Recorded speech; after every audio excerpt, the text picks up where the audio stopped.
And the song was so nice and relaxing. I almost forgot that stream is starting. What's up? Hello, welcome to your Tuesday and mine. Thank you for being here for the start of the stream.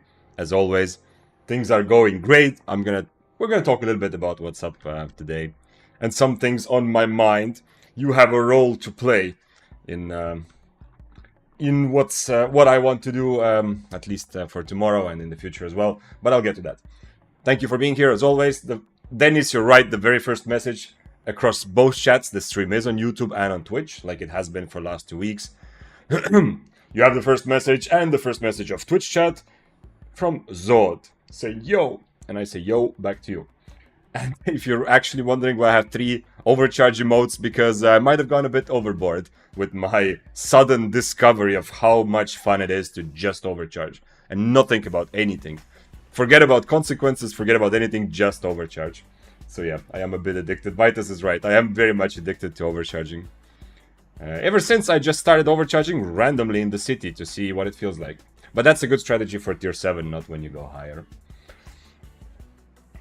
You good, Vic? Very good. Adamava, indeed. Actually, I'm feeling very pumped. I finally am starting to get my sleep schedule into a more or less normal place, which means that I can go to the gym at the normal time, which I did today. And even though, I don't know why, but I felt significantly weaker than I was expecting. But, I mean, after the workout, it still feels great, yeah. Haha said, today everyone I follow is offline for some reason. Interesting. It is a Tuesday. I don't know why. But hey, happy to be here. I know that you yourself are part of the nightly shift. I don't know how many times I've been... either I'm awake at night, I'm trying to do something, or sometimes even, just trying to fall asleep and opening my phone to kind of see what the internet is up to. I've seen several times that you are streaming at absolutely random night hours. So yeah, maybe the night crew is more active, but yeah, it's possible that Tuesday is a low day. I don't know. Let's go. What's up, Reaper? Hello. Say hi to me. I need attention. Hello, Kinjar number 4. Happy to have you in YouTube chat today. Are you playing depths today?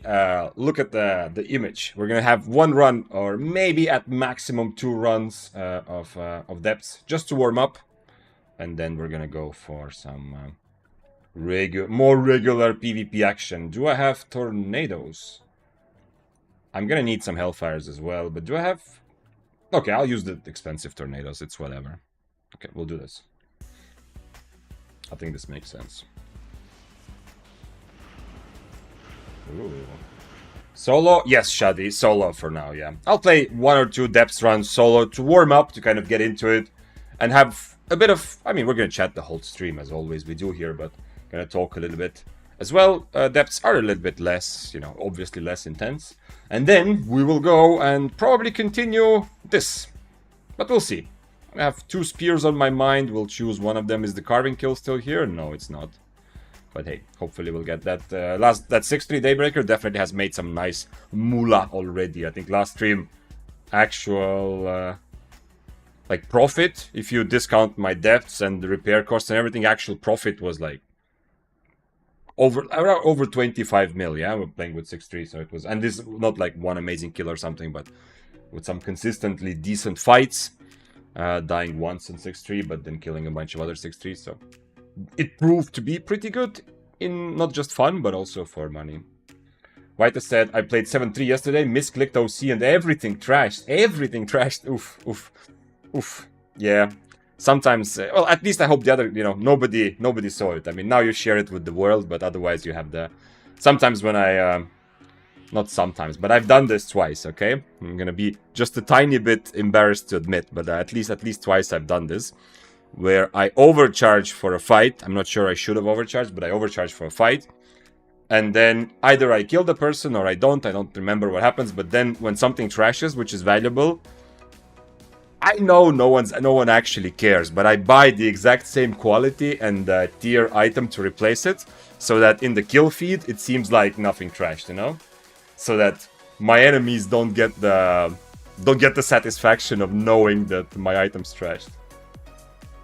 Okay, it's silly. It's not very real, but do I actually probably need more potions, right? If I'm gonna have to run away from duos, Not gonna happen that much, but I'll do this. And I'll keep a couple Hellfires, because if I am gonna fight a healer duo, Hellfire is gonna be absolutely invaluable for that. Let's see if I can actually enter a duo. Yeah, I can. What up, Shob? What up? Nice frogs. We have one extra overcharge emote, by the way. Everyone who has subscriber emotes, then go for it. Are you streaming on YouTube and Twitch? Yes, Hunk. I've been streaming on Twitch, honestly. It's more than 2 months now. I don't know exactly, like 2 months and 1 week or 2.5 months or so. But it's been... but I also have been on YouTube now. I mean, streaming on YouTube now since last week, I think. So yes, you can choose where to watch. However, the chat that you see here is going to be just Twitch. At least for now.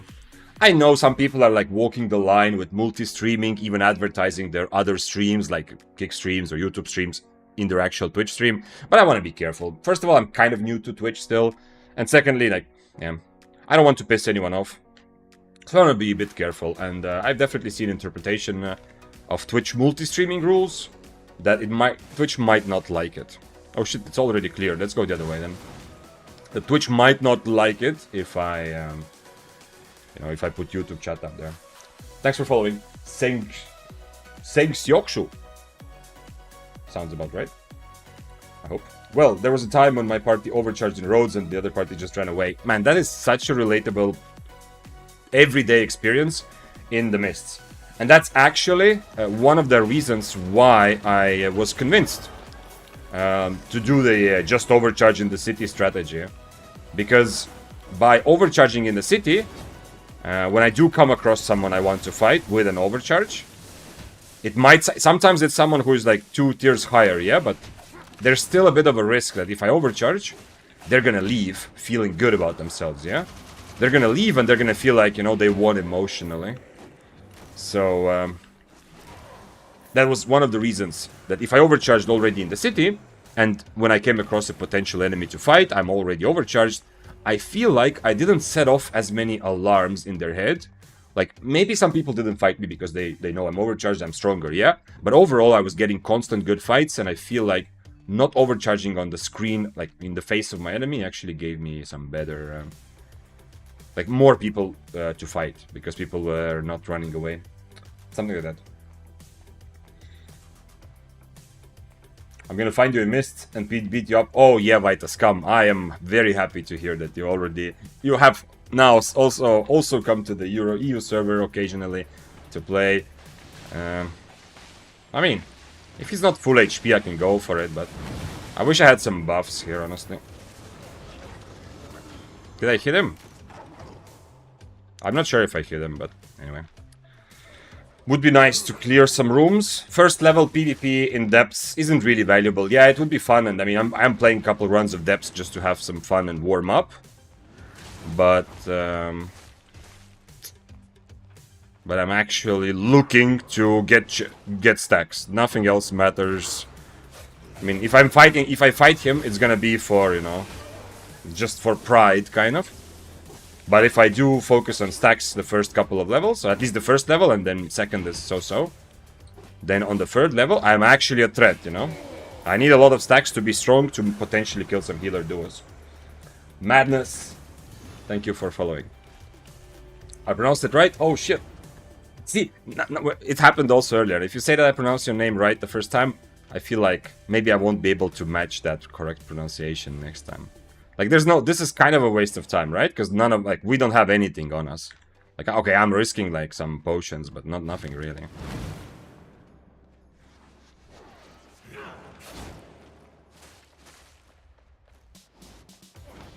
I can even keep my,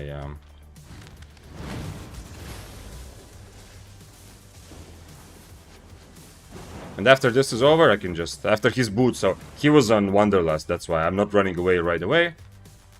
Now he can't chase me, yeah. He also... I mean, maybe he already cleared so many stacks that he doesn't care, but...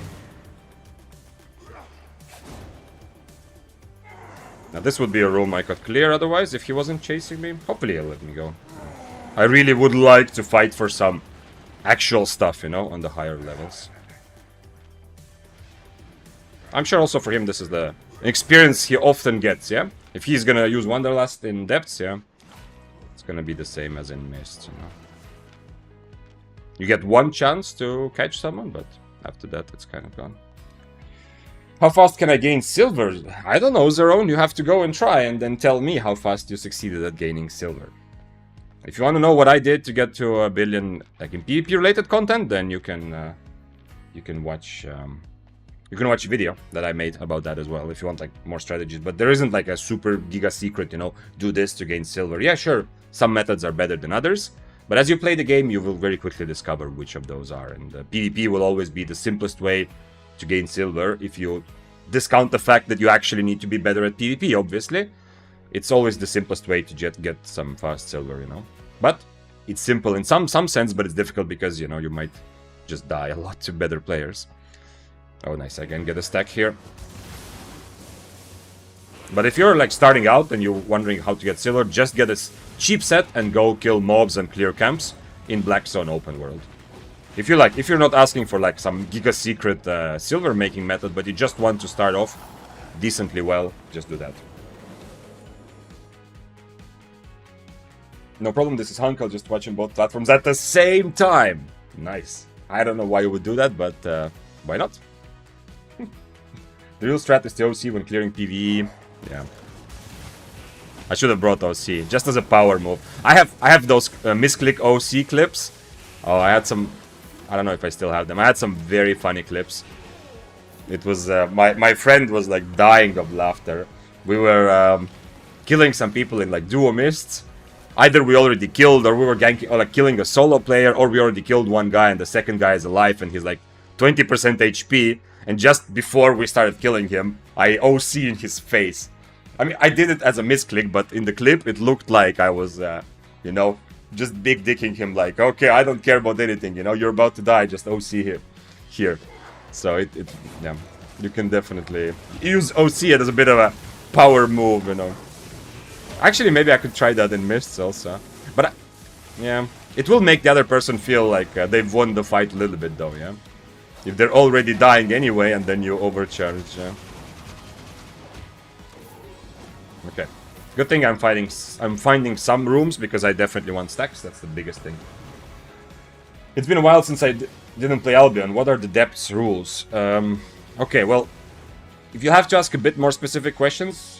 like to know different things of the depths, but essentially it's a 2v2 or 3v3 dungeon. I'm in a 2v2 one, even though I'm alone. Everyone else will be like up to duo, yeah? And you don't lose your equipment. You only lose your inventory if you die. So that's that's the essence. That's the new thing they added with depths, which never existed with Albion before. What's up, Voodoo? Voodoo says, I have arrived once more. Well, keep that to yourself, but also happy to see you. But yeah, Sengxioxu, if you have other, if you have like more specific questions about depths, let me know. I don't want to go over every detail of how it's played. It's been out for a bit over a month, but if you haven't played depths at all, give it a try. Since you're not risking anything, essentially, just a bit of repair costs, and it gives a lot of silver. You know, if you open some of the chests, if you get some chests, like there's nothing to lose. Yeah, it's not a high risk activity. But it can be a high fun activity for sure.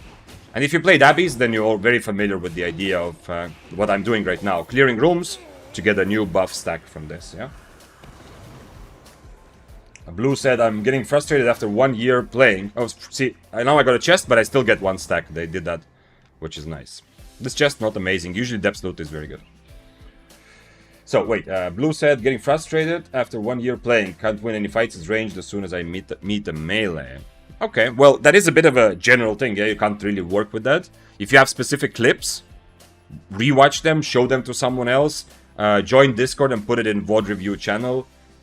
Share it. Like, unless you are worried that people will think you're an idiot for making big mistakes, yeah, I can understand, yeah, that happens to everyone. If you don't have that, like, psychological barrier, share your clips. Record yourself, rewatch it yourself, and share it with others. Because there might be other thing going on, yeah? It's like, no one can really give you, like, such a general, like, good general advice if you say you're struggling ranged versus melee. It's very much matchup dependent. And of course, with Albion, if you haven't played for a while, you can't expect to be instantly on top of your game, you know? Like, it's still a kind of a... no, it's not super mechanically demanding, but it's still a game which is pretty competitive and does require mechanical skill. to some extent, and definitely knowledge of matchups, which change based on patches, yeah? Sometimes, like, when I've taken breaks from Albion for a couple weeks, I come back and first couple of days, I feel very rusty, yeah? And you haven't been playing for longer. Dante says, what's the Giga secret method? Don't make me say it.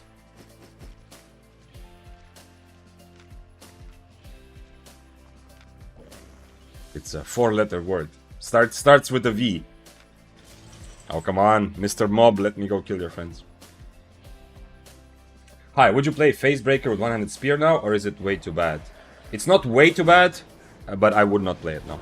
In fact, one of the things, for those who were here last week as well, when I played Cloth Spear and then regular Spear as well, one of the things I've discovered for myself for sure is that one-handed spear right now feels a lot stronger when you focus more on the kiting part and a bit less on the brawling part, at least compared to my intuition from years before that, where I was much more willing to brawl early. I feel like you need to kite more to be successful on one-handed spear. And Phase Breaker doesn't help you kite, right? It helps you stand and tank damage, do damage a little bit as well, but definitely Torch feels just objectively better. Or even Mistcaller, I think, is not terrible right now on a one-handed spear. Do you review viewers' clips? Yes, but it's been a while actually since with the day of rewatching a bunch of clips. But I do definitely, and other experienced guys as well who are in Discord, or like look through the channel occasionally to see. There's a channel from VOD Reviews, put it there. Someone's gonna help you analyze or look at it at some point. And keep in mind that, yeah, like even if you have a discussion about your fight with someone who hasn't, like someone else who is not like master of PvP in whatever way yet, it's still gonna be very useful and fruitful to just have somebody else look at. Oh, I need this exit, yeah, to go deeper. But I also look through those every now and again, and we're gonna do that on stream again at some point for sure. How many teams are found in the first store? I don't know, Hartwee, how many teams is the maximum for depths. Actually don't. Hello, Zippy Throat. Are there any apps that can capture and share at a link? Medal is a pretty simple one. The only big problem I found when I tried Medal for recording your fights, the only big problem I found is using those same files to if I wanted to work with those videos elsewhere, like I do obviously to make videos, yeah, reorganize them in my folder, stuff like that, I felt like Medal kind of broke down. Like the moment I renamed the file or moved it, Medal couldn't recognize it anymore. But if you're not going to, if you're just gonna keep your files in one place and just use Medal to kind of browse through your clips or to share them, I think Medal is actually super simple to use. The other option, of course, is to just record them with like OBS, built-in game bar and Windows. A lot of different ways to record the last 5 minutes easily. And then after that, you can just share the video. Online is a little difficult.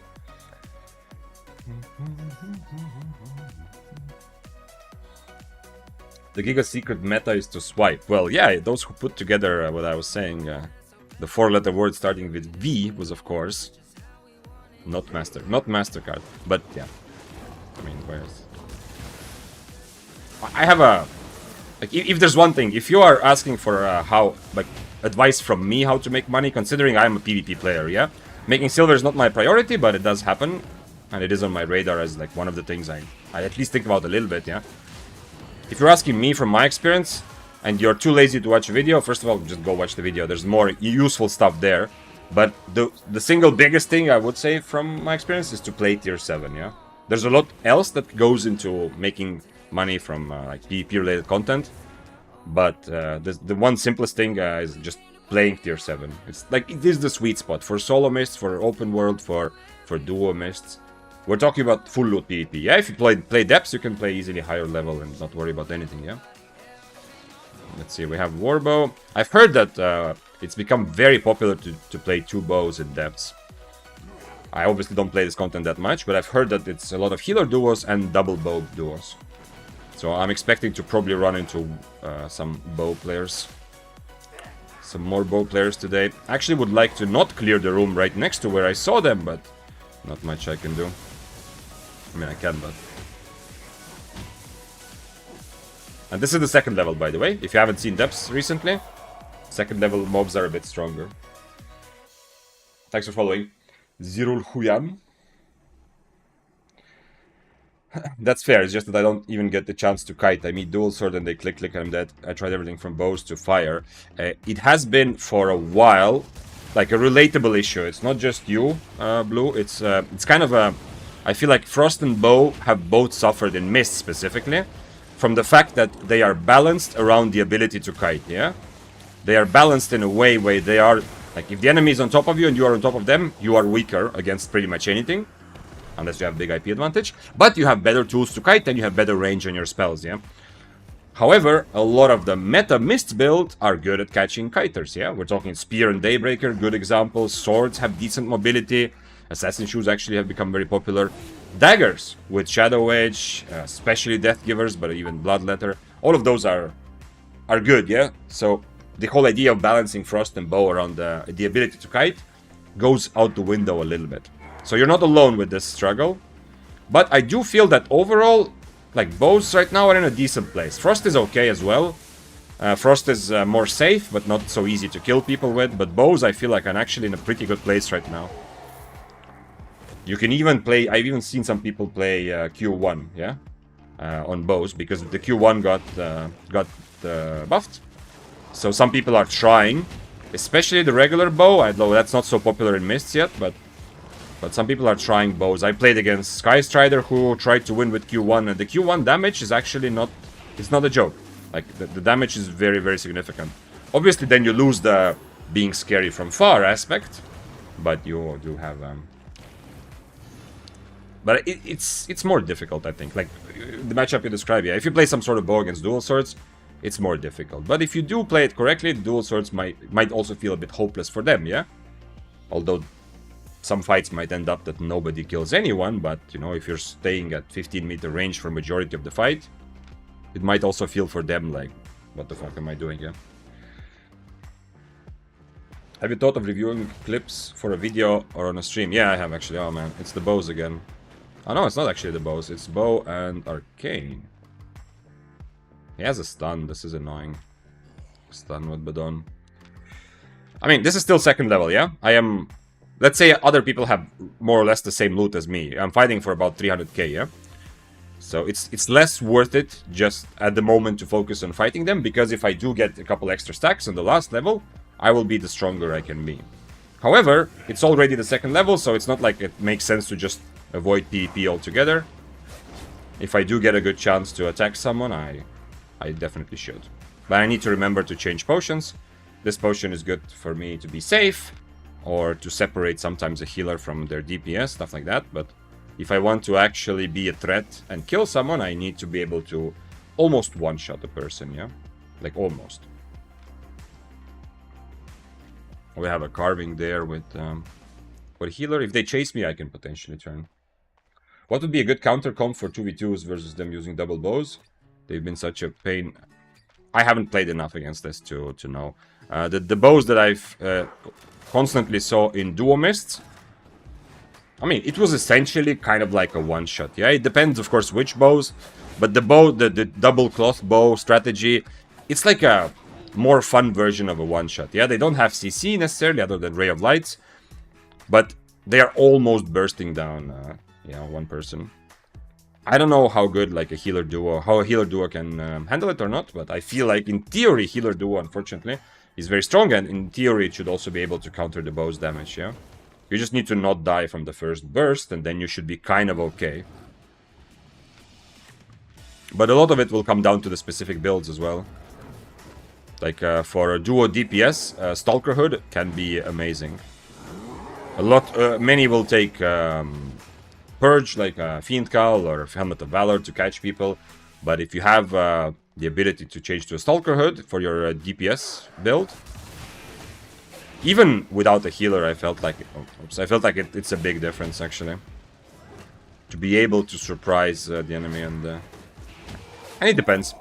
Because if the bows are using Invis to kite, then yeah. If they're using a Phase Scale, then there is no clear answer. But if you have a healer and you don't die, I mean, sooner or later you are still getting an advantage against them, yeah? Like, you might have a trouble actually catching them if they kite with Phase Scale. But unless you're dying, you're still slowly building up an advantage with a healer.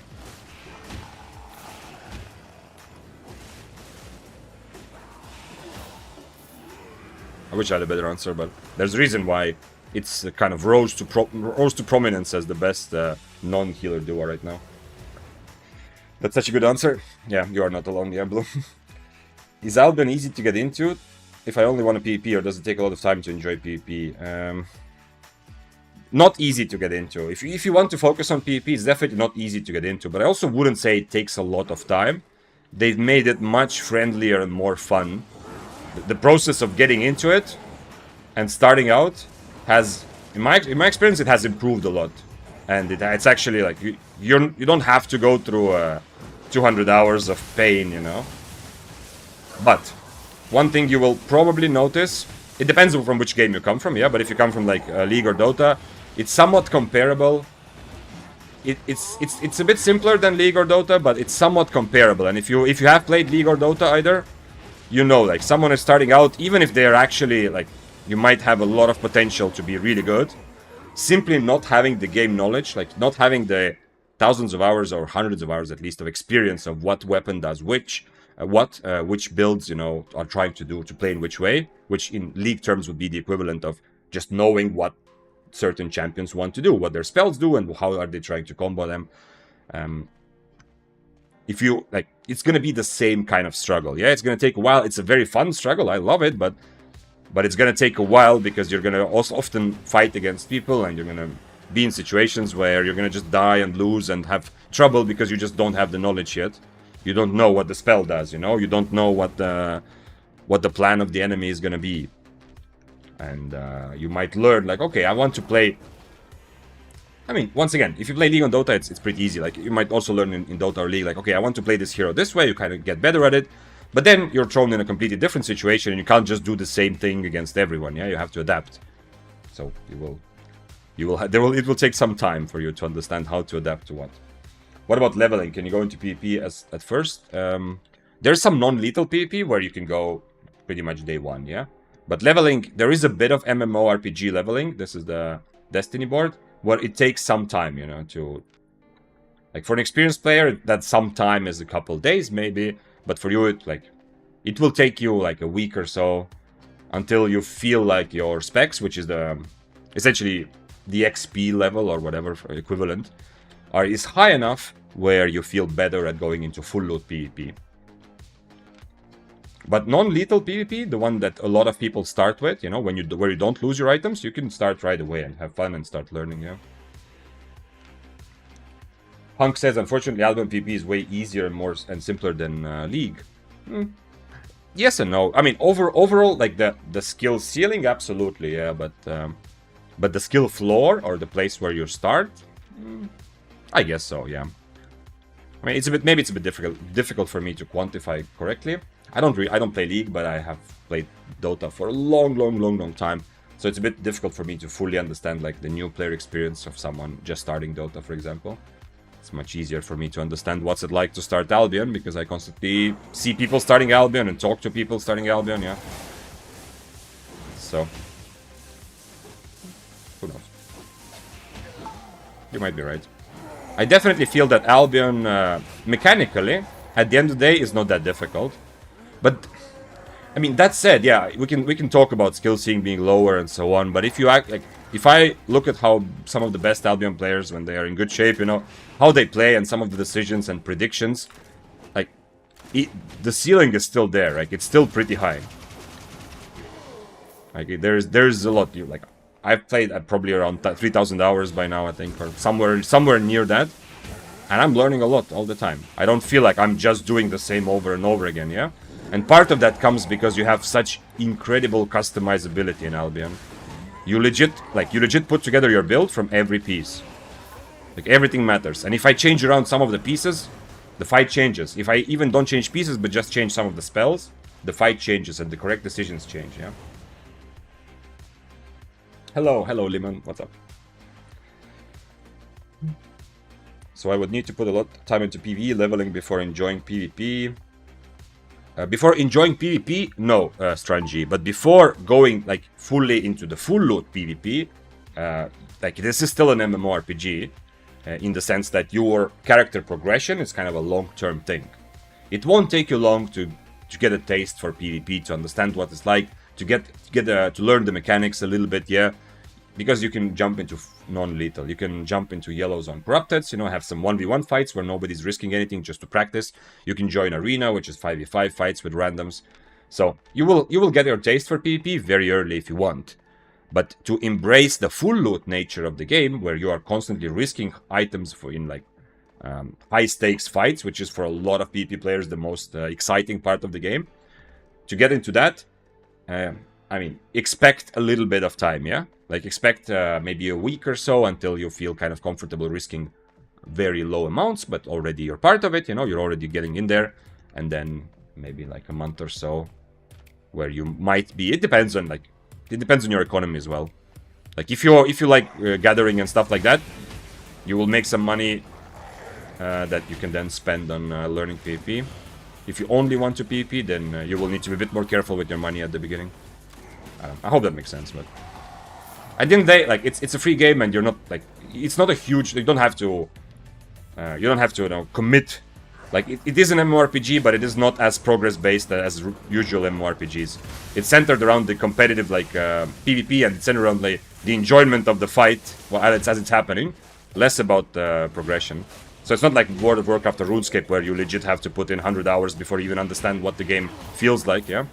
You can just try it and you'll understand pretty quickly if this is your jam or not, I think. And thanks for following. Happy to have you. I like discussing these sorts of things. We are ready to go to the last level. I have 14 stacks. I'm feeling very good, actually. In last level, I need to be ready to change potions, because I kind of need this potion to get away from sticky situations, but I'm probably not gonna kill a serious duo with Tornado.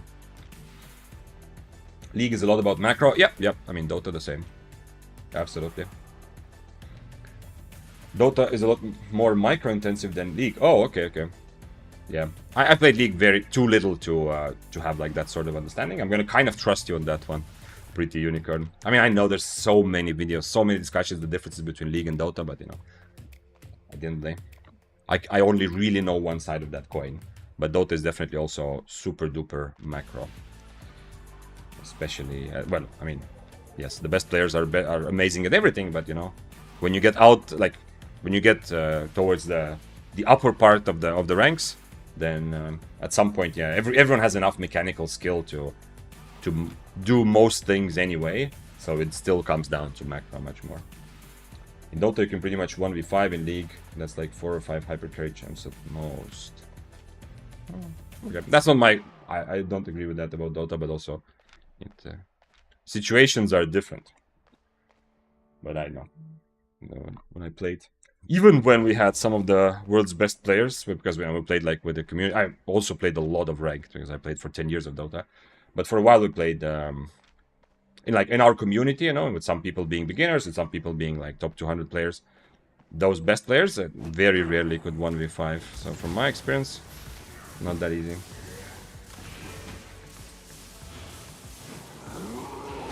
Right now, after the cripple nerf, I just feel like the Impaler is the only viable W.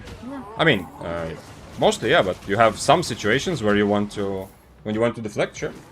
But yeah, I am. If you saw me play Spear Daybreaker recently, which I've played a lot on stream, it's 85% of not just the time I'm running around, but all the time. If you put all the fights all the time together, 85% of the time I'm on Impaler probably. And then those 15% is 10% of those 15 as Harpoon. Because obviously against Frost and Bow, if they are on kiting W, Harpoon is very, very valuable. And then the other 5% is me deflecting stuff. Not always successfully, but you know, sometimes it feels like, okay, I can't really take this fight, this is a bit too difficult. But at least I'll try on deflect to see, you know, maybe the enemy will mess up. But if they don't mess up, then yeah, sometimes you can't do anything. Punk said, I do feel like, yeah, skill floor for Albion is really high compared to League. Of course, I remember when I started playing League, I could still keep it. Yes, and one of the big reasons why it feels like that, this is all, like, we might agree. I don't. At the end of the day, no one can really know. Yeah, but we might kind of agree that League and Dota are more complex. I mean, already by virtue of being 5v5 also. But anyway, if we agree that Dota and League are just more difficult than Albion, there's a lot more things going on, and combat also doesn't have global cooldown, by the way, so you can do combos faster. Then one of the reasons why it still feels difficult to get into Albion, like real Albion hardcore PvP compared to some of those games, is because Dota and League have perfected over the years, and obviously they have a matchmaking system, and they've perfected it over the years. Yeah, Smurfs exist, but if you introduce your friend to League or Dota, if they play without you, you're kind of assuming that they're gonna get matched against other beginners, more or less. Yeah. And that's mostly true. I know there's some situations where it doesn't work, but usually it's true. In Albion, no such thing exists. There is no skill-based matchmaking. Yeah, they say there's something for corrupted dungeons, but it's kind of dubious how much it actually works, yeah? And for most types of PvP in Albion, if you just started the game, if you want to go and get your first full loot PvP experience, you might end up fighting someone who has played this game for 5,000 hours, yeah? And you have 0 chance. Or someone who maybe has 500 hours, but they have a lot of money that they made in other ways, so they are just, you know, they are more careless in how they fight. They're more aggressive. They have maybe higher tier items, yeah, that you cannot afford yet. So that's why it feels a bit difficult to get into. Maybe it's not just the mechanics and the know-how and all the different spells, but it also that there is no matchmaking system. Okay, I want to take this buff because my real buff is running out. Not real, but previous buff. But I have 15 stacks, so actually here I should probably be looking more for PvP. Or to get souls, but I will need souls anyway, no matter what I do. Souls are a priority. I'm actually gonna switch, because if I see someone, I kind of want to just YOLO into their face and see what happens. Hello, Mr. Hollow Banner. White said, 1vx is hard in Albion, but being able to wipe the same IP 7-man team with Iron Root Blood Moon is not okay. Fair. Is that still a thing? Yeah. I know Great Nature Blood Moon for a long time felt very, very strong. But then some of the clips, like I don't play enough Roads of Avalon, and it was mostly used in Roads of Avalon. So, I mean, I wasn't convinced just by people saying, please nerf it, please nerf it. But I did see, I watched some streamers, a couple of Russian guys who, for example, who played constantly Roads of Avalon and were destroying a lot of these fights, like 2v, like you said, 2v7, not 1v7, but 2v7. And I couldn't help, like, yeah, sure, you know, there is a bit of that it seems like, you know, they couldn't do this on, like, regular weapons, sure. But I couldn't help noticing, like, the Great Nature, how strong it is against people who just don't understand how it works, yeah? So, not to take away from the fact that you might need to nerf the Blood Moon plus healer combo, but when it was strong with Great Nature, I didn't see the Iron Root version, but I saw a lot of Great Nature clips where it just came down to the fact that open world players often have less experience in PvP. That's always going to be true in Albion. If you go open world, you might be outnumbered very easily, especially if you're solo, obviously, but you will meet more people who are either beginners or just play the game more casually. Whereas in Mist, Corrupted Dungeons, you're going to get more try-hard sweats on average, yeah? So yeah, so those people that fought against Great Nature, they just didn't purge it, yeah? And that was what made it OP. And Great Nature, I mean, we saw also one day Onesim shared his clip of him 1v6 fighting on Great Nature, which at the end of the day, of course, he has a lot of experience with that. By the way, if you haven't seen, Onesim also streams, and some of those fun fights you can also see on his stream. But part of it is his experience, but part of it is that none of the 6 or 7 guys he was fighting had a purge, or just stopped attacking him when he E'd, yeah? And if you have beginners here, then go read up what Great Nature does. This is a good moment, so that you are not one of those guys anymore. It's a healer that, with their E, they put a shield on somebody, on themselves or a friend. And while that shield is on, every time that person takes damage, direct damage, every time they will heal. So, you know, if you put that shield on your friendly and on a friend, and they're in the middle of the enemy team and they don't remove it, every time they're hitting him, they're actually healing him, yeah? So that's why it's so strong. Should I take the Vault Key? Let's take it. Why not? But I kind of do need to have a soul. So this is level number 3 in depths. So now we're playing for some bigger money. I hope to find someone already fighting or clearing a mob, because I am alone. And we'll probably need to kill a duo. Or I need to start killing mobs, because to exit this, I need a soul. There's no more free exits from the last level. Vita said, I used to run T8 Blood Moon Iron Root with my duo. Our biggest streak was 28 fights, 1 in a row. I mean, yeah, if you put together the fact that a lot of people don't know, or are not very organized, you know, because they're playing more casually in the open world, even if they have a group, plus the fact that you are right, it is a very strong combo. I mean, Blood Moon specifically, with almost any healer, but I understand that Iron Root helped that. And then you put on top of that that you are actually not a casual random player, yeah? So with your experience from Mists and, you know, PvP in general, I'm not surprised that putting all those things together, you had a long success streak. Punk said it's more because Albion is very macro heavy, since most fights are decided on whether or not you reacted to the jacket or are... Interesting. Yeah, a lot of, like in Albion, a lot of fights come down to this. I would agree with the macro level, but it's not like reaction is not macro level, yeah? You not being able to react, that's not macro level, that's micro, yeah? That's like mechanical skill of pressing your buttons. But it is true that Albion very much, like heavily, so your success in fight will very heavily depend on the macro level, meaning the tactical part of the fight, yeah? Choosing the correct spell, keeping your spell for the correct moment if you need to counter something, and also just understanding the matchup in the first place, yeah? So, by the way, a couple of things. You guys, everyone who is here, whether it's your first time, I mean, in that case, a bit less, but still, or you've been here, you've already made me into a better person, you know? I'm finally feeling like I'm getting back on the gym schedule train. Today had a pretty decent workout, at least I feel good after that. Thank you for that. I want to use you more, because it's clear that I should start uploading the YouTube videos again. I've definitely slagged a bit, and some of it is just me like putting it off and being a bit lazy, but some of it is kind of like perfectionism, or, you know, feeling that it's not so easy to make as good videos from clips on stream. So, I don't, maybe you have ideas how to help me with that, but I feel like, you know, to add a bit of social pressure, if you're here, keep me to my word that before I start streaming tomorrow is a stream, yeah, tomorrow definitely is a stream. Before I start streaming tomorrow, I'm gonna have a new video out on YouTube from some of the fights that we had on stream. Okay, I said it here. You can clip it. You can just remember it and come to stream tomorrow and ask about it. You know, because now that I've said this, you know, it's like extra social pressure. Just like with going to the gym, I was saying also this, like Sparkly was really like pressuring me, go tomorrow, and like me promising that I will do it is kind of, you know, makes it much more likely that I will actually do.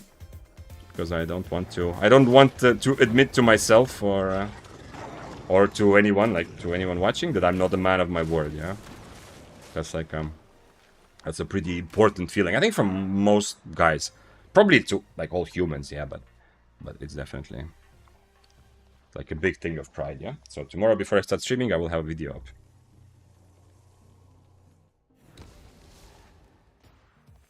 In open world, you will meet Timmy, who played 3 days, joined guild, and is farming from the hideout while wearing... Yep, Big Bad Owl. That's the case. That's what I'm saying.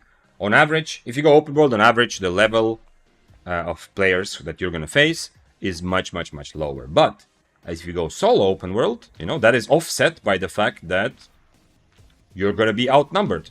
Even if you go duo or trio, you're going to very often be outnumbered. There's going to be gank groups. There's going to be situations that you cannot correctly evaluate, yeah? Like, you start a fight, but then it turns out that the enemy has a hideout nearby, and there's another 7 people coming with a great mace and a bunch of, like, proper small-scale builds, yeah? So that's to offset it, yeah?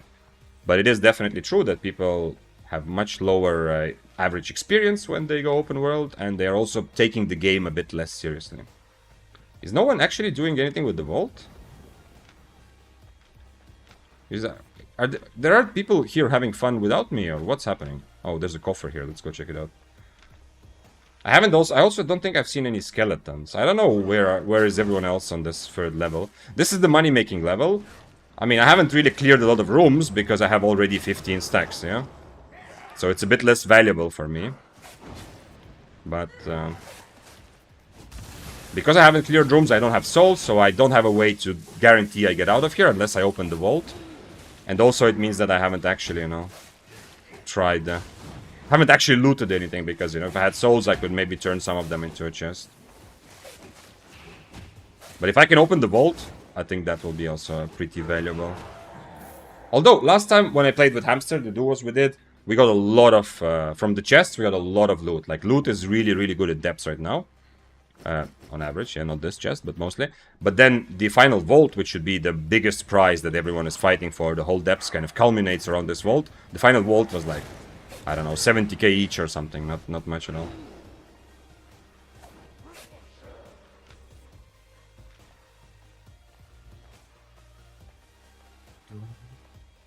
Upload part 4 and 0 to villain. Not tomorrow, but yeah, but that is also on the list. I need to delete a lot of clips also because my hard drive is full. I'm saving more stuff, you know, to think, because that's how I used to do things as well. But when I was only making YouTube videos, it was much simpler. Yes, I had like a lot of clips to go through, but it was like, that was my, well, quote-unquote job. Yeah, not doing it as main work, but you know, if I decided now I'm going to work on my YouTube video, of course, like thinking about what the video is going to be about, you know, kind of scripting. Some are scripted, some are less, but still, a part of that was going through the clips and putting them together. But now, since a lot of my time I want to think about Albion is actually me streaming, what happened is that I have a lot of clips that I don't have the energy to go through all of them. And you know, to make sure, to have that mental bandwidth to keep them. So yeah, so I also need to do that. Or buy another hard drive, actually, at some point. Who knows? What made me take a big long break from Albion is that there are 1v1 weapons and they're so overly balanced that if you mash buttons to fight, it will be exactly 50-50. Yeah, hunk, but that's gonna remain the same. That, like, I mean, there's patches that change what the balance is like, but there's always gonna be weapons which are simpler to play. Well, dual swords is a good example, but for example, carving for a long time was very strong and very simple. Flame Walker was very strong and very simple not long ago, you know, just before this last patch. So that's always going to be the case. So at least part of you playing a more difficult, weapon, I think has to be the rewarding feeling and the fun you get. It's not. Yes, there are some situations where you play a more complex weapon and it's actually rewarding. Yeah, like for example, Arclight Blasters, in my opinion, is one of the strongest, if not the strongest weapons right now for solo PvPing in Mists and in Corrupted. And it is pretty difficult to get into, yeah? Once you learn it, it's not that hard, but still it's pretty difficult because you need mechanical skill constantly, you know? You need to constantly hit spells and constantly proc your passive correctly. And you get rewarded. If you're really good at it, you get rewarded by a very strong, like a lot of damage. But there's always going to be things like Daybreaker or Spear, yeah? They're very good, or Arcane Staff. What else could we... I mean, even Death Gears to some point, but... It's difficult, and part of the reward of killing someone with Daybreaker is that you feel so happy that you actually outplayed them. You actually had some tactical decision you made which was correct. You figured out this specific fight. Yeah, that's happening in your head, yeah? Okay, I'm actually opening the vault now. Nobody has been contesting me, it seems. So I can just leave. I mean, not that I was hoping for it. And it says it's green, yeah? Common treasure vault. Okay, I didn't know that this can even have different rarities. Let's see, what does it give me? 70k. Yeah, you see, this is supposed to be the biggest objective of the whole dungeon, and my whole run has been kind of culminating here. I mean, I guess I have to leave. If there's no other players here, I can't even guarantee. If I at least saw a player, I would know that okay, I can go fight them, and if I kill them, I get a soul. I think I just have to leave with this. Probably one of the saddest depths runs so far. But hey, it's a warm up, and we can go play Mists after this. Oh, bank is the other way. What did I get? Not much, yeah. 650k. Okay, some of this is the potions. Yeah, okay. That was fun, but... oh, no. Not you. Like this. But I think I will just drop this here to sell this at some point later. I've put a lot of things on the market recently. Not all of my loot, but a lot of things. And let's go play Mists. I don't know what happened. I got some random... Oh, they did reduce the queue times for depths, right? So maybe that's why some depths are a bit less active than it used to be. And let's see what I missed. Hideout players are like Hydra. that's a good example or good analogy about this.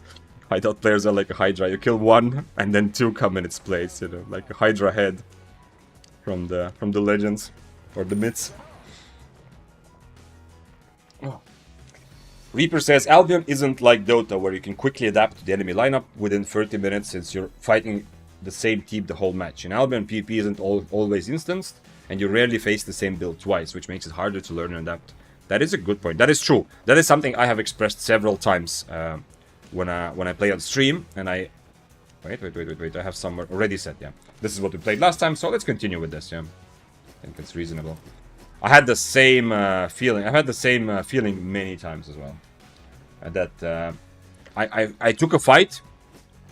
Either I died, or even if nobody died or I won closely, sometimes I feel like I wish I could take the same fight 5 more times, yeah? Because if it's gonna take me like 5 days to get this fight again, you know, the kind of the learning that happens in my brain is clearly slowed down.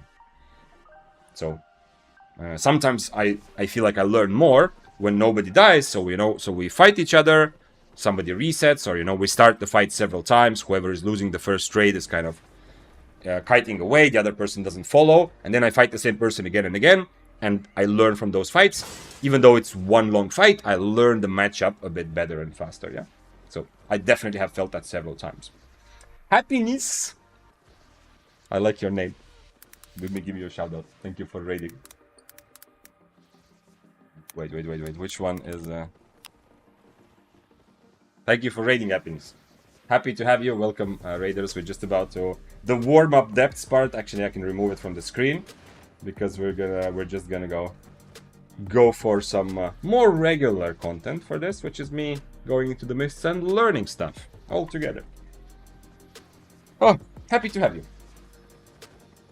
I am, as you know, anyone who's been here know that I have a, not an obsession, but a little bit of extra curiosity to figure out how people choose their nicknames, yeah? When someone is like in the game and they just chose to name themselves KFC Burger or something, I'm always curious, like, what goes on in a person's mind that they opened their, like, they went online and the system asked, what would you like to be called? And they came up with something random, yeah? Or some weird stuff like Anal Trasher 69, yeah? Like, I'm just curious to see the person who chooses names like that, yeah? Without any, like, hate, you know? Just kind of curiosity, human curiosity. So when I see someone calling themselves Happiness, even though I know there's some story probably why it's, you spell it like that, yeah? Still, it makes me happy also. We saw Best Warrior the other day, go to the name. Yeah, but I think he's one... I'm not sure, but I think he's one of the banned RMTers, right? Maybe I'm wrong, but I think he's one of the guys who have been banned 50 times for RMT, and it's just one of his newest names. But yeah, I mean, Best Warrior is also okay. My nickname is Nis, and I think I am funny. But you chose happiness, not funniness, okay? There's still extra little bit of wholesome energy there. What makes you prefer Mists over Corrupted Dungeons? Honestly, it's not... I mean, I'm more used to Mist because I played it for a lot longer, but I actually really loved Corrupted Dungeons. Even though I was just fully throwing my money away, I was trying to get better and understand them, you know, also on stream. And the Slayer level, like 7 fights in a row, I was against people who played this specific content and just that content, like the absolute leaderboard tops. It was not bad. I still learned all the time, but I don't know. It was much drier in the sense that in Corrupted, you have to... It's cool, but it's much more like a limited competitive environment where you have to make sure your build makes sense. You can't have fun like I play Grove Keeper and do all kinds of weird challenges, which I can do in the Mist or Open World, because I can choose my fights. And it's... there's no huge negative about it, but it just felt like I had a bit more fun. Overall in Mist, I have a bit more fun. But I'm gonna go back to Corrupted at some point, yeah? I was having a lot of fun with Blasters. I mean, the couple of kills I got against very good players was enough to keep me very motivated because I saw my progress as well. And I also learned playing around crystals, around different bats, and like bats and other mechanics in the Corrupted as well. So in some ways, like progress in Corrupted is a bit easier to really feel like you're progressing. Most probably I've been... Wait, let's see what I missed. Asia is a bit disappointing on PvP side, but I can't complain about the peacefulness in Black Zone. Okay, yeah, some people also on EU play on the off-timers. Interestingly, I've seen more and more of an influx of people coming to EU server. I feel like the initial kind of hype of having separate servers for everyone is a little bit fading, just a tiny bit, not crazy, you know. For PvP, ping is still super important. But I've come across several people, like, for example, Hoshi, you know, who raided me last time. She was saying, I think that she also... started, like, I think she moved to NA, or not moved, but she also started an NA character to see what it's like, yeah, because Asia was not as popular. Just as a random example, quite a few people from NA, like, I mean, Vitus plays on EU now, but, you know, just these sorts of examples here and there, I've been seeing more. Like, even, you know, Goldstein, yeah, you probably know, like, one of the most viewed YouTubers of all of Albion, yeah. I think he also plays a lot on EU now. Like, he was last week, PvP Fame Mists, this is last week, actually. I think he was somewhere, I don't know, like, he was somewhere here. I saw him scrolling through the table, and that's actually real Goldstein, yeah? It's not just someone using his name. Was he not up here? Okay. He was somewhere, doesn't matter. Anyway, he was somewhere, yeah, see, he's here. So he's also starting to play a bit in EU, so I think people are moving around servers a bit more now, and also, I mean, I don't know if this is a good thing or bad thing long term, but it does definitely feel like people are... some PvPers from other servers are also not moving to EU, but just using the peak timer of EU to kind of get the PvP juices going. Andrew Zamboni, thank you for following. It's only creators moving between servers. Well, I mean, Vitus is Vitus a creator? No. I think quite a few people are... but it's wrong to say that they're moving. It's more that they're exploring the other servers, yeah. Like, creating a character to see what it's like, to kind of have some fights also there. I think that's what's happening. Maybe it's not a new thing. Maybe it's just that I'm noticing this. I didn't notice it before. The chat was quite active. If there's something I missed, you know, I read both chats, but if there's something I missed you would like to talk about, write it again.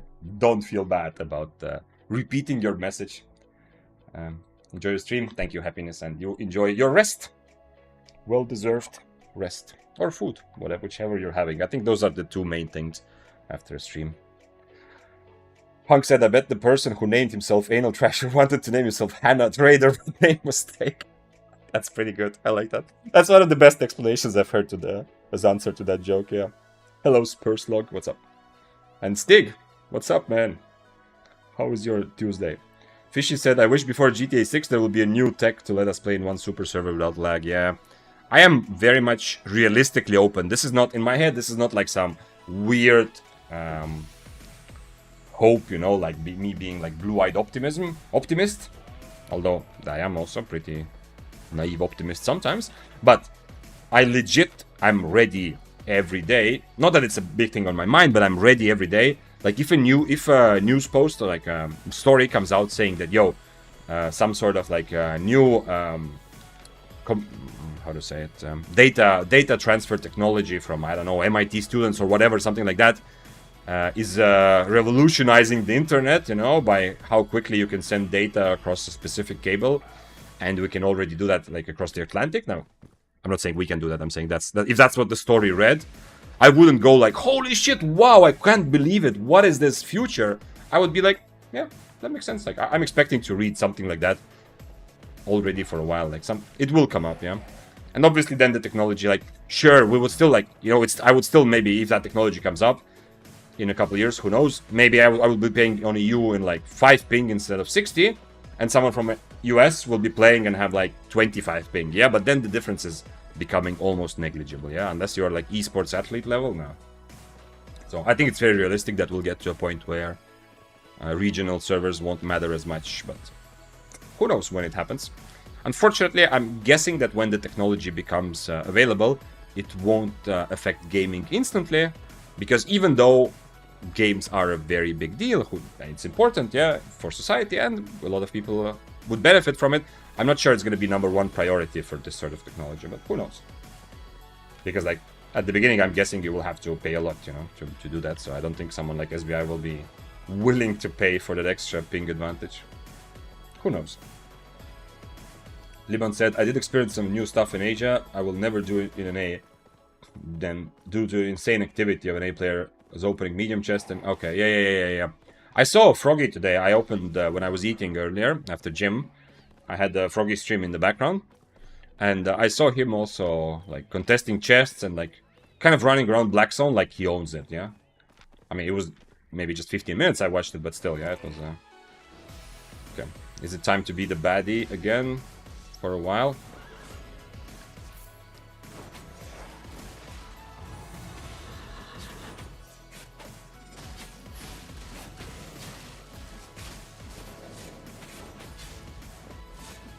I am becoming a baddie. Oh, he had 2 potions, actually. That's interesting. He drank the second one way too early, though, but... I mean, it's easy for me to say, yeah, I'm attacking tier 6 player. To comment on his mistakes, it's easy, but... But you know that if he was not tier 6, I would probably attack him as well. Okay, at least we get some warm-ups. This is better than clearing the camp and getting a chest, yeah. I still have the previous eel stew going, actually, so I can change. So, the Battle Axe is sponsoring my warm-up fight, because, you know, starting right away against 8.3s, maybe that's the best warm-up, because it will give me a bit of extra adrenaline, but at the same time, I do feel, as I said, always, whenever I take a break from Albion, and what was the break? It's just one day I didn't play, it's not like actually a break, yeah? But at the beginning of an Albion session, I always feel like I need a little bit to warm up. And unfortunately, the depths... I thought depths would work like that, but no, they didn't, because we didn't get any fights in the depths run. It was just free cruising. I just killed Abba Fist and Witchwork. I don't know how. Nice. I mean, what do you mean you don't know how? You didn't feel like you outplayed them, Anamava. Is that what you're saying? Or him? That's why you're saying that you don't know how. Spurs says, why no new videos? Spurs, you are here today. And you are part of the social pressure that I'm creating for myself. Before my stream tomorrow, I will have uploaded a video, finally, from some of the clips from stream, yeah. And I'm gonna start forcing myself to not just stream, but also continue making videos, and accept the fact that they are not gonna be exactly the same as they were before. I think that's kind of inevitable and obvious, but I'm sure they will still be amazing, or at least carry a lot of fun value. But yeah, come back tomorrow and ask that same question, because I'm now using you as social pressure, as I said. Is there really nobody else other than this tier 6 axe in this mist? Stig said, I'm okay, solve that riddle with Twitch verification at last. How did you solve it? I'm curious, because I went through a lot of pain with Twitch support, so I'm curious now. Was there something you, like, I ended up just sending them 5, like, I contacted support 5 different times. First I waited for like 3 or 4 days, then I waited for 2 days, and then I started sending them like every day pretty much. And I was wording my submission in a way where I tried to make sure that this would not be answered by AI. That's the only kind of thing I did, yeah? So for example, I included a word like escalate at the end to make sure that if there is an AI, if it's instructed to escalate some... not complaints, but some submissions, that it would do that. I tried to make sure in simple language that the AI would understand that I've already tried. I've already checked if my phone has connection, yeah? And other, like, useless things. But if maybe you came up with something different, Stig, to get your Twitch phone number verified.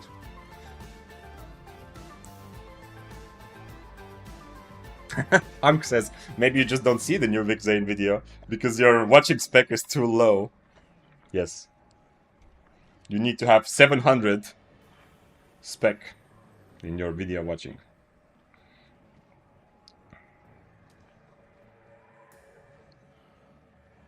But I think a lot of people in, like, on EU, it's not just that, you know, on Asia you have less active Black Zone. I mean, it depends on time, yeah, but on EU also, like, it's day and night. From what I experienced, the couple times I did challenges in the open world, from what I heard from Foggy and a couple other guys also who played open world, it's very different experience. Like, playing open world during peak hours and off hours is very different experience on any server, yeah? So I think Ahaha is very right, you know, that's the first thing to point out if someone says that. You can open chests sometimes, you know, as a solo. X player overall, 99% newbie or PvE player. Yeah, let's say 95%, not 99%. Not 99%.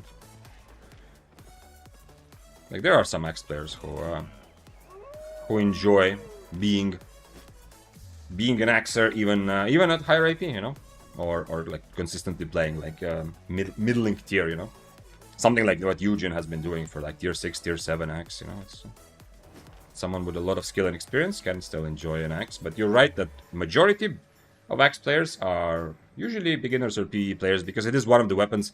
Now, it is also one of the weapons I recommend. Yeah, when people ask me what's a good beginner weapon, right now I give 5 different kind of ideas. One of them is Battle Axe. But for a long time, I feel like Battle Axe has been like the #1 suggestion. Like, when I was looking through Reddit posts, people were asking for a build to do literally anything. For PvP, oh, go play Battle Axe. For PvE, go play Battle Axe. I want to go to Roads of Avalon, go play Battle Axe. Open World, Battle Axe. You know, absolutely anything people wanted to do. Yellow zones, farm mobs, go play Battle Axe, yeah? So, you're kind of right. Like, it has remained as a lot of content online still suggesting Battle Axe. It's not a bad choice. I also suggest it for beginners as one of the options. But yeah, it does become a bit more limited as you go for more serious PvP, yeah? Unless you'll become really experienced with it. How to know when is the peak hours? I think the easiest thing, like what I would do right now, is open, you know, under stream you have also Killboard 1, you know, the website that I've been using for most things, actually. There's, what did I go? Oh, the one thing I realized, like, I still go to Murder Ledger for two things right now. Number one, if I need to search my own kills. Like, if I want to see, okay, I remember I killed the Shadow Caller, but when was it, yeah? Then I go to Murder Ledger. And the other thing, I can't remember. Anyway, oh, the other thing is because there you have a link to the actual, like, to the official Albion Killboard kind of thing, yeah? But for everything else, I use Killboard 1, and by the way, Haha is also in chat, who developed that. And one of the things I think that got my attention at the beginning to even look at this website is that Killboard 1 also tracks how many kills there are on every single server, hour by hour, you know? Based on, from Albion API, like how many kills are reported.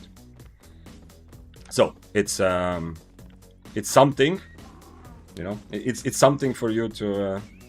you can, I think you can just see last 2 days, but if you open Killboard right now, you will see, for example, you can look at the last hours, you can see exactly the graph of which hour had how many PvP kills, and that's going to directly translate to activity. Sure, a lot of people play non-lethal as well, but it's still going to give you directly an understanding of how active is EU server at this hour compared to NA, compared to Asia. Why would you need link to official Killboard? One of the things in the official Killboard that when I open it, it lists at the bottom, it lists all the other kills between those players. Potentially also those guilds, but I don't do guild content, so I just look at players.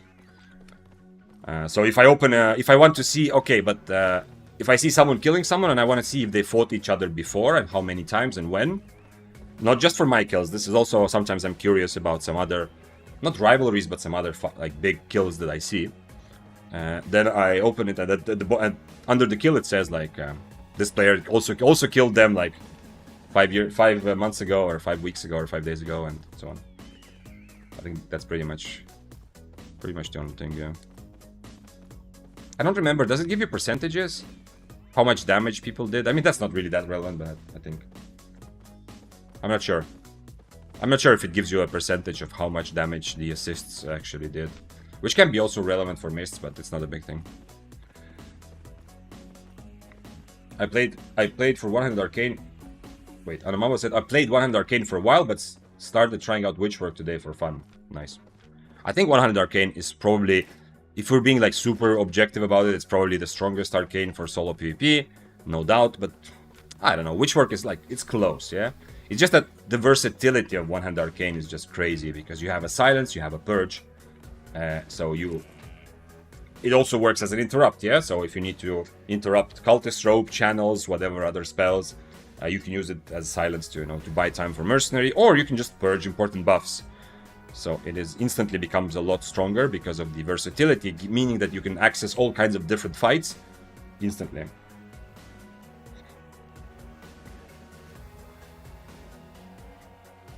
I'm still surprised I have Daybreaker as my starting weapon in NA. Why are that surprising you? Even more surprising than broke. Yeah, if I was to... I mean, at some point I have to do it anyway, but... Normally, like, meta shifts don't affect lower IP meta that much, yeah? New patches usually don't affect that much. Like, for example, Crystal Weapons didn't really affect 4.1 meta, because you're not gonna play 4.1 Sky Strider or Flamewalker or whatever. But a couple changes to the video I made about ranking all the best solo weapons for low IP specifically, for the strategy where you go in 4.1, 4.2 and you accept that you die a lot. I think the two biggest changes I would make if I had to change it right now, first of all, would be to demote Carving a little bit, because Carving doesn't feel like it's worth it right now for 4.1, 4.2 anymore, because of the nerfs. And the second thing is I would promote Daybreaker. Like, Daybreaker was, when I made that list, it was already an absolute powerhouse, amazing weapon for high IP, but it felt like it's too expensive and not really worth the price for 4.1, 4.2. But I think now it's at a point where actually it makes sense to play low IP Daybreaker as well. Like, it's not that expensive, first of all. I don't know what changed, but it doesn't feel that expensive. And secondly, it is so amazingly strong. It is proper. I wouldn't say it's like S tier. It's not on par with Dual Swords or Wildfire as being the absolute best weapons to go very cheap and kill much more expensive enemies. It's not on par with those, but it's like it's a very strong contender for being. If you're not just focused on overcoming 400 IP differences, Daybreaker already makes a lot of sense to play at low IP now. Interesting. The only problem is I don't save all data. I delete everything older than 30 days. Yeah, understandable. I mean, I don't know the... Oh, come on. These chests. These green chests are gonna be the end of me. I'm gonna find a good fight in the end, and I'm gonna die because I don't have stacks.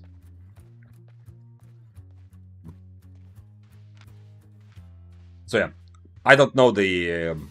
like, what it takes to... Like, the database behind... Obviously, I'm happy to know that Killboard works, yeah. Like, different Killboards, I'm happy to know that Killboard 1 works. I'm happy to use it. I don't know how much it takes to run it and what's happening behind, so... It's just... I mean, it is just random interesting feedback, actually, yeah, that... Sometimes it's interesting to look up older things also. And also, actually, like... I've used also, like, the function... Oh, come on, the chest, it's green again. The function to look up specific kills, like, from months ago. Sometimes I have a clip of a fight. I know the name, but it happened a long time ago. And I'm not sure exactly what the build was. So I kind of, I can also go back and... I mean, that could also be, like, a legit thing. But that's more like a content creation thing, Not out of curiosity, but when I just actually want to know the exact build of the person. Because in the clip, maybe it's... something is unclear, or there's something else about the reason why I want to go and look up a fight that happened a long time ago. But that happens rarely. It's not a common thing. Why is this? I clicked the wrong thing. Lowest cooldown purge. Is that 100 arcane? Is the lowest cooldown purge, you think? That's actually an interesting one. That's like a good trivia question as well. Let me kill this skeleton, and then I'm gonna go and see if you're right. I've been trying the occult staff more, but Brazilian is running out of them. Damn. Caldery, yeah, well. I still remember playing occult staff, yeah, from your point redemption. By the way, thanks for following. Zlespades. I think that's how your name is read. Happy to have you. Hi Vic, nice day for overcharging, isn't it? Yeah, Azat, I do have Wait. Someone is fighting. There's gloves fighting. Oh man, this is a minus karma fight, but we're gonna go for it anyway. Oh come on, bro. Oh come on. No, he's making it worse. He's just making it worse. He's gonna go north, yeah. No. I mean, he did attack me, but I am a bully, but I will take this. I will take this and turn it into a valiant effort later to kill some 8.3s with this. I think he didn't even actually choose all his spells. But yeah, Azat, it's true. But don't do my strategy of just overcharging in the city at not another chest. This is like number 6. This is like borderline tilting, by the way. It's such an easy fix. Do the same thing that you did for depths, please. I hope the developers will hear my call, because I've already asked about it, and will actually make it so that you get charges. If the chests counted as charges right now, I would have over 10 charges of the buff. Yeah. I mean, at least I need to get the red stack. But by the way, that latest 8.3 kill. I'm gonna put that in the video as well. But that latest 8.3 kill against Carving, I had 13 charges, and he had 4, 5, 6, something like that. It's not a coincidence. That's a big part why some of the biggest, juiciest kills occasionally happen in Abbeys. I mean, juiciest in the sense that overcoming big IP differences. It needs a lot of disk space to store all data, like 1 gig every 2 days or something. Ah, well, that sounds like my life as well right now when I'm trying to save all the clips from... Okay, not 1 gig every 2 days, but I understand. I'll get broke paying it. Yeah. I mean, I'm not trying to convince you to store all data. I'm just saying that as a random example, not random, but as one of the few things where I still go for the murder ledger, you know. No, like my default. If I want to see what happened today, I open Killboard 1. Yeah, murder ledger is like it's not open on my browser. Killboard 1 is now open most of the time. If I need, so I've kind of gotten used to it.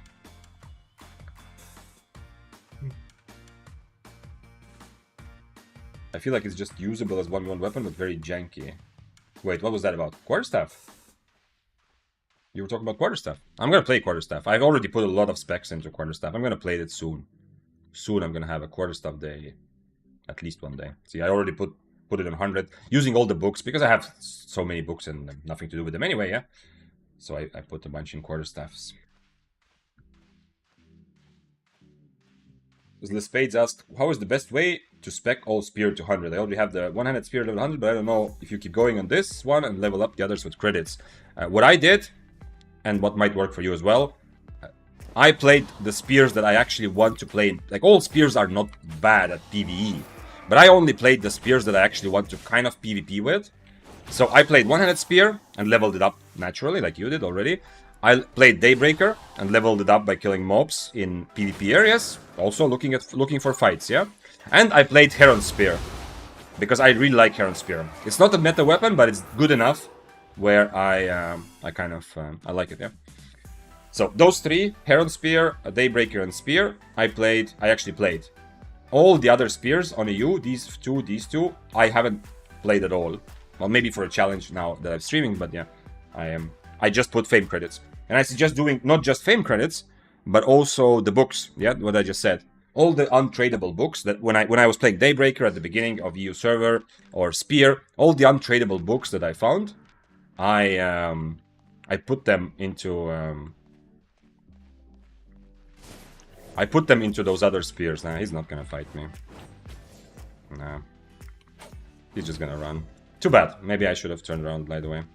This is a winnable fight for him, but it's not a very good fight.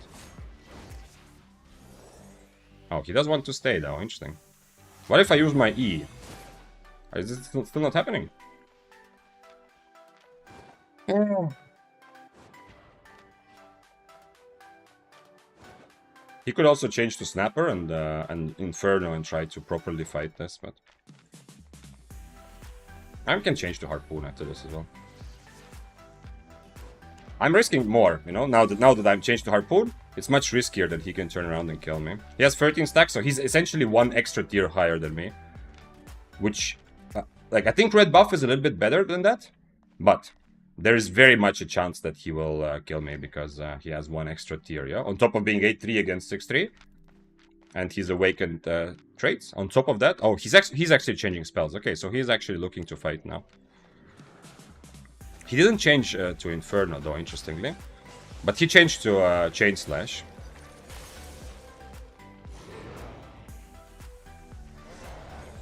Chain Slash definitely means he's thinking about this fight, yeah? He also changed to Cultist, which is really good against me. So, I think this is legit dangerous for me, yeah? And he changed the food as well. Like, now he has a decent advantage. The only thing is, I need to actually proc my buff.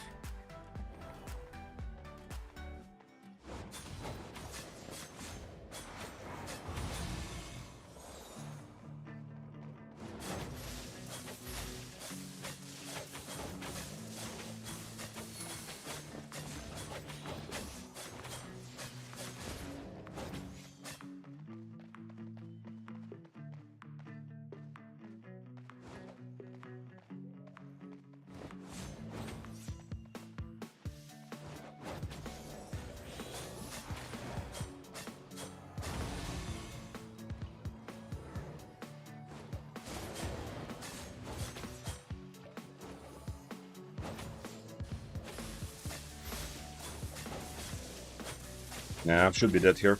His E is kind of low cooldown. Oh shit. Well, let's see who he goes for.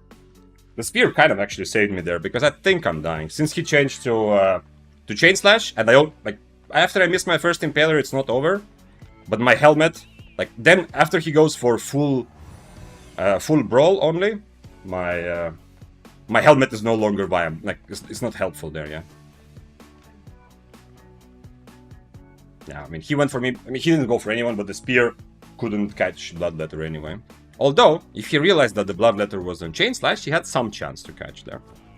But yeah, I should probably change to this. After I see that he goes for Cultist Cowl and Chain Slash, his Brawl is so strong, I need this. And I don't really need my other helmet anymore. Well, I mean, I'm kind of lucky to survive there. Considering I didn't change my helmet, I should have probably died there. Hello, what's up, Mufanza? Learning Albion online PvP? Yes. I decided to learn PvP after all. This is my week. I don't know if it's actually my 160th week of playing. I really don't know. I didn't see when I first registered. Also because I actually, when I really started Albion and I made an account, it told me that, yeah, there's already an account, yeah? So apparently I had already made an account like a year or two before I started playing. I don't know if I played for 15 minutes or not at all, but I had an account, yeah? So the official time when I registered it was a while ago. Yeah. Unfortunate. I should probably also overcharge there, but hey, it's okay. It was a warm-up fight. And the red buff did get procced, which is nice. But he did have it's not just 8.3 against 6-3, but it also, unfortunately, he has because I got all the chests, as I was saying. You remember? I said this is gonna be my death, yeah? Getting all the chests. Because I got 7 chests while clearing Abbey, I had 7 less stacks than him. So it's more than 1 tier extra difference, unfortunately. Don't play Quarterstaff, they will nerf it. Oh, Hunk, thank you for the compliment. Who knows? I don't think I can make them nerf Quarterstaff, but your words are sweet. Let's get some Eel Stew here. This is 90k and 8-0 is 80k, so it makes sense to buy it like this.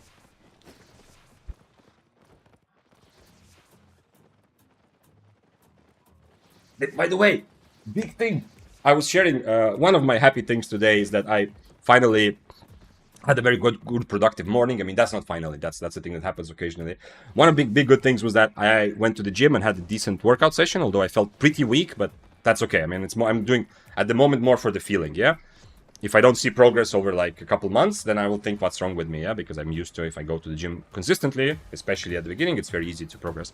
But it was a good workout. But one big thing that made me happy going outside today is that the heat wave is finally over.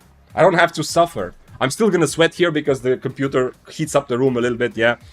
But damn, it's a different life. Like, I can go outside and live. It's not almost 30 degrees, which for a Nordic person like me, I've been saying, is crazy. Crazy temperature. What is the best build for Daybreaker Spear? Go with this. I mean, if you go lower IP, go any boots. Yeah, any boots with rejuvenating sprint. Don't worry about demon boots.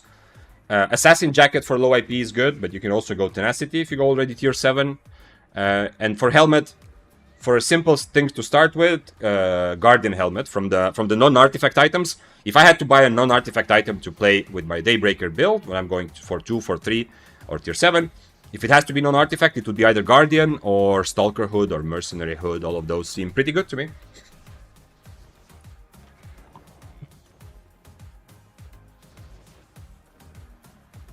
Invisibility cleanses Duskweaver. Yes. Yes. What do you mean, never realized? It's a common thing that, okay, well, I mean, depending on what you play, yeah, but I'm sure it has happened to you, that you try to Duskweaver someone. Like, if you played 4 champions with Duskweaver, I remember Mufanza, a lot of kiters, like Bows and Frosts, you connect the Duskweaver, and then they will use Assassin Jacket, and then you cannot helmet to them. I think that's a common thing that can happen. Great Arcane auto attacks literally freeze me, anyone knows? They have a passive to silence, but I don't think to freeze, I'm not sure. Oh, you mean when you are attacking? Yeah, it might be, yeah. Like, you got a couple answers already from Mufanza and the Haha, yeah. That if you are attacking, you might be stuck in the animation, yeah? Wait, when I was playing Occult Staff? You maybe saw. I was kind of surprised because my character, he did like this with one hand, you know, like a Iron Man type of thing. And then he attacked 3 times during the one animation because attack speed was a bit faster, but the animation was really slow. So it might also be that you're not actually frozen. You just don't see the the animation doesn't go. If you attack 3 times, it doesn't go like shoo shoo shoo, but it just goes 1 time and then shoo shoo shoo comes out of your hand, yeah, as your character is standing. That's what I noticed. I hate how much better red buff is than the others. Yep, I agree, Anamava. I've been saying this several times. That's one thing they need to figure out to balance out the buffs a little bit between each other. Hunk said, by the way, I love how most of Albion content feels like Tarkov but MOBA. Yeah, absolutely. That is someone like whenever we discuss what Albion is, there's always someone who words it very nicely, and I always agree with that. Yeah, it is a MOBA, like it's MOBA combat, but it is it's an extraction MOBA. Yeah, kind of extraction MOBA packaged as an MMORPG sort of thing. Absolutely, absolutely true. Today is the first chill day here too. I think we are not that far from each other. That maybe the same, what's it called, cyclone or weather. Or I don't know what those things are, you know. But it's very likely that yeah, we are.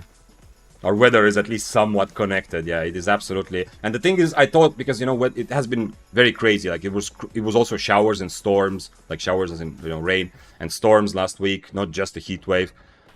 So I don't know what to expect. So today I looked at the weather forecast, the one that the Norwegian one, which most people say that's the trustworthy one.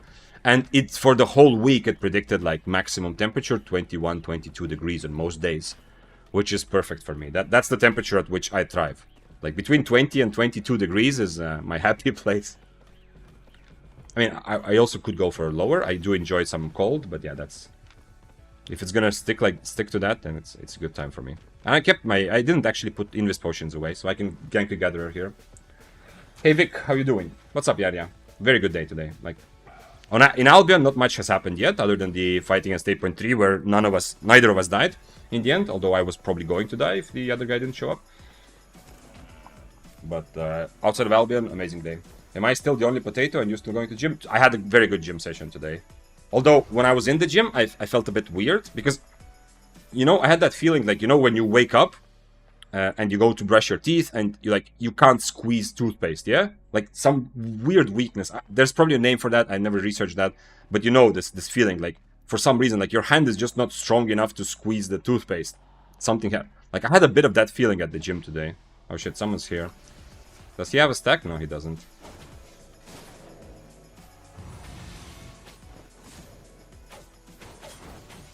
I am a bad guy today. But it's another 180k chest, you know?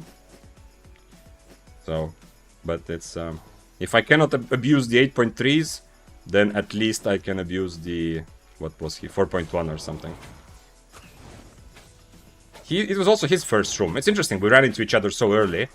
It's not that he entered the Abbey a lot earlier than me, because he also had 0 stacks. So yeah, so I had that in the gym today. Like I was doing chest and shoulders, so I actually legit felt a bit scared, like because I don't have someone to spot me. I legit felt like maybe it's a bad idea, yeah. So I worked out like the weights were lower and everything, because I felt like, you know, I had this kind of weakness. If I have it at the wrong moment, you know, I'm gonna get hit by a dumbbell in the head. But still, no. During the workout so, but after it still feels good, yeah. So if you are watching this and you want... this is from somebody who has been also potato for the last half a year before that. If you want to have some extra motivation, go also to the gym and stop being a potato, because it's not about the progress, just the kind of... the process itself, yeah? It just feels good after. It's like overcharging yourself for the day.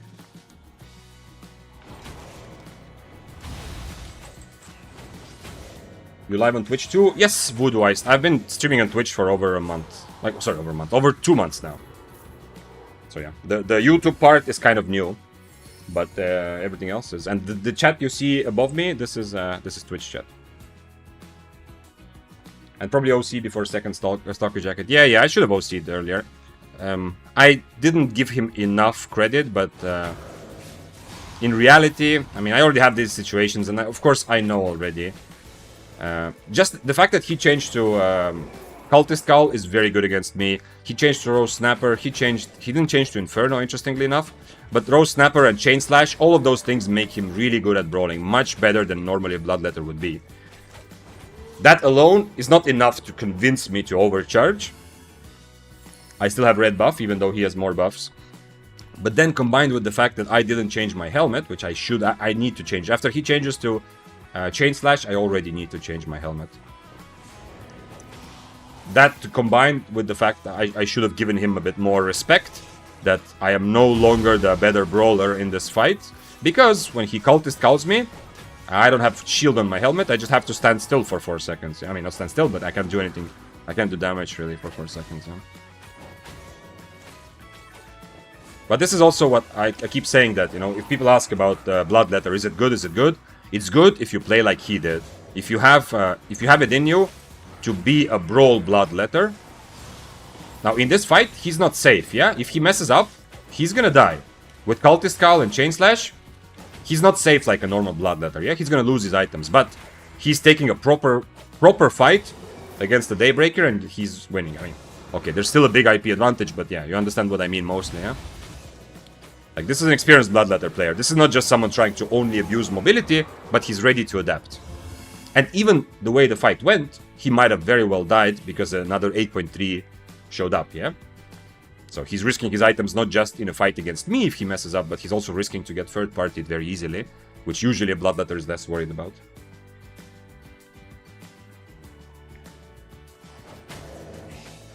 Maybe he was missing some vitamins.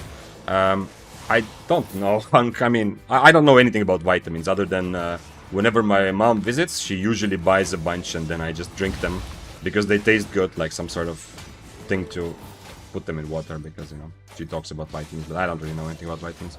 No, I think it's just, some days are just like that, and it might also be because not only am I finally kind of back on the gym train, but I'm also eating at a deficit now these last week and a half. So maybe it's also that, you know, maybe body is just adapting a little bit. I'm not doing keto, so it's not like I'm going through, like, you know, this big adaptation phase or keto flu type of thing. But I think maybe the body is also just adapting to the deficit a little bit and just feels weaker. Hopefully it's just that. I don't know. Maybe something else. Voodoo said, I'm lagging when I just opened the game and Albion preloading the spells. I don't know. Maybe if someone else knows, you can... I mean, this question is on YouTube chat, but if someone else has some experience with lagging because the game is preloading spells. I lag when the city is full of people. Not lag, but, you know, you can feel the CPU getting a bit, like, overworked. Thanks for following. Kaufman number 54. And Door Die. That's her name? Door Die? Oh, do or die. Yeah. That makes more sense. I thought it was like a command, like door, die.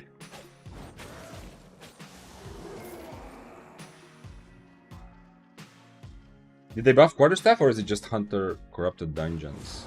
I don't know what the meta is. I don't know how people play in Hunter. Usually in Hunter it's beginners, or it's people who are not, since you're not risking, people who don't care that much, so they can try all kinds of different things. But Quarterstaff is decent. Like, Quarterstaff has been good for a while.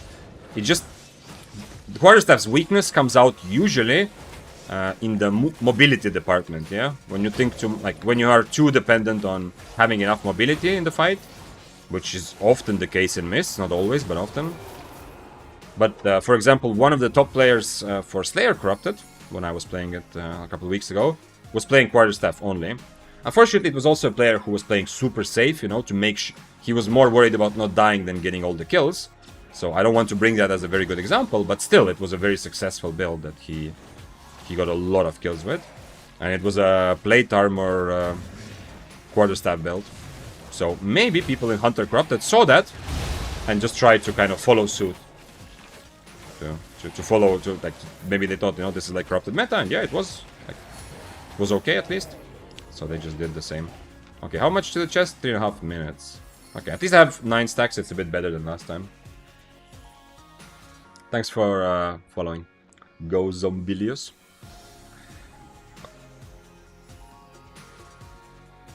Hollow Knight profile pic is fire. One of my favorite games of all time. Haven't played Hollow Knight. We'll see. I will definitely branch out into a variety. I've said this many times. First of all, just maybe one day a week or something, but you know, at some point. I love Albion, but one of the reasons why you probably see me enjoy Albion a lot, and I'm sure if you've seen my videos, you felt this, you know, when I talk about some of the things. I am legit, I'm like, it's not a job that I feel like I'm forced to do, yeah, it's also not a job at all, yet, maybe it will be in the future, I don't know, but I have a lot of love for the game, but one of the reasons why that is the case is because I give myself freedom to not play it, yeah? I don't feel like I have to Albion if I don't want to. So, at some point, sooner or later, in order to enjoy Albion, I will have to have also some days when we play other things.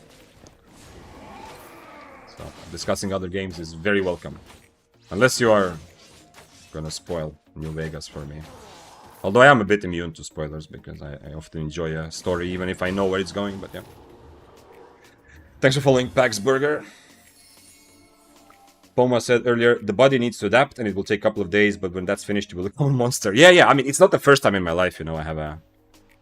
Yeah, it's too early to say that I have a workout schedule, but it's not the first time in my life, you know, that I'm focused on the gym.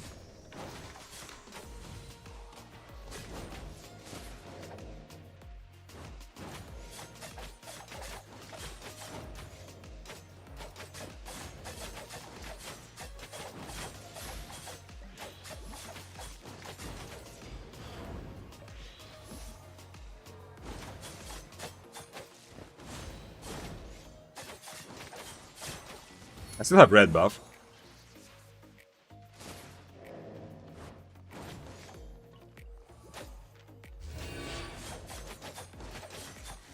I need to make sure to not let him get 3 stacks now. So when he's about to jump for 3rd stack, I'm gonna remove them. Now he's kind of cornered there. Ah, that's not good. I'm gonna run out of energy this way, which kind of sucks. I still have 1 potion, but I don't have enough energy to actually take this fight properly. Too bad. I wish I had the other helmet, but then of course he would have run away. Already many times there.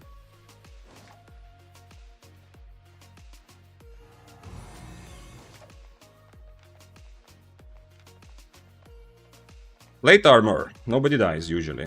When one person is using plate armor, everyone is safe.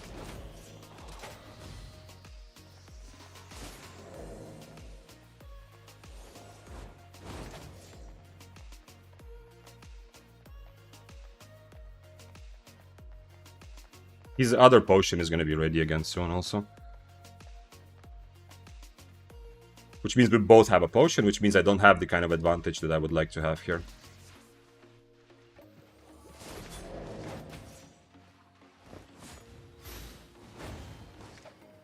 No, no energy. No energy for my E. No. No. I already clicked E in the right direction and I just ran out of energy. He has a potion. He just drank a potion as well. That was so close. When I was chasing him, I saw that my energy is regenerating, so I was feeling kind of good about it. He's gonna just keep doing the same thing, I think.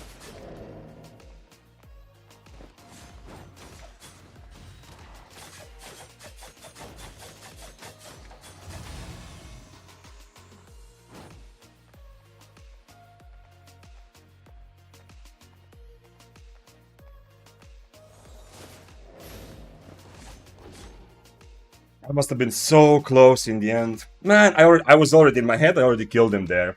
But I used the energy for everything else. Ouch, ouch, that hurt a bit. That hurt a bit. F, that was very much F, yeah. Oh, I mean, I didn't have to chase him like crazy the whole time, right? But,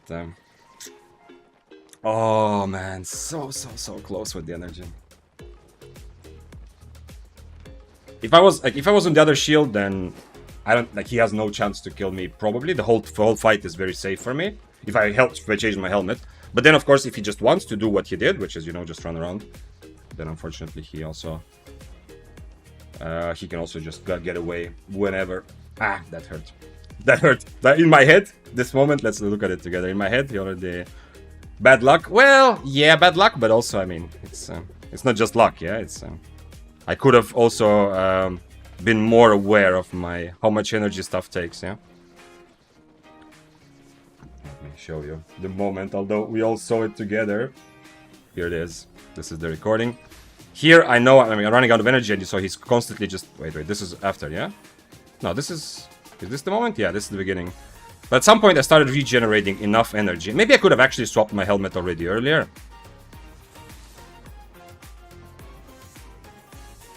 My Inferno was also... Like, I was ready with Inferno that he's gonna do the E, and he actually did E instead. He did E into the Inferno, right? Okay, anyway, let's look at this. I'm gonna remove sounds from the game for a moment. I could have reset and just changed my helmet. We both have 10 stacks, no buff. It's a good fight. Like, it's an interesting fight either way. This is also why I don't like plate armor, because, you know, no one dies for a long time. Here, I was already... Oh, the Inferno actually took... Wait, so this Inferno was actually... I still have E here. I know he's gonna E into me. I Inferno. Now I Q. If I didn't hit this... Ooh, if I didn't Q here... 122 energy. If I didn't do this Q, would I have... I think I had, yeah? After Inferno, yeah, I think if I don't Q here, I have enough for E. This is where, in my head, he was already dead, because I'm just Eing through him, yeah? Very, very, very painful there. Just one tiny bit. Okay, maybe you can say it's bad luck. 77 energy I need for my E. Wait, let's see. I have 80 right now. I have 80 right now. If I knew it, by the way, this is a good thing to know, yeah? But here, after Impaler makes haste anyway, Inferno takes energy. If I knew that it's 77, I mean, probably I'm not gonna look at it at that moment, yeah? But still, like here, if I don't Q, I have E. Wait, it says 77, but on 80 it's still showing that I don't have it. So I guess it's showing incorrectly here. Interesting, okay. Because here, for some reason, I still can't E. And even now, 110 I can E.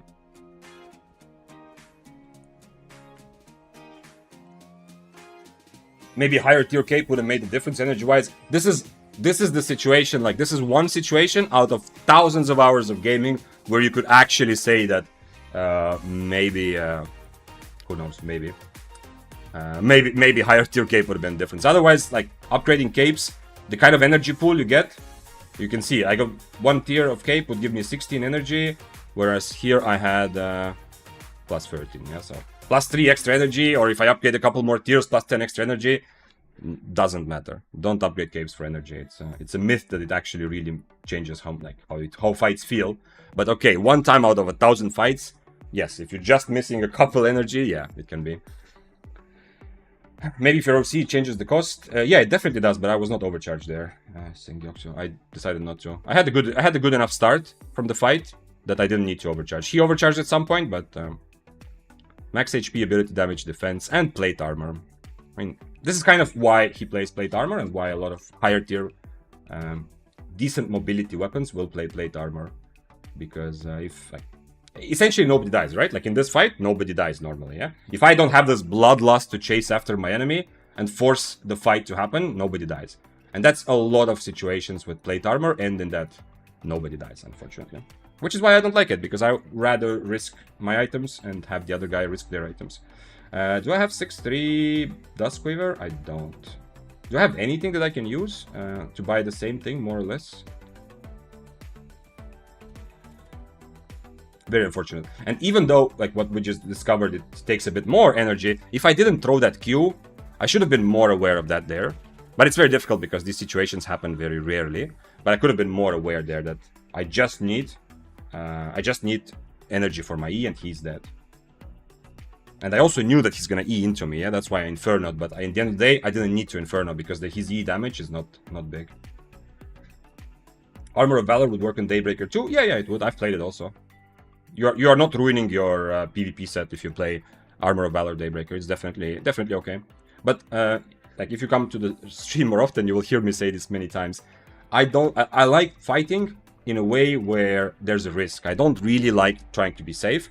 And playing plate armor usually means that, you know, like in this fight, like he's already fucked up at the beginning. I mean, okay, he not just fucked up, but he has a big disadvantage, yeah?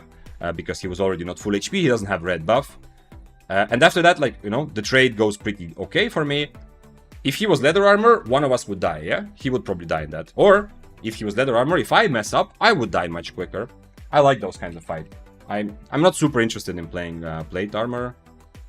even though it is not bad, because I would rather have some somewhat quicker fights, and to be punished for my mistakes, and for my enemy to be punished for their mistakes. Let's buy like this, so it looks a little bit like I look a little bit less scary like this. Everything the same. Duskweaver helmet, yeah, I still kind of need it. It's very good. It feels pretty good. Although most of the time, usually I keep it on shield, but in Abbeys, you know, the helmet also feels good because like this I can punish people that I come across who are not ready for me. I can catch them. A bunch of 0.2 healing potions because they make sense for 6-3. It is expensive, but the set itself is also Rose Snapper 0.2. Also kind of expensive, but I think it makes sense for 6-3. It's kind of borderline. It's not a huge advantage I get from paying this extra, but I think it's still okay. Since also like I was keeping my potion on purpose, yeah, to bait. But since he had no plan to risk his items, he was, you know, he did risk it, but he had no plan to stay and fight. Yeah, you saw he was just constantly running around with me. Because of that, it ended up that the fight was so long that he actually also got his third potion. So he ended up using 3 potions and me only 2. What is the overall price of the gear you wear? It's 4.5 mil. It's just 5 mil now, but I'm not sure why. Maybe because of potions, everything. Yeah, let's say 5 mil. Yeah. I mean, also I have some stuff in my. That's definitely okay. Definitely 5 mil. Vic, do you have any tips for fighting regular bow? I play Forge Hammers. It's difficult right now because not enough people are playing regular bow for me to have like a consistent understanding. It has been for most of solo PvP outside of Corrupted Dungeons. Regular bow has been dead for a long time, but with the Q1 buff recently, it is seeing a resurgence, and I have not fought it enough to really know. Like number one reason, one thing I would do is look at their W. If they are on Frost Shot, even though they are still good at brawling, if they're on Frost Shot, you are trying to catch them, and you are better off being on top of them most of the time. Because Frost Shot means that they have a lot less damage, but they have good ability to create space, yeah? So you need to close that space if you're a melee weapon. If they are not on Frost Shot, you need to be very careful, because if they're on Ray of Light, they can do crazy damage, even very close range.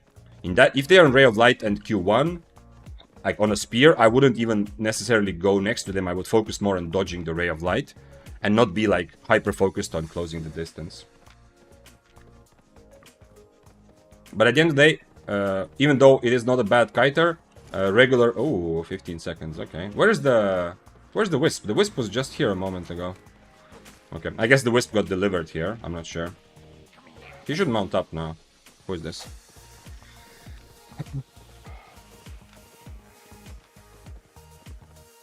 So, the bow still will suffer. I mean, Frost Shot is not bad, but it will still kind of suffer a little bit to catch you. Like, if you're on Forge Hammers, it's not that...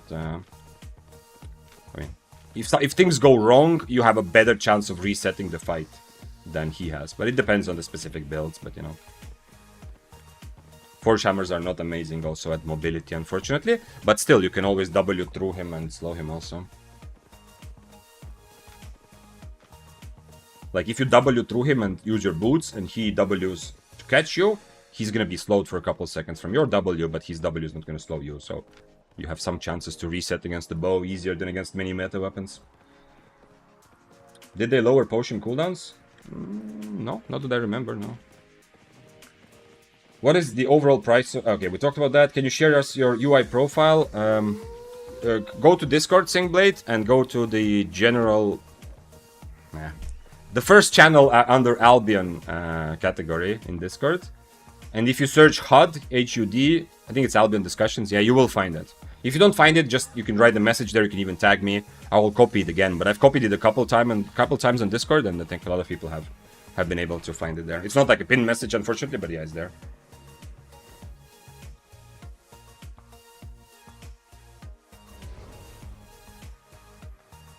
Punk said earlier, back in the day, I was a genius. Okay, you were a genius, nice. And the only one who knew quarterstaff was good, because people used to tell me I'm crazy. Interesting. Maybe, I don't know if I was playing back in the day. I don't remember a time where quarterstaff was bad, but it's definitely...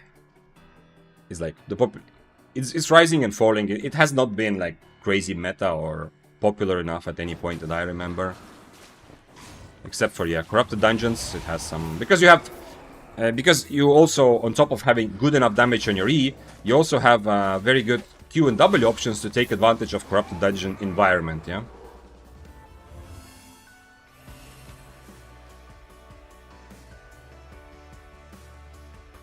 That hurts a bit. What I realized now that it would have been such a, like, it was a nice fight, yeah, but it was like a couple of, just a little bit of energy. All I needed is that tiny bit of energy. I mean, it's a good lesson, but one of the problems, I think, is I'm not sure I'm gonna apply this lesson very often. But definitely, if a similar situation happens again, I will remember it, you know? I will remember to be a bit more careful. By the way, I have pretty much the same set, yeah? How much does it say? It says 105 now, okay. So when I was looking at the set in history, then it was showing incorrectly. So it actually requires 105 energy. So I need to be a tiny bit ready for this, so it doesn't happen again. And that happens, like, if you've seen me talk about spears and spear guides and stuff, I don't use energetic sprint because I almost never run out of energy. Like, these sort of situations happen very rarely. And even in this situation, like, I have 2 minutes worth of time, almost 2 minutes, where I'm free to go at any point, yeah? If I don't want to risk it, I'm free to go and I can easily restart and take this fight again, you know, from zero. If he wants to fight, of course. But when it does happen, I think the energy limitation, if it does happen, it's pretty much always happens to me just on Duskweaver helmet now. I've noticed. Because Duskweaver takes a lot of energy. Mufanza said, Vic, I wonder if you thought about doing the following challenge. Mr. Board Wide, before the stream ends, you need to get a kill with weapon from each weapon tree. I really liked your last challenge idea. To be honest, I've had a lot of fun now with Daybreaker also, so I wasn't even that excited to necessarily do a challenge, and I ended up on Monday to being pretty much late with... Also, Monday was crazy rain, yeah, so I was out and I didn't want to come back home, because it was raining up, like, it was storm type of rain, yeah? So, otherwise, you know, on Monday I would have already done it. I liked your last challenge idea a lot, like, kind of like cosplaying sets, you know, like a full hunter set or a full assassin set, and pick a weapon for that fits it, and then play it. Mr. Board Wide. Man, you even have the name. That's pretty good also. Yeah. The challenge part there is to do this in one stream, yeah? That's interesting. Otherwise, it's kind of like... otherwise, it's whatever. It's okay. It's not a bad idea, but it's not like super exciting as a challenge right away. But if you add the thing that you have to complete it in one stream, that adds some interesting extra tension. I like that also. Not just to get a kill. Yeah, the problem is, of course, gonna be Holy Staff. Because it's gonna have to be... It's gonna have to be like Corrupted Dungeons, I guess. Maybe Life Touch Corrupted, even though it's not that strong anymore, but still. Yeah. Interesting.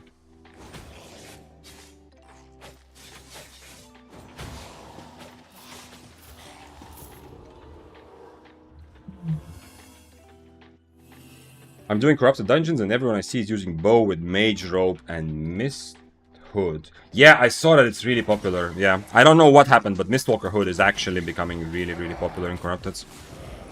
I haven't played Corrupteds this last couple of weeks. I played it a bit when the update came out.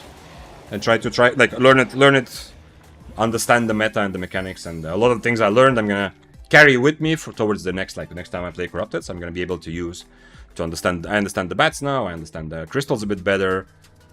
How people play and what kind of, like, when they reset, when they don't, a bit better. But in terms of actual meta builds, my build was very meta when I played it, but I did not come across many Mistwalker Hoods, but I've seen it now being very, very popular. Hello, Crimson, what's up? Crimson busted me yesterday evening because I was playing some Delta Force. Not a lot, but I did play a bit of Delta Force.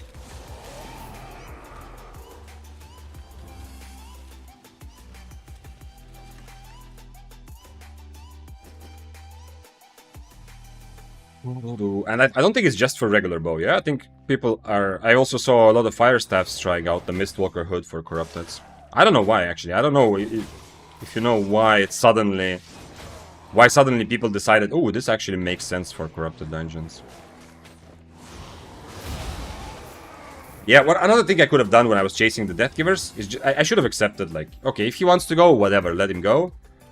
But I could have also swapped spells because it's only... like, this is only 5-second cooldown, yeah? So even as I was chasing, I could have just swapped my spell to the helmet, actually. Like, to the shield, I mean. Also, would have not just only solved my energy issues, but also would have made it kind of impossible for him to kill me. So maybe if he realizes that I did that, I have even less of a chance to actually catch him. But at least he doesn't never kill me. Oh, come on! Not again! Man, I like to think that Friday is tilt day. Yeah, Friday is to let all the emotions out. But today I can feel some of the tilt bubbling slowly, you know? It's up to this level. I mean, I had a very good day, so I feel good. It's not like serious annoyance, but I am feeling a little bit of that. First of all, the fact that I was missing like 10 mana, 10 energy from that kill after chasing the guy for I don't know how long. That was a little bit unhappy moment, but it's okay, it happens. But now also, this is second Abbey in a row when I just get green chest after green chest. I can't wait for the developers to say clearly if there's a reason why in Abbeys the chests don't give you a stack when they do in other content. The fire staff, are you sure? Okay, if you are sure, I don't have my E ready in time, so... Okay, I guess he's not sure.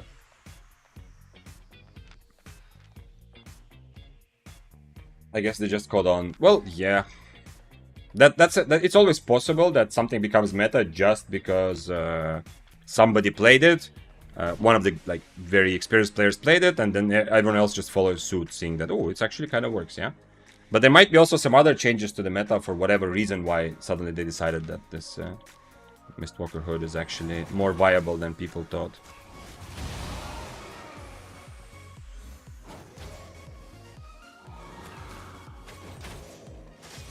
If I get a chest here, I'm gonna actually start tilting a tiny little bit. If I get another chest. This is already like that Abbey against Bloodletter, where I should have died if the other spear didn't come up, didn't come close to us. That Abbey was already like, I even said this. The stack problem is gonna be the end of me, and I ended up having to fight an 8.3 when I have an extra 7 stack disadvantage, which is more than one extra tier, yeah. And right now I'm cruising for the similar type of situation. At least I hope I find a red buff somewhere. How much for the chest? 2 minutes. Okay, I will quickly. This room is amazing to clear. Very, very easy. So I'm gonna clear it. But I really want to get that red buff. Is this a red buff? I think this is a red buff outside because there's red banners there on the wall. He quickly changed his mind. Yeah, if I had Duskweaver there, I would kill him. But maybe it's a good thing I didn't go after him because it's more important to get stacks. I obviously do want to get rid of tier 6 fire staff because he's actually a legit ratting threat, yeah, and he's definitely going to be interested in ratting if he sees me fight someone. But it's I think it's more important right now for me to get stacks, since I am kind of starving for stacks, and to find the red buff, which I now finally have found. Man, this is also, if this is a chest, I'm also going to be very pissed. Better be a stack. Come on. Come on, Albion. Ooh. I already felt, you know, I was already ready to be pissed. But everything is good. Let's go from this side, because then I will come from closer to the exit. So I could potentially position myself between the exit and the chest if I go from this side. Zombig asks, is there any set for two-handed sword you recommend for someone wanting to try Soul Mist? I've been going depths, corrupted dungeons for a while. I want to give Mist a try. If you just start, like, if depending on how confident you feel from your other experience, but to start out, nothing special. Mercenary jacket, any sort of green boots on rejuvenating sprint, a helmet. If you have a bit of more money to spend, I would use Fiend Cowl at the beginning, you know, because the purge will help you a lot. If you don't want to, then you can use a defensive helmet like Guardian helmet or something. But honestly, if you don't want to use a purge, I would just go and any helmet you buy, I would mostly just use Energizing Shield, the new spell anyway. And if you want like a more like a quirky, not quirky, but an interesting build for dual swords that a lot of people are playing right now, you can try Assassin Shoes on the dash. And you have just enough mobility to stick to people with the dash, your Q, move speed, and W Cyclone, and E, of course, also has extra mobility. But nothing special at all. And of course, if you go lower than tier 7, cape doesn't matter, you can go without cape. But if you go tier 7 into mists, I suggest using Smuggler's Cape. If open world, you can try Undead Cape, but dual swords in the mist, I would just use Smuggler's Cape with 2 healings, nothing special. Why is it bad to get a chest? It's bad to get a chest because the chest can give you some extra silver, nice, yeah. That's not something I really am interested in. I'm not going to be able to catch him anyway. But you are much stronger when you have stacks. Every time you find the buff, you get 1 extra stack. You see I have 10 stacks right now. It says that my damage against players is 2% higher and my defense is also almost 2% higher. This tooltip is not beginner friendly because in reality, every stack gives me 2% damage against players. So in reality, I have plus 20%. I can show you here in stats. If you look, damage versus players, 20% from these stacks. And defense versus players, 20%, yeah? So, 6 stacks. If I have 10 and my enemy has 4 stacks, so I have 6 more, it's essentially like me being 1 tier higher than I otherwise would be, yeah? It's a bit unfortunate that the tooltip doesn't say it. There's a lot of people who don't have that much experience who don't know about this, and it's very important. So, if I'm looking for PvP, and which I always am, yeah? If my focus is the big fight for the chest at the end, stacks are the most important thing is to get as many stacks as possible during the Abbey. 15 is maximum, and to finish on a red buff, because red buff is better than other buffs right now. It's pretty much just objectively better. So right now, if I want to fight against an 8-3, I'm already 2 tiers behind. That's okay. In some matchups, that's okay. But if I come to the chest with 10 stacks and he has 15, I mean, he has a big extra advantage. Just like with the Bloodletter I fought earlier. He's already 8-3, but then he also has 7 stacks more. So it's essentially like he's not 2 tiers higher, but 3 tiers higher, which is very unfortunate. But of course, to flip it around, some of my best kills have come from the situations where I get very juicy opponents that are higher tier than me, but they have fewer stacks. Like the recent 8.3 carving kill that you might have seen a couple streams ago. I was tier 8 overcharged, he was 6-4, 8-3, yeah? So there's at least 2 tiers difference there. But I had 13 stacks and he had like 5 or something, I don't know. So anyway, the stack difference makes up for at least one of those tiers between us. Same in depths? Yep, same in depths, absolutely. However, for the depths, they made a big update. Like, I mean, they made an update which, in my opinion, has a big impact. Which is that even if you get a chest, you still have you still get plus 1 extra stack. So even if you get lucky or unlucky, whichever you prefer to call it, to get a chest, in depths, you will still get extra stack. But in Abbeys, for some reason, they didn't do that yet. Which makes me very unhappy, because there's a lot of these tilting moments where I focus on my build is good at PvE, I focus on PvEing, you know, specifically to get stacks. I mean, that's one of the reasons why my build is also decent, you know, for Abbeys. I'm pretty good. Like, for example, Death Givers might struggle occasionally to farm as many stacks as I do. But unfortunately, I don't always get rewarded. And last time, in that Abbey where I fought against the Bloodletter, I had 7 chests. And if the chest is really good, of course, I would rather take the 1 million silver than 1 extra stack, you know. I will go and get the stack next room. But if you're constantly getting green or blue chests, which are like 50k max, maybe 10k, maybe 50k, it feels like, you know, I'm gonna lose the fight. I'm gonna lose 5 million because of all these chests. And instead, they give me the tiny bit of... This is the guy that... It's again the plate armor. This is the guy that last time I think he attacked me or someone next to me. And he ran away. That was like... I fought back, so he started running away. And then there were 2 other guys, I don't know if you remember, but there were like 2 low IP players also trying to help me. And we tried to chase him, but... Once again, there's a reason why you see plate armor at high IP. And also this guy, and also the guy that I fought earlier. And yeah, sometimes the reason is because it's a fun build that they are trying. But unfortunately, very often the reason is that they are doing the opposite of like this risk-reward thing, yeah? So I would like to risk my items so that I get punished for my mistakes, but also my enemies die when they make mistakes. High IP often uses plate armor, like on good enough mobility builds, like Death Givers, to eliminate the risk, yeah? So that they, like, these Death Givers can mess up a lot. Even if I outplay him like crazy, he's almost never gonna die because of plate armor, yeah? Because both of us deal less damage. And as to balance it out, it's also difficult for him to kill me, which is nice, yeah? But it kind of, yeah. I don't like that sort of playstyle, unfortunately, but yeah. But when he's 8-3, you know, when he finds someone who is a lot lower IP, I mean, even I am much lower than he is, but when he has lower IP players, then his plate armor doesn't matter. He's gonna kill them anyway. So the free, it's like playing Plate Death Givers is a bit like playing Double Bladed. Yeah, it's a bit like the same logic, at least from what I've noticed. It's the same logic of trying to be very safe while still being able to capitalize on those free kills that come up. So I don't like it too much, but I mean, I tried Plate on Spear and Daybreaker. It's not bad. It's still viable, and I mean, at least there is the extra fun. So you lose the fun of being more risky and more rewarding, like more risky, more rewarding fights. But the extra fun is that some fights are longer, so you can learn more from the same fight, which is nice. Oxen, thank you for following and subbing with Prime. I appreciate you, and I raise my spear in your honor, and I hope others in chat will do the same. Show your spears, or you can put the new overcharge emotes. We have 3 different overcharge emotes now on Twitch. Because I went a bit overboard, because I liked overcharging so much last week. Why not Mistwalker? Yesterday I saw Dante using this jacket too. Mistwalker is like 2.5 times more expensive. Like a 6.3 Mistwalker costs like 2.5 mil or something. This costs less than 1 million. If it was the same cost, I would buy Mistwalker, because the Mistwalker special spell, this one, the last one, is actually super, super useful. For some situations, it's very, very strong.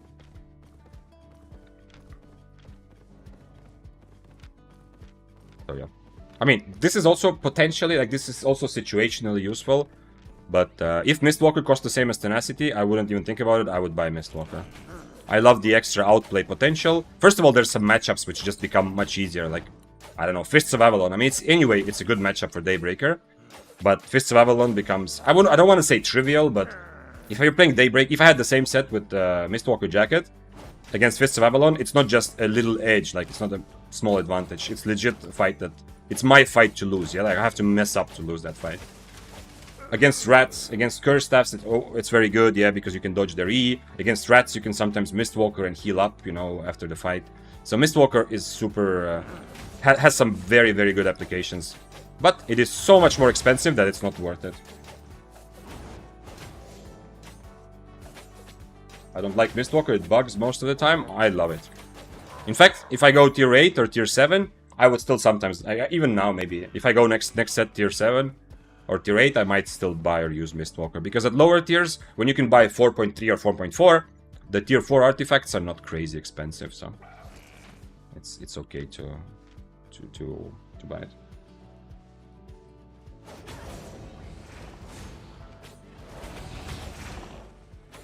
But yeah. But about the jacket, man, I think I need to soon make like a command or video or something to explain. Because I get a lot of questions about the jacket, and it's a very good question, yeah? It's legit like a thing that if you've never heard someone explain this, you're not gonna come up with this yourself. So occasionally I do, and maybe in a while I will explain this again. Why specifically this jacket? Multi asked, when do I use dynamic defense? I use it usually when I see that enemy has a purge, and it's quite clear that they're gonna use their purge to remove my Inferno. So against Helmets of Valor, against Fiend Cowls, not always, but in most of those situations. If I fight against Helmet of Valor, I know the moment I Inferno, they're gonna purge me, yeah? So then I change to that. Now, in many of those fights, I would still prefer to have Inferno, but I don't have the choice, yeah? Because the person will always purge it right away. So that's why I can start the fight by using dynamic defense. And if they purge it, they use their long cooldown purge. But now my jacket will be ready much faster, so I will be able to use my second jacket well in a fight, yeah? Thanks for following, Thomas Tubred. How to play against Ava Fists? Well, depends on who you are. If you're asking on Daybreaker, then it's a good matchup for you. The key for your Daybreaker versus Fists matchup is your E, because it gives you CC immunity. Which means that if they are flying towards you with an E, you've seen, I mean, if you see my fights on stream, you know this. You'll definitely see this more. If the Fists are flying towards me, I E through them, I do my full damage, and I'm not gonna get knocked up. So it's very difficult for them to actually hit their second part of their E, yeah?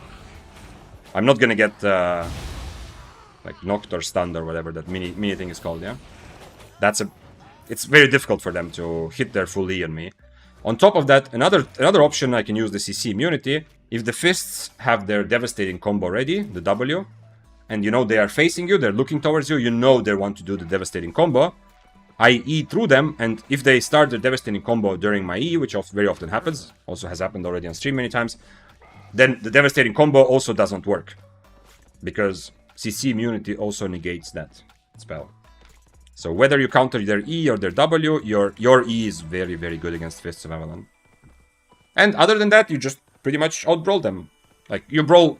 If they cannot consistently hit all their E's and W's, you just stand and brawl them, you know? You stack up and you brawl... I don't even want to say even. You have an advantage in brawling. In fact, if I play against Fists of Avalon, I'm usually not changing my helmet because I don't need extra brawling. I usually keep my helmet like this to be able to catch and finish the fight and rely on my E and Inferno to win the brawl. Lyconic says, Vic Zane, you missed my message. Can you take a look? Okay, of course. The question is, hi Vic, in Duo Mists, me and my friend are struggling with dismounting other players. What are some tactics we could use to consistently dismount people? We have a hard time catching up to people. We play Ava Gloves for plus Badon. I wouldn't hyper-focus on being able to dismount people. I mean, yeah, some builds are better than others. It's always going to be the case. When I played Tomb Hammer plus Badon with my friend, we were dismounting anyone if I hit an E, yeah? The moment I see someone on my screen I wanted to dismount, I W towards them and hit my E, stun, and my friend follows up with some damage and they're dismounted, yeah? But when I played Heron Spear plus Badon or Heron Spear plus Crossbow, we were not dismounting people with my friend. It's just inevitable. Some builds are just worse. If you want to be really, like, special cute about it, you can bait some people, yeah? Like, if you are Ava Fists and you feel survivable, you can make it seem that you are solo and kind of bait them to dismount on top of you. That also happens a lot. In Duo Mists, like, you're running around solo, people start, let's go for 2v1 fight. You start fighting them alone, and then your friend comes from off screen, or you drag the people to your friend. But there isn't some sort of, like, secret dismounting strategy that you are not aware of. Some builds are just worse at dismounting. And, I mean, with Fists, if the person doesn't come close enough, and even if they do, hitting your E on a mounted target is very difficult, so not much you can do there. What is this, sir? Is this a gatherer? I see. Can I have your items? Sir, okay. There's two gatherers here. I'm gonna change to Cripple and Invis Potion and do my best to try. Oh wait, I don't have Invis Potions. It was the other set. It was before I died. If I had Invis Potions, this is actually a good build to kill gatherers. I'm just gonna mess with their minds a little bit, but I mean, they're gonna be much more aware that someone is interested in killing them, unfortunately. Killing gatherers, they put food on the table. Well, okay, I'm not. Let's put it this way: I'm not killing gatherers. I'm gathering gatherers. If I word it that way, does it sound better? This is me developing my economic trade skills in Albion.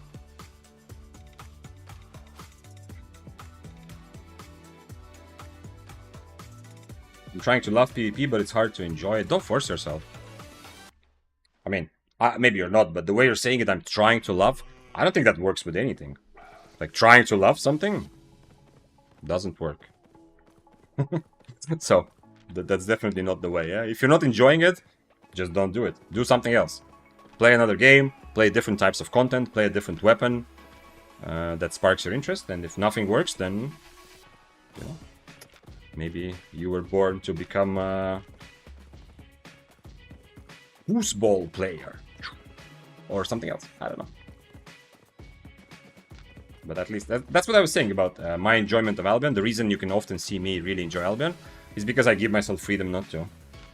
Yeah. And sometimes that means not playing for a couple weeks. Sometimes that means playing something different. Is this guy... This guy is just for leather or... Dragonhawk? No, this is just for leather. Yeah, okay. So I can't actually mind him anyway. It's not the guy that gives... he doesn't give any artifacts. Yeah, too bad. I really wish I had Invis Potions with this build. Okay, I'm gonna go quickly check out this mining space again, because maybe one of the gatherers is dismounted there and I can somehow magically catch him. And if it doesn't work, then I'll just go to next mist. This is why I don't really like going into legendary mists. Okay, if there was a chest, I would be happy, but the chest timed out just as I got here, so I couldn't contest it. And other than that, there's usually much less PvP going on. There's fewer PvP players and more gatherers. By the way, because of widescreen resolution, look how far. If there was a guy gathering, if there's a guy who comes to gather this this ore there at the edge of my screen, I will see them visually right now because I'm looking downhill. I will see them visually, but this is more than 50 meters. They will not see my name tag. I also won't see their name tag, yeah? But just as a, like, if you die, if you're gathering and you sometimes die, don't instantly assume it was a radar, yeah? If someone came dismounted to kill you, first of all, of course, things make sound, yeah? So I can also hear people hurt further. But in this case, I would, if I had Invis Potion, I could stand here forever. I'm not going to do that, but I could, in theory, stand here until I see someone gathering this, this ore, you know? And the moment I see them, I drink Invis Potion, I go gank, and for them, it will seem like they got, you know, like a radar hacker killed them, yeah? Unless they already know about this. But in reality, you know, even though we don't see each other nameplates, I can actually see further than 50 meters. Just as a bit of side note. But of course, like, sound is also a very big part. It's a very big part that... gathering stone is not going to make a lot of sound, but, for example, that's why... killing, like, leather is often more expensive because it's more risky to kill, it's riskier to kill mobs that you need to skin, yeah? So skinning is the riskiest one. Because if someone is fighting a mob, I can 100% hear it, yeah? That's very easy. Like, just like you hear a fight, yeah? I mean, you don't hear that it's a person fighting a mob, you just hear some spells being used, so you know there's someone there. Oh my god, I can't believe you use radar. I use my ears to detect you. Are there any boots, armor, helmet abilities that would make dismounting easier? Let me think. Well, I mean, the artillery, the royal helmet with the stun could make it easier, yeah, because if you hit the stun, then you can follow up with all of your other damage pretty easily, yeah. But they still need to come pretty close to you, yeah. The range is not crazy, but that's the first thing that comes to mind. Range is 11 meters. It's not bad. There's like a decent delay though, so you have to kind of predict what they do. Is there anything else? For boots, I don't know. I mean, sure, like things like assassin boot dash. By the way, doesn't do damage to mounted player, but you can dash on top of them and then continue with your combo. Sure, but I'm not sure you want to gimp your PvP ability just by, I mean, by changing. Nah, I changed to it. I dismounted too early. I was being too cocky, thinking that I can participate in this fight right away. It's potentially a dangerous Great Frost, by the way. He is playing a lance. So I need to be a tiny bit careful.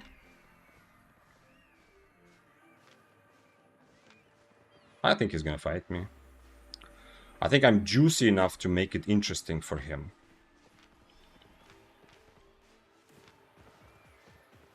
Let's see. I should change food. This one is timing out anyway, so... He didn't change his W, so I don't really need the helmet, but let's see.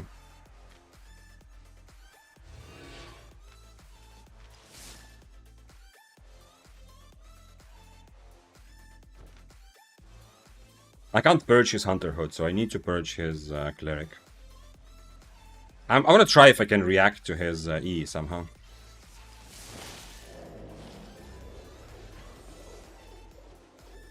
Okay. I couldn't. I mean, not that I couldn't, but I wasted my my W too early. But next time I have boots, I'm gonna do the same and maybe get on top of him. We'll see. He also has a Geek Pot still.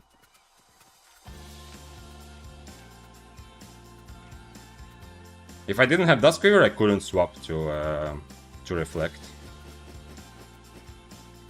Because I would... Like, it's still my job to get close, yeah? He doesn't have Blink, so it's not like he's gonna kite me for a long time. But it's still my job to get close. If I didn't have Duskweaver, I wouldn't feel good on Reflect, because I am very much limiting my mobility. BBL Bobby says, hey Vic, new player here, what's up? Went Blackstone first time and died 5 times to a group of people each time. Good job. I know it sounds weird, like I might be trying to be funny. No, legit, like, you, as a new player, dying and losing your items is a big part of your progress. So if you find ways to do that and still be happy about your life and the game, you're on the right path, yeah? Chased all across the map each time, wearing 70k gear each time. I guess a solo, should I just go Mists? Well, it's up to you, like, the trade-off, yeah? Mists, you're gonna have much better players. Like, the people you see in Mists are either more experienced or they're much more try-hard. Even if they're new, the people you will see in Mists are the ones that want to get better, want to figure out the best builds, the best way to play, and are gonna try hard to kill you. So that's gonna be more difficult. But and they usually have better builds. But you always know that everyone is for their like alone. Yeah, I mean some people like team up a little bit, like impromptu teams happen, but generally everyone is alone. Yeah, and mysterious strangers. In open world, you don't know. You're very often going to be outnumbered. You don't know who is friends with who, how many people are coming, stuff like that. But the people you do end up fighting are on average going to be much weaker because they're either beginners or they just play the game a bit more casually and they're not looking to try hard at the moment. Yeah, so pick your poison, sort of. But if you get constantly chased, like if you get chased by gankers a lot, first of all, that's going to happen, and that's still going to teach you very important skills. Yeah. I personally would suggest to go to Mists or Corrupteds because I strongly believe that the kind of skills you acquire as a beginner or intermediate player, the kind of skills you acquire from actually taking fights, like 1v1 fights, you know? Not running away, but from actually taking like proper fights, I believe that those skills will make you much better at surviving.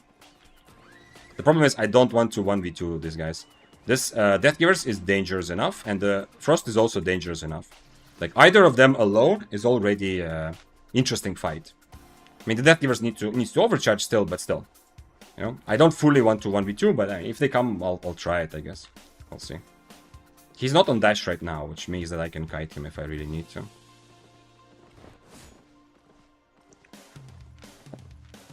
But yeah, so... The only thing that is kind of, I would say go open world, and that's okay also, like those experiences are valuable. But the only problem is if you don't actually take, I would rather, if you, like my friend, new player, trying to start and get good at PvP, I would rather get my friend into situations where they take fights and die, rather than when they die while running away from people, yeah? Because if you just run away from gank squads, I mean, you don't learn as fast. If you are running, if you're taking 1v1 fights, you will, it will be valuable experience, which will later also help you survive, interestingly enough. Kind of need to separate them a little bit. If they are both on top of me, it's not that good, yeah?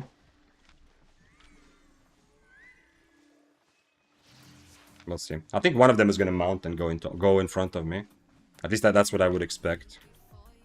The Frost changed to his blink, by the way. I hear somebody's boots.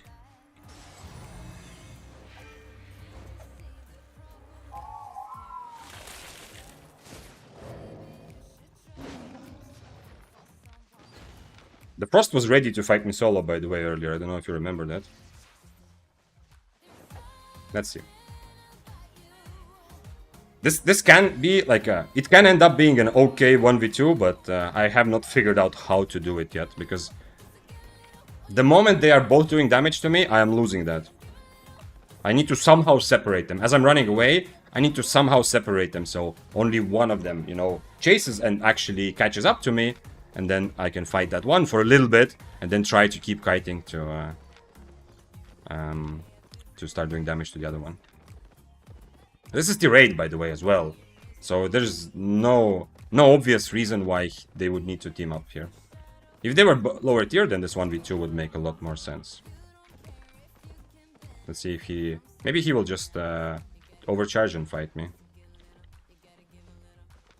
It's a good chance for him. Okay, he changed to full brawl build. So now it has to be a kiting fight.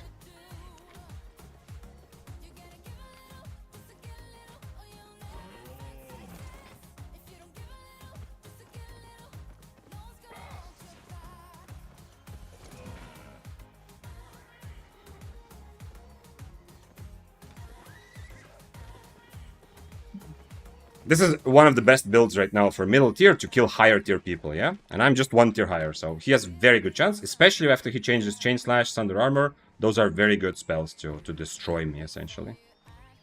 So, I need to be very careful, yeah? Even without overcharge, he has very good chance to win this fight. But I don't understand. It looks like he didn't want to fight, I'm not sure. He dismounted, but then he wrote question marks. I mean, he dismounted after I mounted. I don't know what his plan was. Thanks for following, by the way. Scarp was a while ago, but I just noticed it. I appreciate you.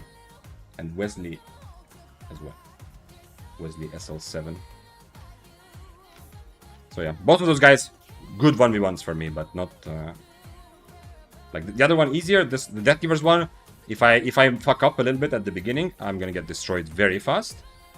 But I still have a bit of an advantage, I feel like. Because he's very kiteable on those spells.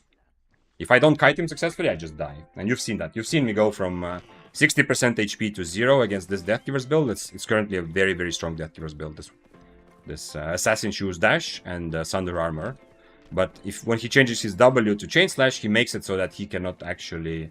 Like, I will kite him. He cannot chase me very well. It's more difficult for him. But he has even more damage. And in a brawl, he's even stronger. I was hoping that an Abbey would spawn here, because last Abbey I missed. I feel kind of bad that neither fight happened now.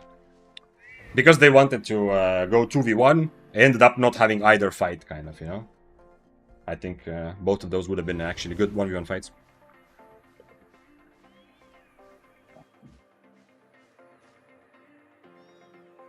But yeah, but if you're still wondering like what to do, if you get ganked several times where it feels like shitty to you to go open world because, you know, it's just hopeless situations where you get ganked, yes, go Mists, of course, or go Corrupted Dungeons. Go into fights, go into situations where you can at least take some fights, and accept that you're still gonna die a lot, but at least you're gonna get better, yeah? How do you get the Abbey Alley? Is it a specific wisp? What is Abbey Alley? You mean Nightfall Abbey, the dungeon that I was in, yeah? I don't know what the word alley means in your sentence, but it's a dungeon. It's like you will see me. I will call back to you, Zombig, when I see an entrance, if I still remember it. It's like a dungeon that you can see spawn in the mists. Oh, one. Is it? No, it's Warbow, okay. Warbow could be interesting, but I don't think he's gonna fight. He's tier 7. Like, I am kind of the person that he's looking to make money on, yeah? If you play tier 7 Warbow, you're usually looking to find someone more expensive, higher tier, to chase after you for too long, so that you can do enough damage and kill them. So he should be kind of happy to see me, but at the same time, maybe I'm a little bit too strong for him, yeah? If I was 1 tier lower, I would definitely be his primary target audience. I'm at work listening to audio only, pretty much. Okay, well... Anyway, you will see, and at least I will try to describe it, yeah? There are dungeon entrances that take you to Abbeys. Unfortunately, you cannot guarantee that you get into an Abbey. It's a dungeon, and in fact, one of the best ways to play Mists currently, in my opinion, since the loot from the camps has been significantly nerfed, one of the best ways is to run around on your horse constantly, looking for Abbeys. As you're running around, you will of course also come across other people to fight, PvP situations to rat, other objectives to contest, like coffers, but you are also putting yourself in a better place to find the Abbey entrance, because it doesn't show up globally, you can only see it when you're close. If you get close enough for Impaler, Deathgivers is going to use Assassin Shoes, right? So how do you avoid that damage? I can't avoid that damage. The fight, Rico, the fight will start by him Assassin Shoesing. In fact, I'm not going to Impaler until he's on top of me already, because there's too much of a risk that I'm going to miss it. I use it at the same time as his Assassin Shoes. I walk close to him, he Assassin Shoes, I use Impaler, I use a Q, he's going to double Q me, if he has Curleon Cape, I don't remember. Anyway, I don't let him get 3 Q stacks, I E away from him. Like, when he gets the second stack on me, I E away, and now I start playing from this distance until his shoes are ready again, which is going to be like another 7-8 seconds.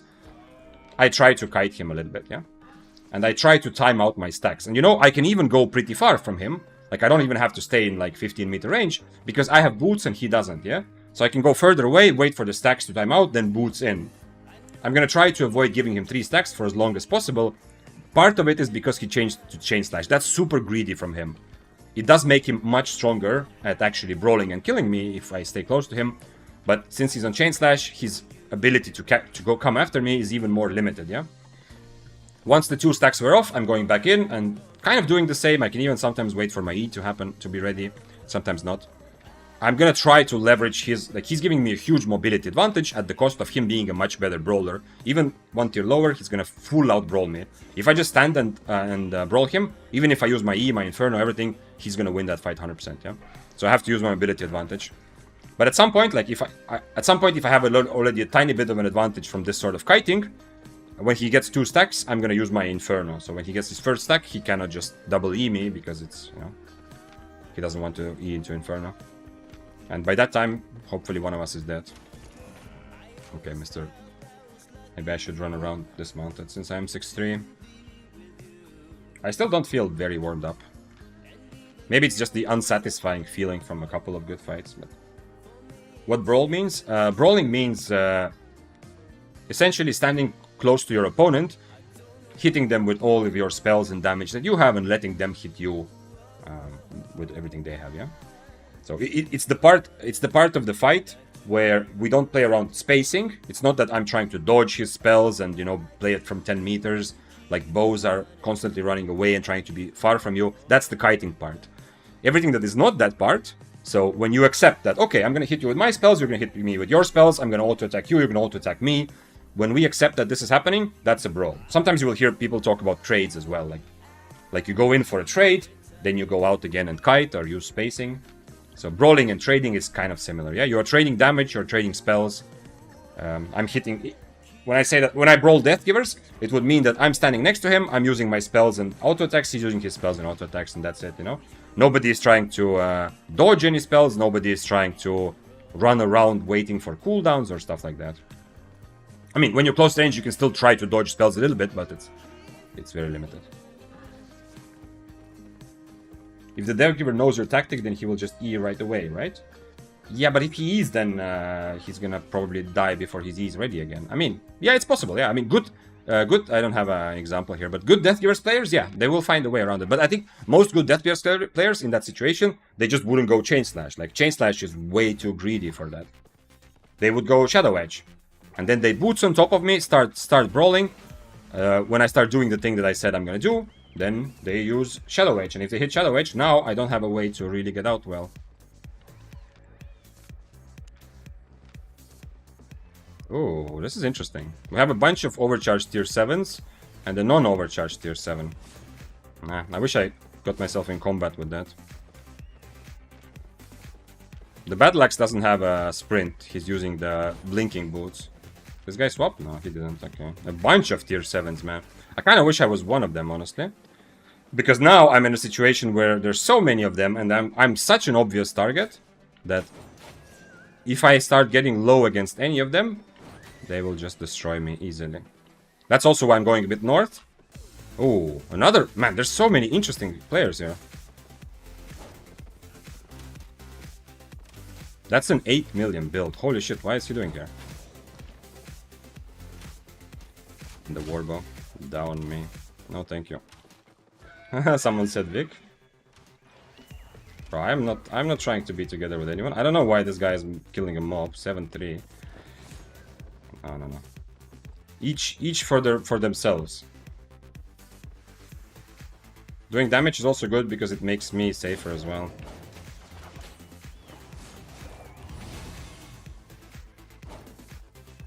But I do need to be careful not to be in the middle of all the tier 7s because they're obviously going to go for me. And yeah, there's at least someone more expensive, which is the guy on the crow.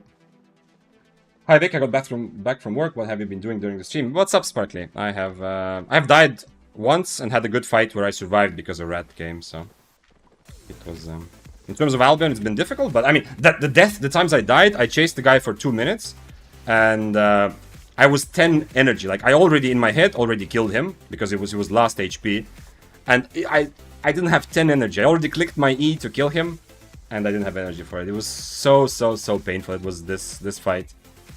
Like, it was so close, the closest it could possibly be at that point.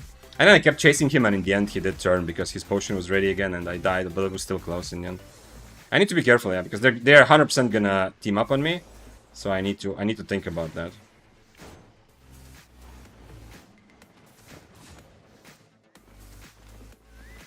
That's why I can't accept the brawl. This is a good brawling build, but you know, if I fight him 1v1, I mean, he can't really win that fight, I think, but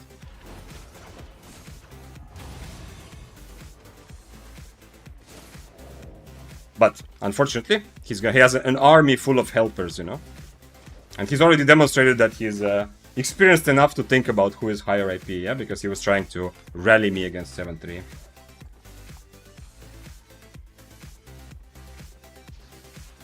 I don't know what to do here, honestly. I mean, these guys obviously... Maybe just fight one of them. Maybe I just let them fight. And having an undead cape swap would also be pretty helpful here. Maybe he just fights one of them. That will be fine as well. Thanks for following Srang47.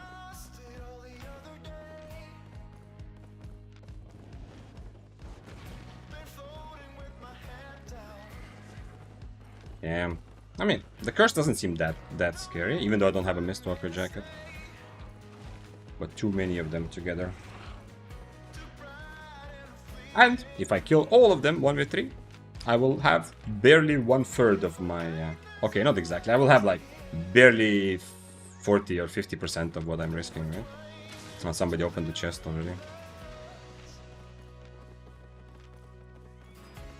But Sparkly, I had a very good gym session today. I mean, the session itself was okay, but after that I feel really good. Just thought you should know. You know, because you are pushing me. You are pushing me to be better. How's the stream going? What's up, Scroll? It's going okay, but I haven't had a very satisfying fight yet. As I said, the one death I had was I was 10 energy away. I literally already clicked my E to kill him, and I just didn't have the energy. And by the time I had energy, he kept running away. And unfortunately, by the time I kept chasing him too long, but then he very narrowly killed me. So yeah. Gym is good for these raining days. Today was not rain.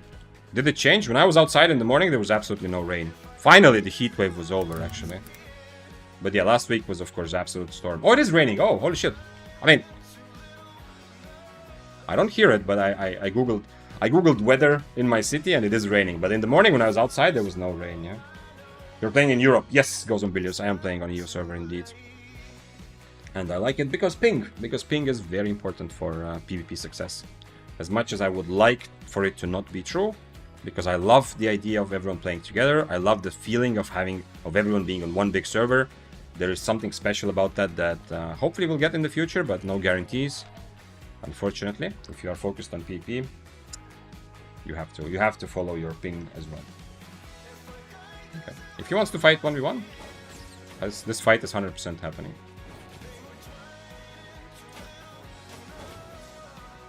My helmet is not good for this, but whatever.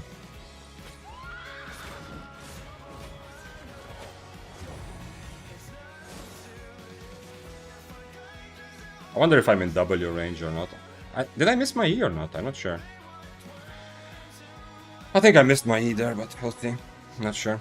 By the way, this is what good Blood Moon players do. I've talked about this on stream also.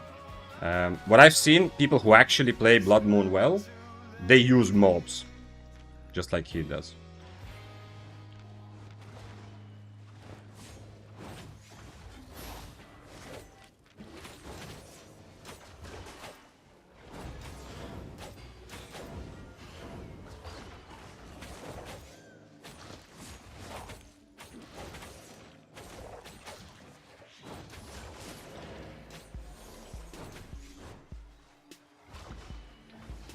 He messed up his Purge, that's the big thing here. If he didn't mess up his Purge, I would be in trouble.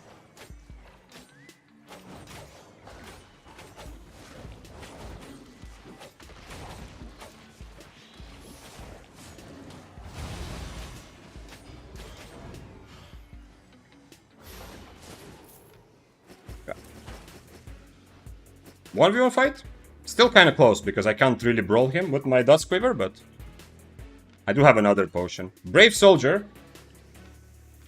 And you can also see, like, if I just stand and fight him, what happens, yeah? So I hope it makes a bit more sense why 1v3 with him I'm not able to do. Coward still won. Yeah, he was saying coward. I think if it's an experienced player, he's just trying to taunt me. He's not actually thinking that I'm a coward. If it's a beginner, he might not realize that I cannot 1v3 in that previous situation, yeah? And that's why he might think that I'm coward, because, you know, he expects me to just fight him and then deal with the rats somehow magically. But I think it's more likely, given that he was taking this fight, he's playing a build, I think it's more likely that it's a decently experienced player who actually just wanted to taunt me into a fight. That's why he's saying coward, yeah? He missed Purge. That was a big thing, yeah. That instantly made this fight so much easier. Otherwise, I would have had to kite him more, because, as you see, when he's on top of me, his HP going down very slowly. He's also regenerating from his spells. My HP going down much faster, yeah? So he brawls better than me, even though he's one tier lower. Tier 7 overcharged against 6-3. I think he just brawls better. Also partly because of this, because I'm keeping my helmet. If he was same tier as me, I would have to give him a bit more respect, and I would have to change my helmet to make sure that I don't just fully lose the brawl.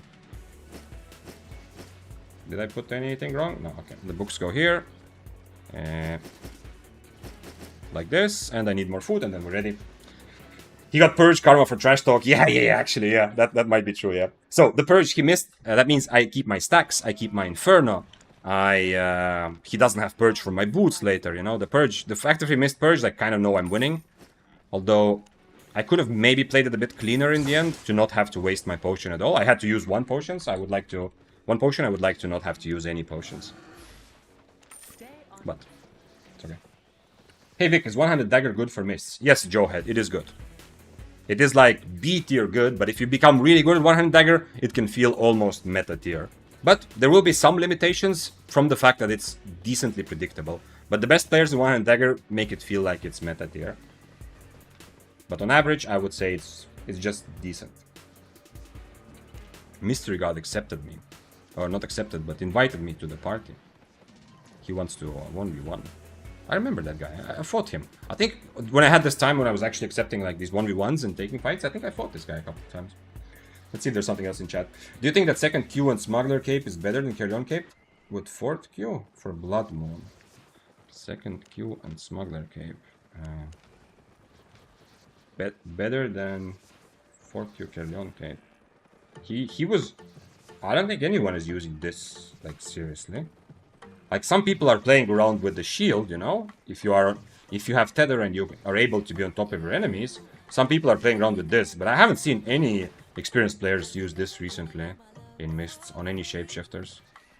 I think it's always either the shield or this thing. But I do think Smuggler's Cape is better. I think the extra healing potion is more valuable for him than having the double Q potential. I don't think the double Q is that important, but honestly, I don't play Blood Moon, yeah? So be a little bit careful with my advice. I'm just observing, because Blood Moon is a bit of a sleeper weapon that more and more people are currently trying out. So there's at least a chance. Oh, this is the guy I wanted to fight. 4-4. He has cooldown reduction. This is nice, yeah. This is 8.4 boots. Why is he wearing 8.4 boots and only 6.3 chest piece? Very interesting. Maybe he comes into the mist. Maybe we'll see. It's good. It's like Spear versus Daybreaker. I think it's good matchup for Daybreaker. I think it's pretty clear. However, especially with cooldown reduction on weapon, and if you go more cooldown reduction route, which I feel like Spear has to go recently, so more kiting, I feel like there's a bit of a chance. I mean, there's too much of a chance that the Spear will also never die, yeah? So essentially, Daybreaker versus Spear can end up in a bit of a stalemate, where Daybreaker has a decent advantage. If we focus more on brawling, whenever I use my E, I get an advantage, because he cannot E after me. If I already E'd, he's gonna lose stacks, yeah? And I'm always keeping my stacks. So he has to kind of E first. So I'm always gonna E before he's E, or essentially, or trying to. Gonna try to. But the problem is the one-handed spear will just kite me like crazy. I mean, not kite me to victory usually, but the one-handed spear also in that matchup normally doesn't die. If you are kiting and you have cooldown reduction, you are usually not gonna die to the Daybreaker, because you will just have more mobility and you will be able to always get away. And with spear versus spear matchup, whoever is chasing also has an advantage, because impalers are so much easier to hit. Now we have a 6-3 werewolf. I'm very curious to find out. Yeah, let's go. To find out how this fight goes. I'm expecting it to be pretty difficult. Look, he's using the adapting matter thing. So I'm gonna have to kite him a lot here.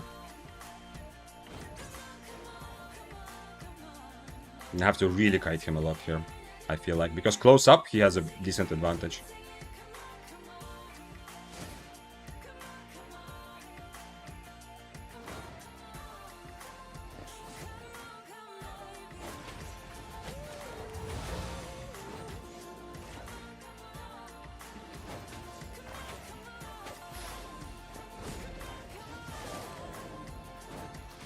That was his mercenary, by the way. That's why I used my boots there.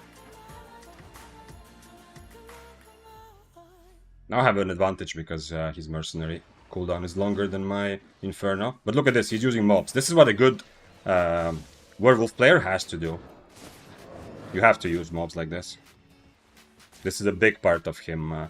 Like, he has to heal himself with mobs, essentially. Not just... like, you know, a lot of players also use mercenary on mobs, which gives them a bit of an advantage. And that's... If I'm in range for his spell, now I might be in a bit of trouble.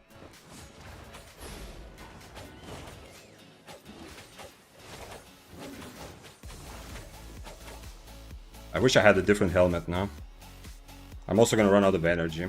If he lets me reset, I think I'm just gonna change helmets. He also drank his only potion. I still have 2. He's playing the other cape, don't forget. Yeah, I'm gonna change helmets. I do need to kite him, but I feel like I can't run out of energy again. I don't want to die second time because I don't have the energy for it. Never mind. Oh, he didn't realize that I purged him. Okay, that's good actually.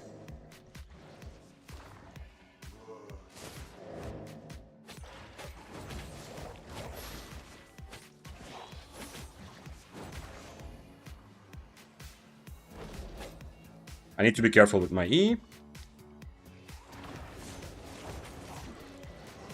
No energy again. No way, man. Really? I don't know which way he went, though. Really? He ran so far I don't even see him. Fuck. Again, yeah, I have a lot of problems with my energy today. Specifically on Dust Quiver. This is second time. I was keeping my damage this time to make sure that when I proc his undead, I actually kill him. But my E was on, didn't have enough energy for my E there at the right moment. Unfortunate. I mean, to be honest, fighting again for him would be like a good idea. Because my cape is my cape is actually more important. Like in this case, he got away because of his cape. But just if we fight from 0, my cape is gonna be better. Energy boots. Yeah, it's sooner or later I have to start thinking about energy boots, yeah.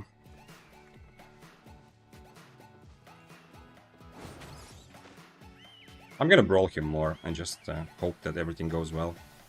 I shouldn't. It's not a very good idea, but I'll try it anyway.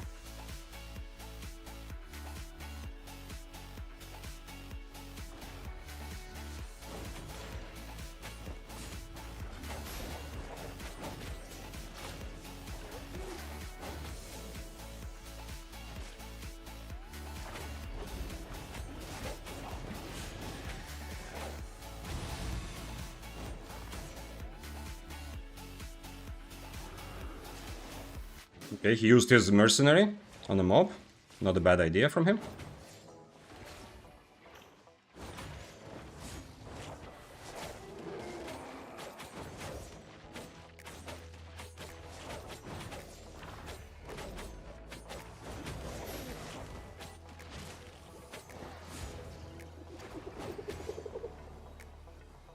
I still am outbrawling him because of my helmet, kind of. Nice. If I missed that, I would be in trouble. Nice. Okay, so the helmet was a good idea. 3 million, by the way. Oh, he already killed someone. The helmet was a good idea, but it definitely was riskier. And fighting without capes, I think also gave him like a bit of extra advantage. Like if I was the guy, as I was for many times, playing with Undead Cape on my spear, definitely. He not having Undead Cape is less of an impact than me not having a second potion. Although, as you saw, Undead Cape did save him the first time. Did the weapon survive? No, unfortunately didn't. I still got very nice money because he already killed someone earlier. But I think this is a very big part. There's almost 2 mil just in this. I mean, 1.8. Okay, let's take it out. Werewolf. Yo, sleeper weapon, as I said, it's rising. People are finding out more ways to play it. You just have to be patient and kind of what he did also, but he didn't do it as much. The previous guy did it much better, the tier 7 guy. If your enemy runs away, unfortunate, they might run away, yeah? But using mobs constantly to get extra boost and move speed boost and heal is important. It's kind of the same like Death Givers you used. Like he also used his mercenary on mobs, yeah? The same logic. Also use your actual spells on mobs. This goes in a different place. This goes in a different place. I don't need all these soups. Okay, this one I can drop here. And the rest one all here. And I need another food. Okay, that was satisfying. A really good fight? Yeah, it was a pretty good fight, yeah. I'm kind of surprised it went that well.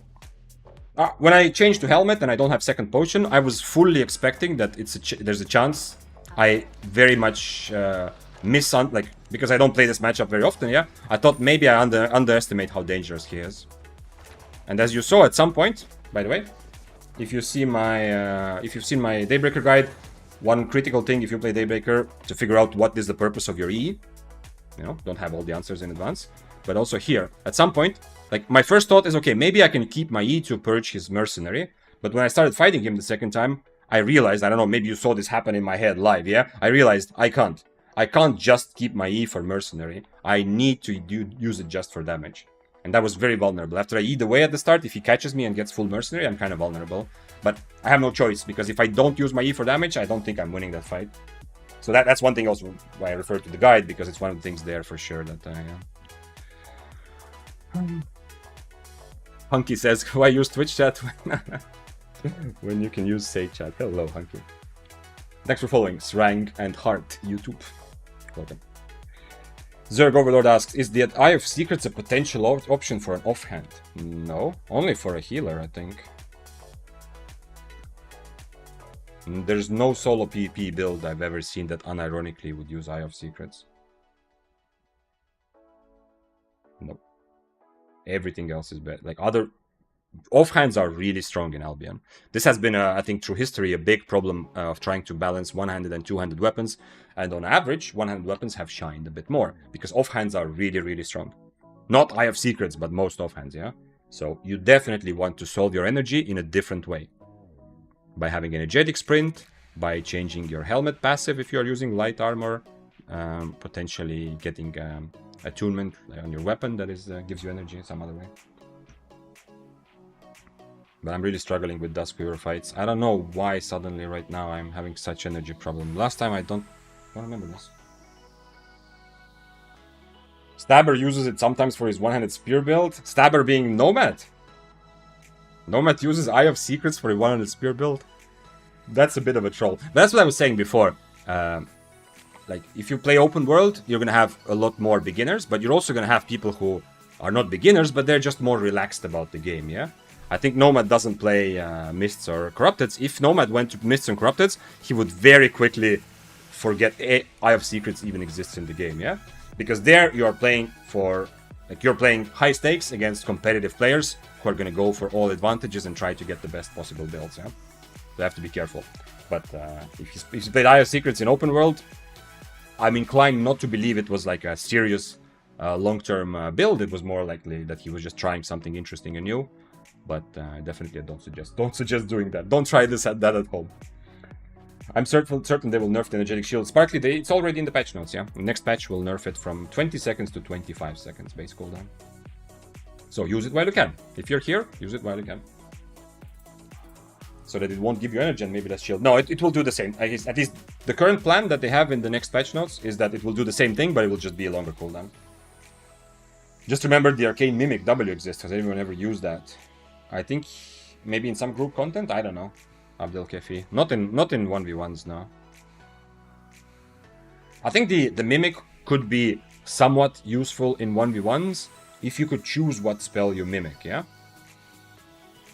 I mean, you obviously can't choose anyway, but if it worked that you take the W that the other person actually has equipped, like as they have selected, it would be interesting, yeah?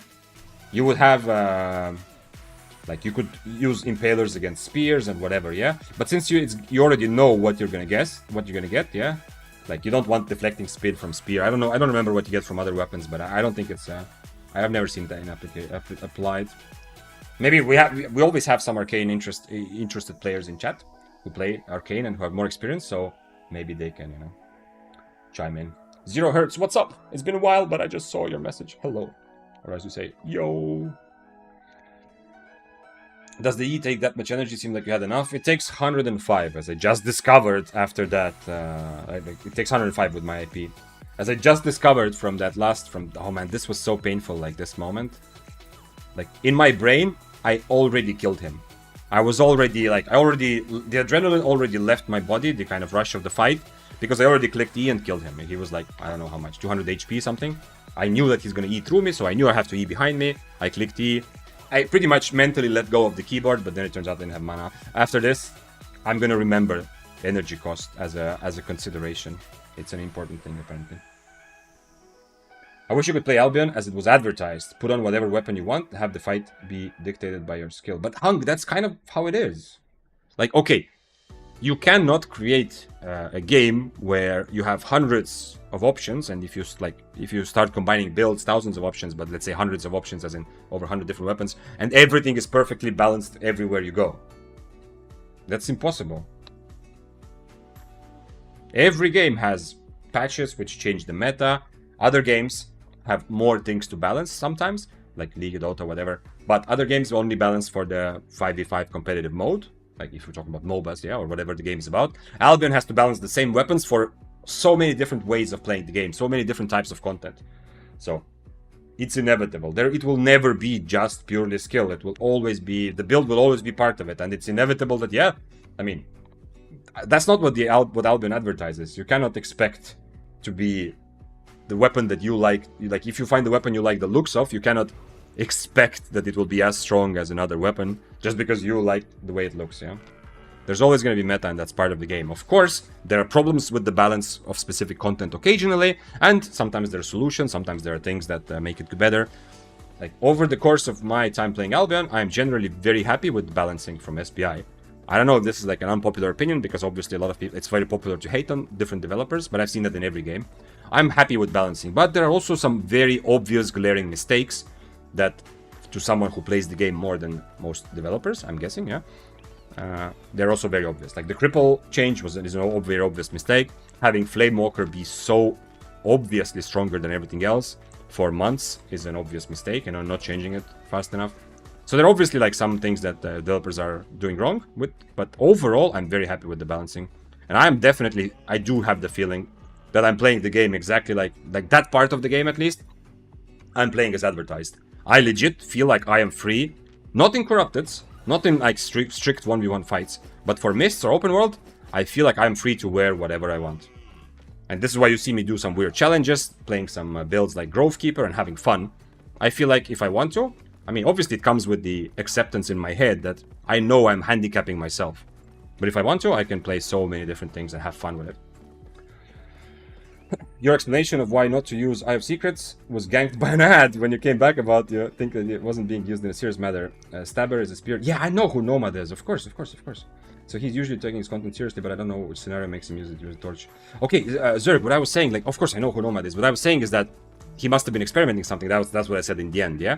But also, what I want to say is that, like, I've said many times, in open world, you are outnumbered if you go alone, if you don't have a guild and friends, yeah? So that's a big disadvantage. But in terms of player skill, people who play open world are usually much more beginners, you know, less skilled PvP players, or they're playing it much more casually.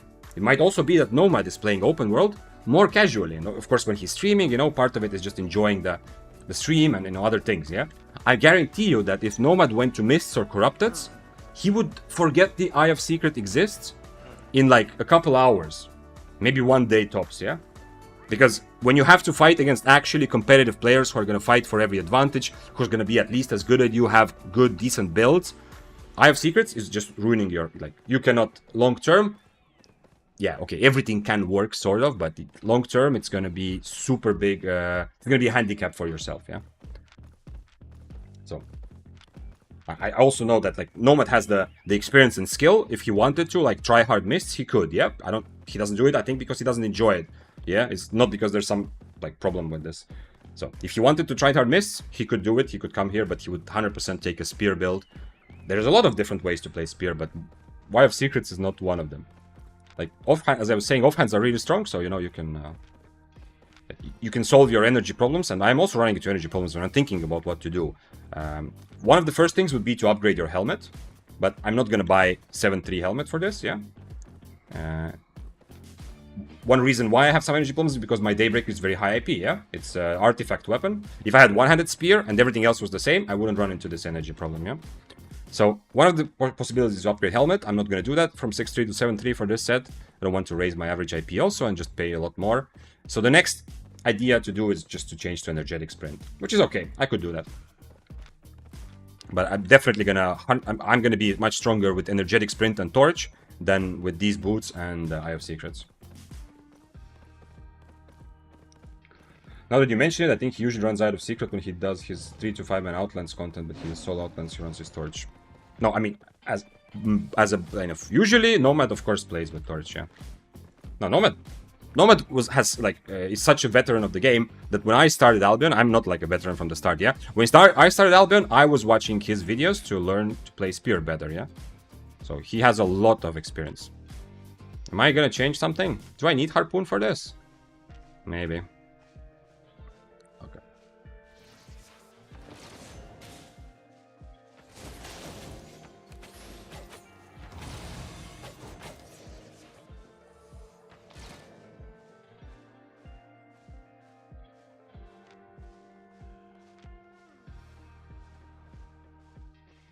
I need to be a bit careful because I'm obviously risking much more than him. So if someone shows up, it sucks to be me.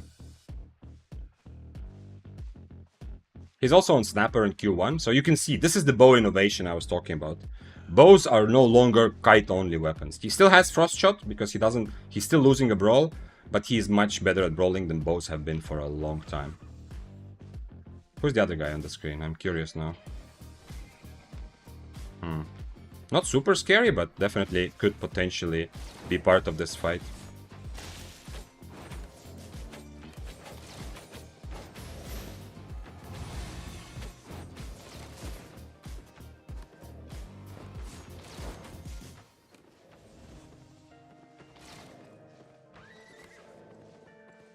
I can wait for my boots. My boots are ready way before his. So I just need to E his cape somehow, and then I'm good.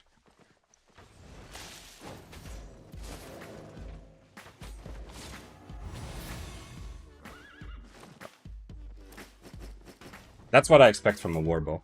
Like the previous warbow I saw didn't want to fight me, and I understand. I mean, it's much easier for me. I still have 2 potions. I'm 2 tiers higher.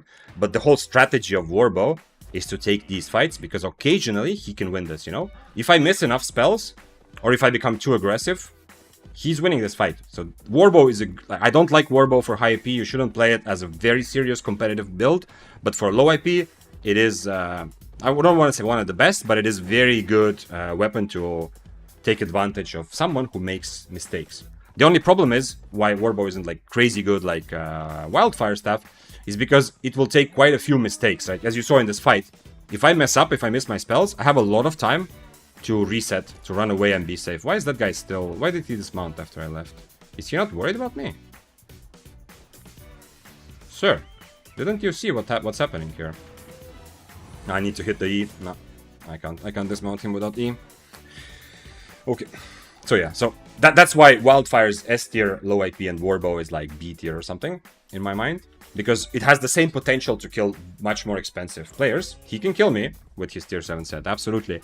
But against Wildfire, I can make one crucial mistake and I'm already in hot water. Against Warbow, I have a lot of time to reevaluate the situation. I need to make more than one mistake, essentially. Scrow said, I just dismounted and got 15-second cooldown and got killed. Do you know why this happened? This is only for solo mists, yeah?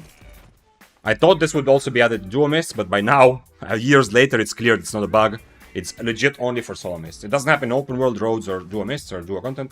Just for solo mists, yeah. If you dismount on someone who is in combat with someone else already, you get 15-second cooldown and the yellow exclamation mark on your head instead of the red one.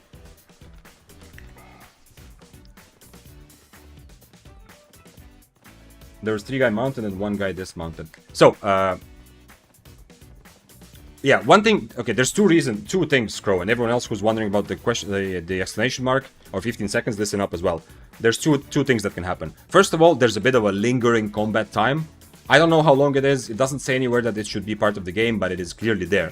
So, if this guy, for example, if he just finished the fight, if he just killed someone like a couple seconds ago, he's not in combat anymore, but I would still get 15 seconds. There's a bit of that lingering time for whatever reason. Unfortunately, that can happen, that you dismount. Second thing is, if you say that you had 1 guy dismounted and 2 guys mounted, they can still be in combat. You can be in combat while you're mounted. You will, in fact, you will see this. If I am on a chest and there's a bunch of people around me, I'm trying to contest the chest and they are also trying to, I will attack one of them on purpose, yeah? So that will put me in combat, so that if someone else... and I don't like his boots, man. His boots make this fight very, very annoying for me. But at least he's on Grudge, so I'm not worried about him from far. Mr. Demon Boots.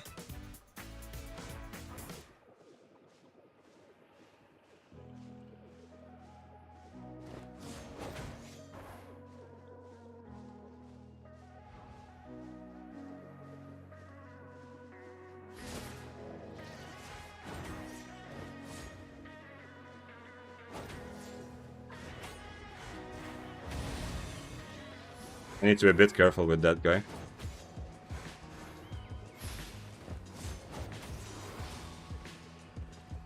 Why did he purge?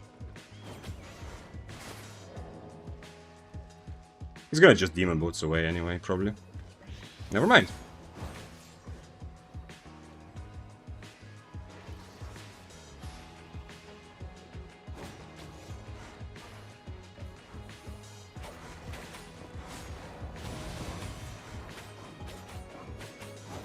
Even through Cultist, I have to fight. I think when he gets on top of me, I have the timing when I just have to fight.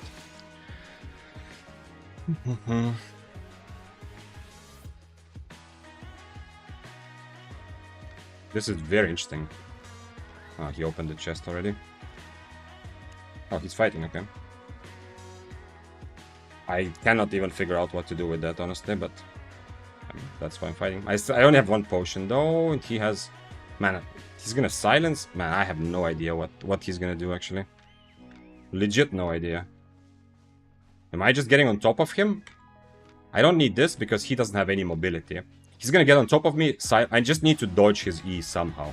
I don't know how that's gonna happen.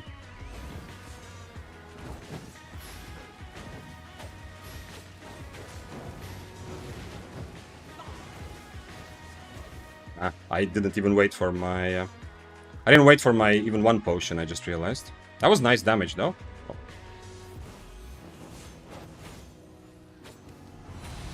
Am I actually dead to this? This is enough damage to kill me, yeah? Come on, potion, potion, potion! I should have waited. I fought before I even had one potion. That was bad. But how did he... He had Night Boots when I fought him. So how did he come out of Invis? Am I going crazy? How he got to me? No, I understand Night Boots, but he was Invis on my screen. Yeah, I should have waited for one potion. I thought, okay, I don't need a cape, yeah? Obviously, I should have waited because I'm risking, you know, more than 6-3. I even killed some guys, I think, right? At least I had his stuff. But I didn't... So I died, and I still had... Like, I didn't even have that one potion ready. This is what overcommitting looks like? If I want to take this fight, I have to, you know? I mean, this fight, I am... when he's on top of me, I tried to E, but his silence went procced before that. So I kind of messed up that. I didn't E in time. But in this case, it's not my choice, yeah? He will always get on top of me. But then I just start kiting. I don't know. Let's see what happened. I'm curious, I'm curious, I'm curious. I'm curious because I didn't see him as... Like, I didn't even see that he can get on top of me. I could have easily just run away and kept the distance. I thought that, okay, I don't need the cape, yeah? So I was a bit like big dicking it too much, like I'm the biggest dick guy, I'm gonna fight you without my cape. But the fact that I ended up doing it even without one... Oh, I still have display capture. By the way, someone needs to tell me, because that means that the chat is not showing up. Okay, but now I know. Let's see. Let's see how the fight starts. I am full HP, my helmet is fine. Now the big thing, everything is kind of like planned, yeah? In that sense that everything is expected. Nothing surprising happening here. He is going to... Oh, he doesn't have... Wait, okay. He doesn't have Demon Helm, yeah? Yeah, he doesn't have Demon Helm. He has the... I was looking forward to the silence, but he actually doesn't have it. Okay, he hits that. I take damage. Why am I still... Wait, I'm going crazy. Give me a moment. Where is my stats? Let's look at it. What happened? He does have Demon Helmet, yeah. So what is this AoE that happens around him? He just silenced me at the same time? Because it looks like the other silencing helmet. Okay.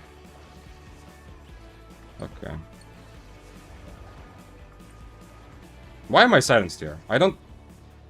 Did he already use his helmet earlier? Because my idea... So, essentially, I mean, I can still just run away, yeah? But here, the idea is when I see him go for this helmet, I E, because the silence comes with a delay. But I get silenced before I see his effect on him. Okay. Whatever. I didn't notice it. I didn't react to it. I can just run away, but I don't understand... Now. Where is he? How did this happen? Where is he?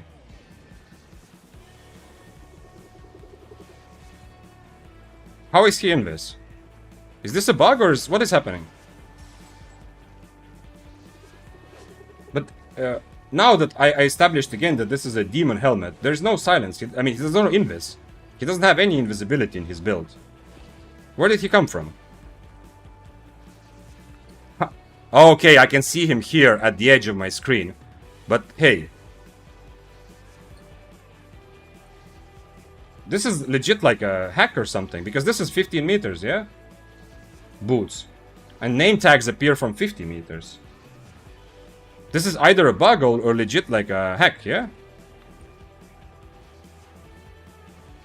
Also, I mean, I don't want to say that he's hacking, yeah, just because of some clip, whatever. But that would also, like, if he is doing something weird, that will also explain why I can't react to the silence. Because this whole time, I'm waiting to see that he activates his helmet. Because after that, his hit doesn't silence me immediately, yeah?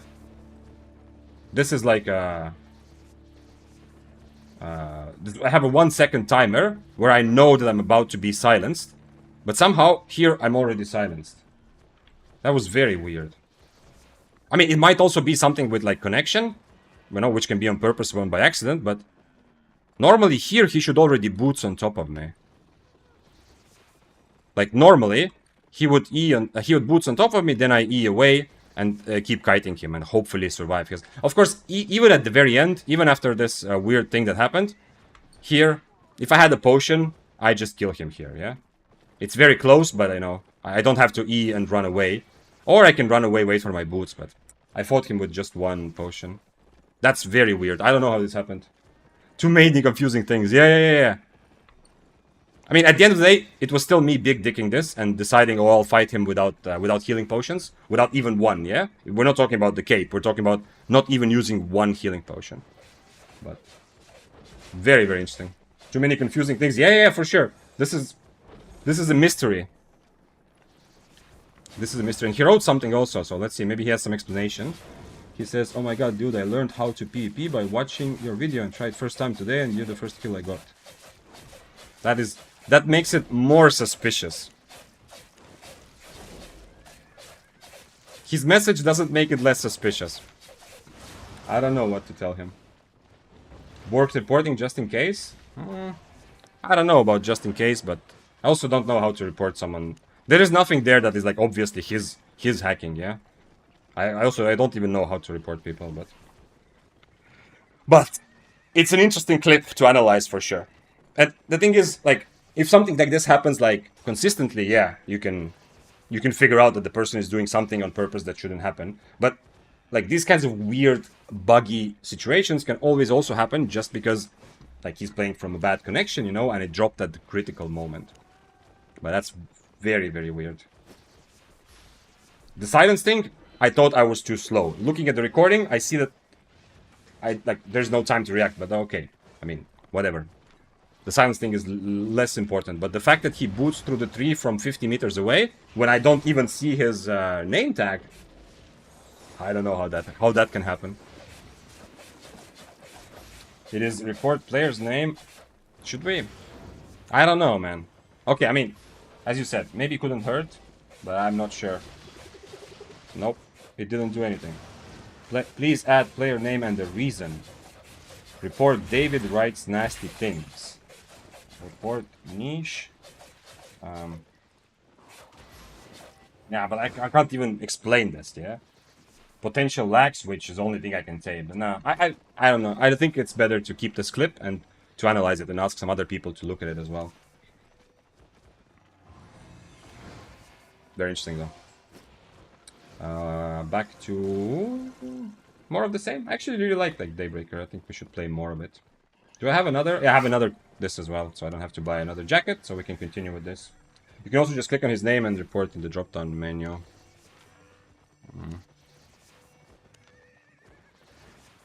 Oh, you mean like if I see him in the world? Yeah, okay. Potential hack in PvP, and I have video evidence. Yeah, but you know, I'm gonna put the video in like content creator Discord anyway to ask if there's like if someone has an idea of what happened there, if this is like just a lag or what. I mean, honestly, one reason I don't think that he would be hacking is because if you did decide to actually legit like start hacking, you know, to cheat in the game of Albion, the likelihood that you would go for what was it, 8.2 Blazing Staff, or oh sorry, Tier 8 Blazing Staff, the likelihood that you would choose this build for it is like 5%, yeah, or very very low. It's very unlikely that someone, like if he already crosses the line of being the guy who is legit cheating to win fights. There are so many, like, on Bloodletters have been cheating for a long time. Some Bloodletters, yeah. Because they essentially use internet lag to make every Q, every W, every E just twice as long, yeah. Like, it makes some sense, yeah. If you imagine to be a cheater, it makes some more sense to play something like that. This is not... what did I need? Duskweaver helmet. But yeah, very interesting. Do I actually... Is it the first time I give in and just go for... No, I'm gonna go Demon Bolt still. I don't know, I don't like the idea. Because majority of fights, I'm gonna miss my Demon Boots. I'm gonna miss the extra HP I get from this. Because, not majority, but a lot of fights where I'm using the shield, I don't need any extra energy.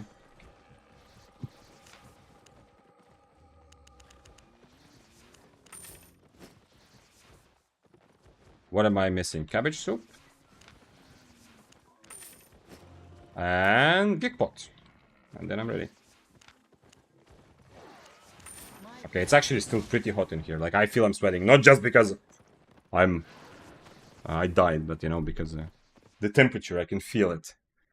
It's the... But that's just my room. The heat wave has passed. Very interesting. Very, very interesting situation. I mean, if that ever happens again, I have this clip as well, yeah, so it will be pretty obvious then that it's on purpose that the person is abusing lag in some way. Like Mage Rope Spear, is Mage Rope was Battle Axe also a kiter, or can his E sustain a brawl? Definitely kites more, yeah? Mage Rope Battle Axe definitely is looking to also get some advantage from hitting E's from far.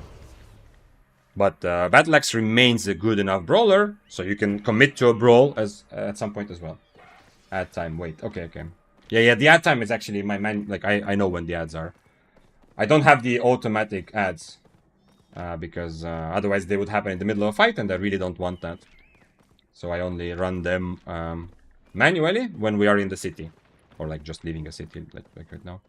This might have been the guy I just killed, actually. I don't know what was the specs on this guy. Sorry, not this guy, this guy. Oh, it's the same guy, yeah, it's the same specs. Nice, you're still live. How's it going? What's up? Nihar, it's going well. Very good day. Not so satisfying in Albion today. Because I let this guy die. I let this guy get away. I needed 10 energy and he ran away, and then, well, I overchased him essentially, but I mean, I wanted to fight. And then this was just one of the weirdest, like, interactions in a long time. Like, I don't want to say he's cheating, but there was very clearly something weird, because he boots from he night boots from across the map. Like, I didn't even see his name tags. He was 50 meters away, and he night bootsed on top of me somehow.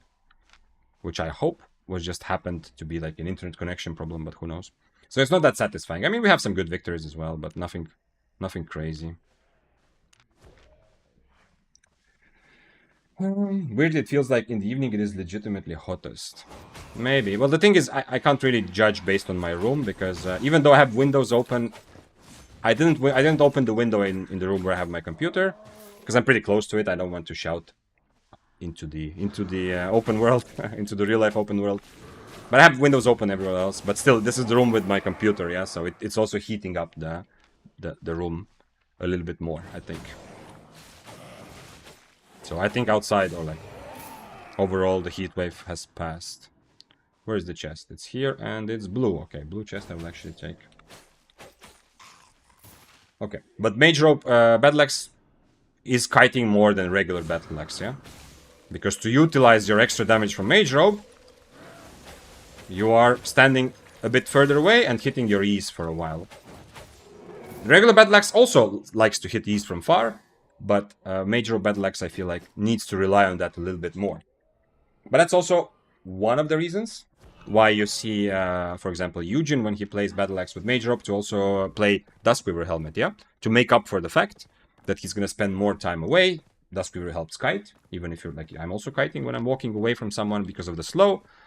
Or it can make it so that when he does, like when you do get an advantage with your Battle Axe from throwing your higher damage E's, then you have an extra tool to be able to capitalize on that advantage, yeah?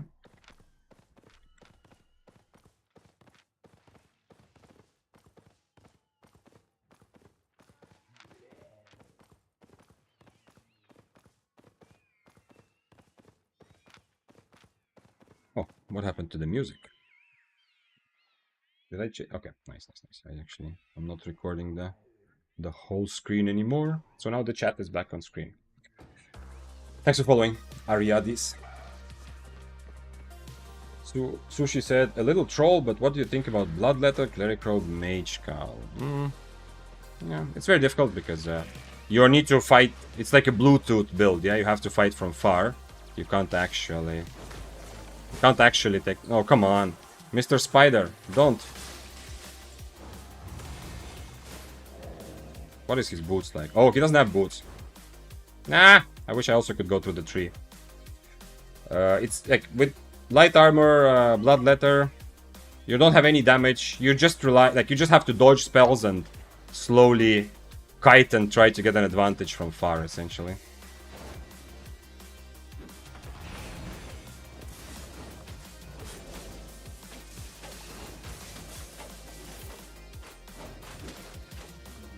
Oh, that guy was not full HP on the mount.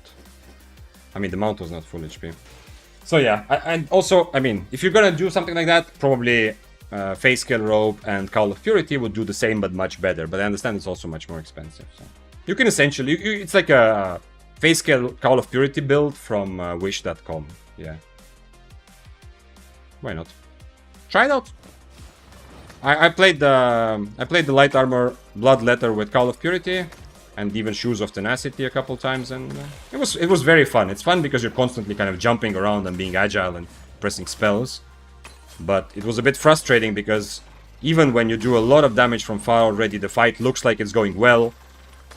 You can't go close to your enemy too early. It's so easy to just get destroyed if you go close. Especially if you have already used your E to catch up or to do something, it's gonna have a long cooldown.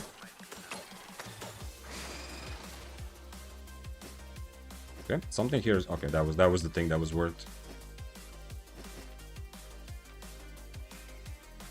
What is this? Master Dungeon Map. Is this just Avalonian Dungeon Tier 7? Is someone doing Tier 7 Avalonian Dungeons? Ooh, 8.1 Bloodletter is not going to fight me with that build, but who knows?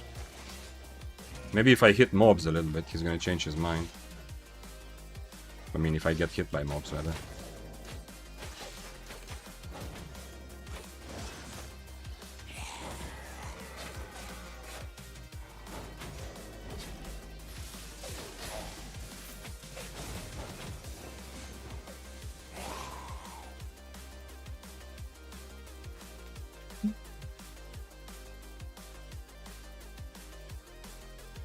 If I'm on Duskweaver, I don't need my eel steel. I can catch him with Duskweaver.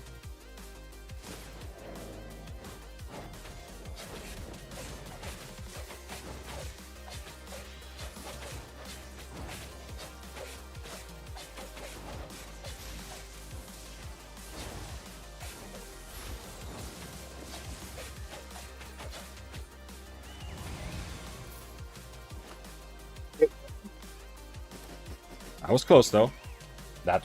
I was already thinking about what happens if I miss my E.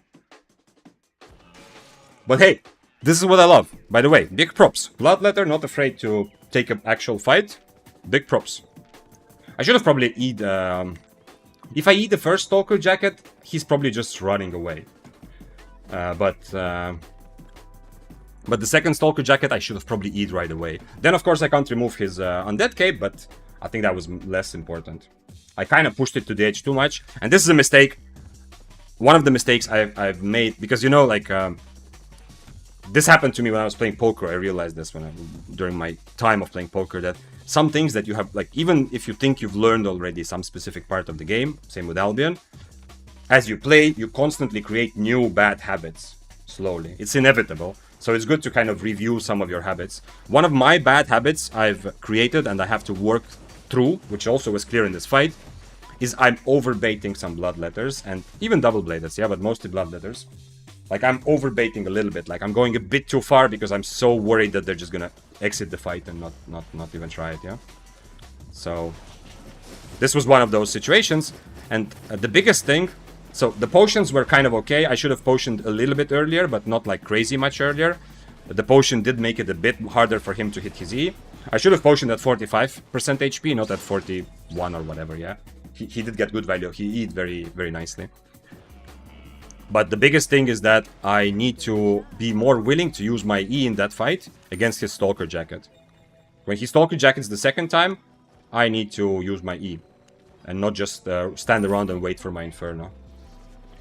But, nice. I mean, you know, I love fights where both parties can die. And this was very, very close for both of us.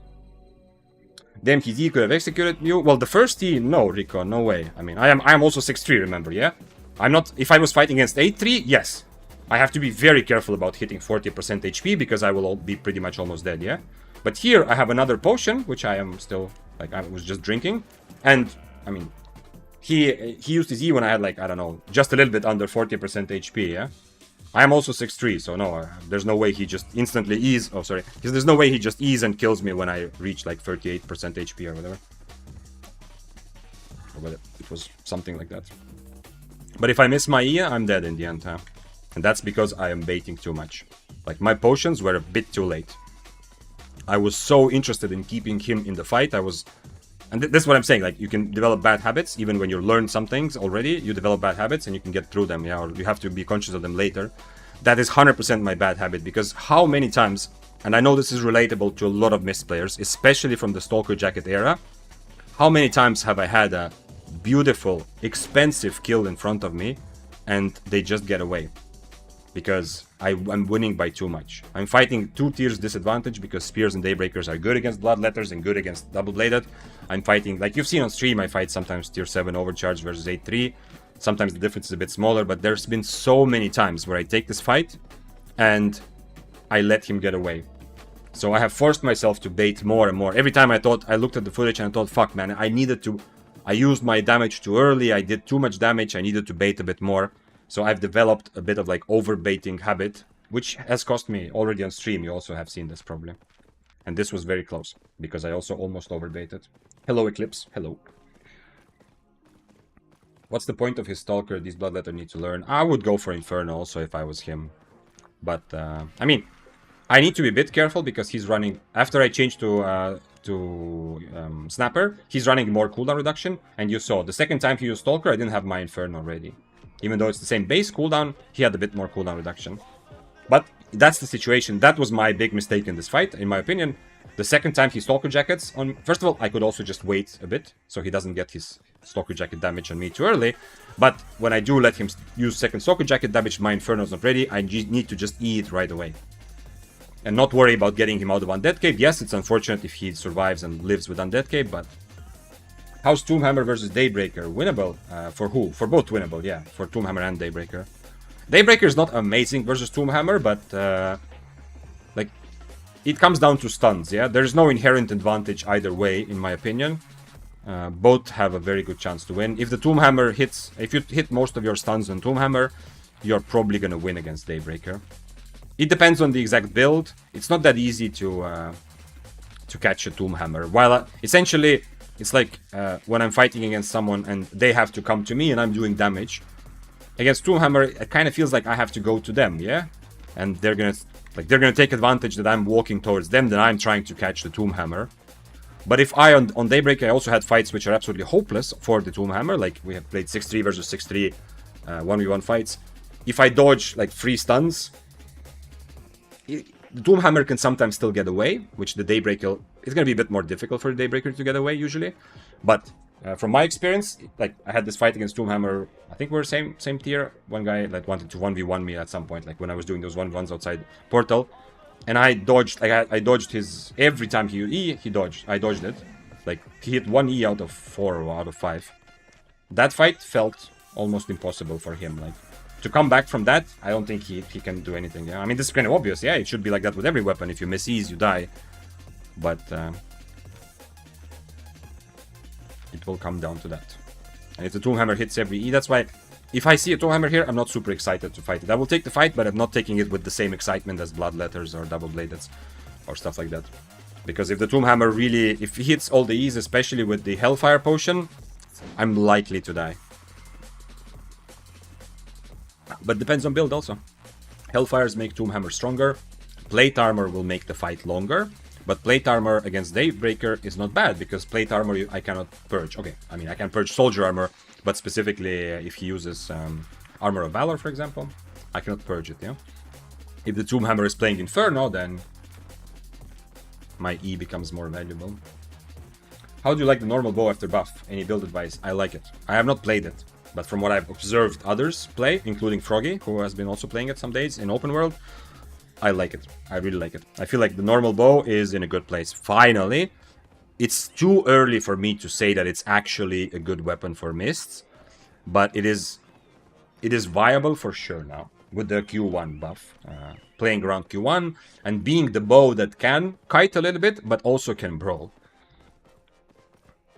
At the moment, I still definitely, if I had to play bow or if I had to suggest someone the strongest bow, I would still go Sky Strider first.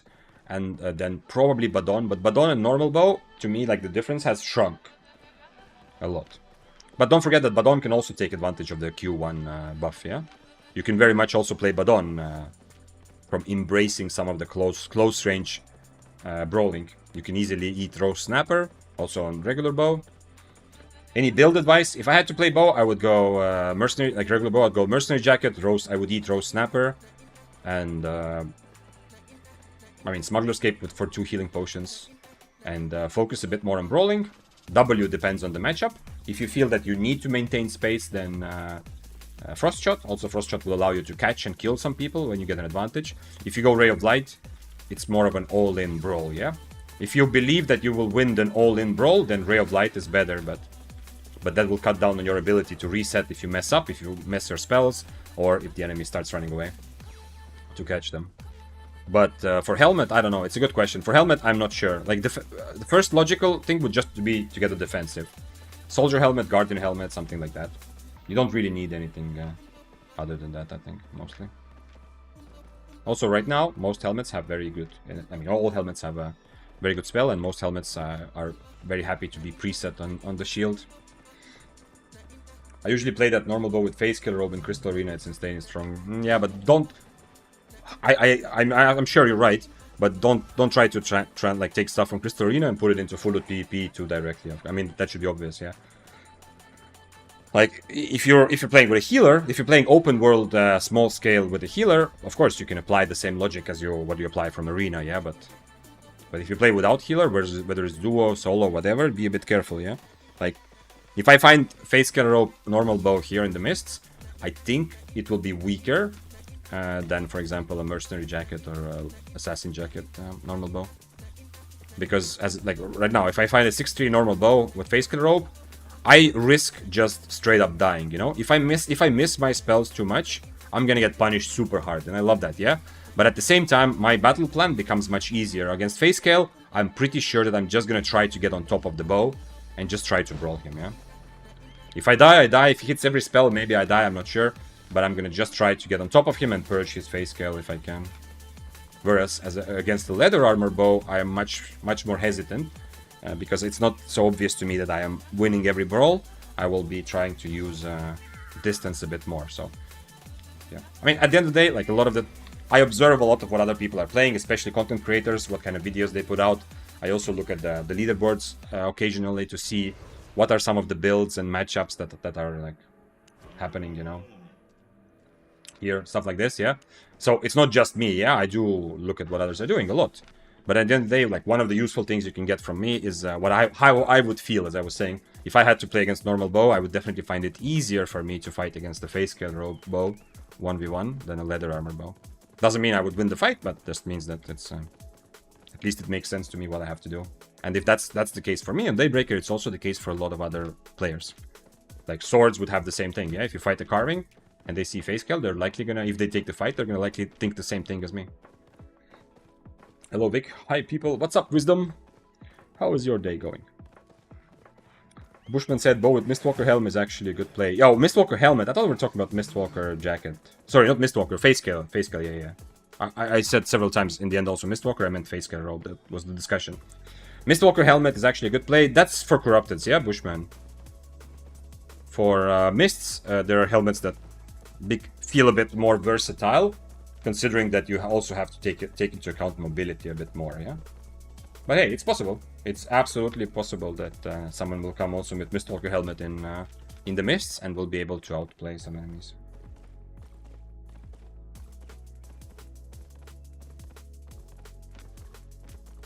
Kind of pissed about this now. As I said, usually Friday is the day to let your feelings out, but today both deaths have been actually like tilting, and the more I think about it, I'm still like I get pissed again. I really hope this was just an internet lag and not like him cheating or anything, but the more I remember that, the more pissed I get about this across the whole map boots thing. Spear and Axe Enjoyer redeemed to watch clip together. We are going to do that the moment I figure out what to do with this mist. So next time I'm in the city, you can send the clip to me if you want through Discord DMs or in Twitch DMs. And we'll watch it the next time I'm in Brazilian.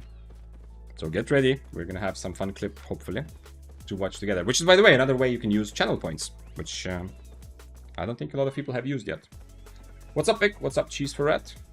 Depths is real OP, even with premium 1.5 million in just 10 minutes. Okay, you're right. Depths is OP. It's really good money right now. But don't base your argument on 10 minutes of playing, yeah? I mean, every time I get a kill, I could say, yo, I discovered a new method to make whatever, how many million, 4 million in 15 seconds, yeah? But you are right. You are absolutely right. Yeah, Depths loot is very, very good. Like, legit very good.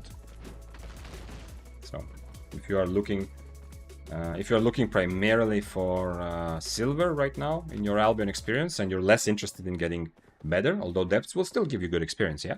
But you're less interested in the full loot aspect, the anxiety of full loot PvP, getting better, all those things, or the adventure, then Depths is number one thing I would suggest to you. And even if you do like adventure and PvP, Depths still offer enough of that, yeah? It's not like it's boring grinding, yeah? I find Mists more exciting even when there's not that many people, but there's a lot of fun in Depths also. Wisdom said, walked out the dog, hydrated myself, caught your stream, probably gonna donate lots of items to strangers later. Couldn't be a better day. Yay! That sounds like a really good day.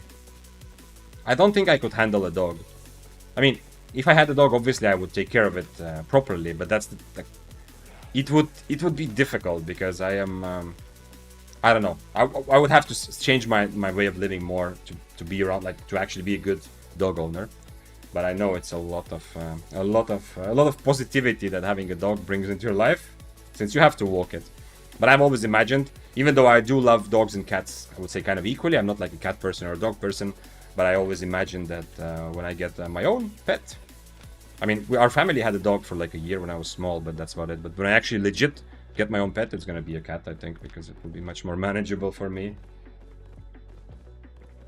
Thanks for following. Madly in debt.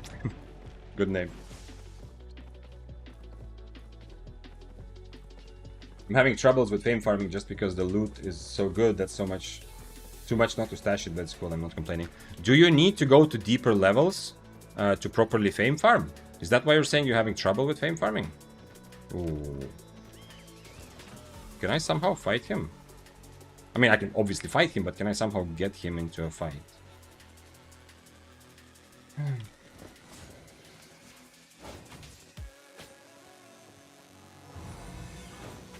No! Don't leave me, my friend. You can turn it around with after I use my E, but I don't believe his build to be very good. That's why I'm not worried about, even if it's 4-4 attuned, I'm not worried about using everything to dismount. Normally Flamewalker, even though it's clearly nerfed, it's still a significant threat, where against 4-4 Flamewalker, I'm not gonna use everything to dismount them, but against this guy the build wasn't good. I mean, his build wasn't good. Don't get animals, too much poo and pee to deal with. Yeah, I have taken care of cats. Like, I've also shared in Discord a couple times. There's one of my friends recently, last year, when she has to travel for work, her cat has stayed with me like 3 or 4 times. I know that it's a cat. I mean, the cat is like 2 years old, so it's not like an old cat, but it's still like, obviously the cat is trained. So, I think it's a she, actually. I've been saying he usually, but it's a she, the cat also. So anyway, the cat is obviously trained, so, you know, it's very easy. It just come, like, my friend also brings cats, like, toy tree where she can climb, and also the box with sand.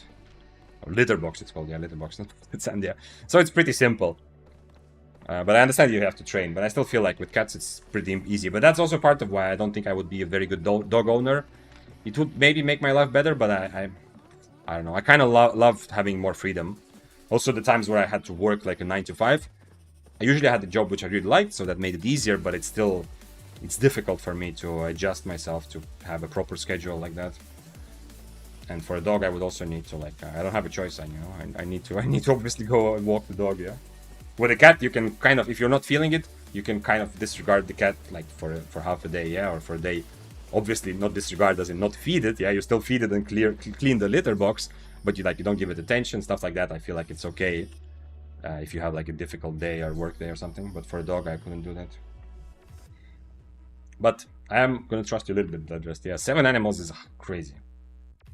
Is there any hammer that's good for brawling, Kimsuro? Well, different hammer builds can brawl, yeah, for sure, but they're not good for brawling. They're not gonna out-brawl really good brawlers, but if you're using Inferno on your hammer, potentially the Q with a little jump with the Carleon Cape, or the other Q. Both of them, like, they're not terrible at brawling, yeah?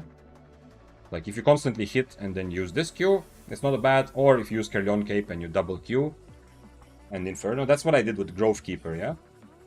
When I had my cape ready, I double Q, I use my Inferno, I brawl a little bit, then I kite. You can't just make the fight a one big brawl, but hammers will still kind of be kiting weapons. But you do, like, in between the kiting sessions, let's say, you are not terrible brawler. You can brawl okay, but it depends on the rest of your build more. No, you don't need to go deeper, but the deeper level to give a... Okay. So that's what I was saying. So if you don't need to go deeper, even though it's more exciting to go deeper, we're talking about depths now, you can just leave. If you get a lot of good stuff, like good loot from the first level, you can just leave, yeah. Okay, let's look at the clip together. Give me a moment. You put it in share your tilt channel. Okay. Give me a moment.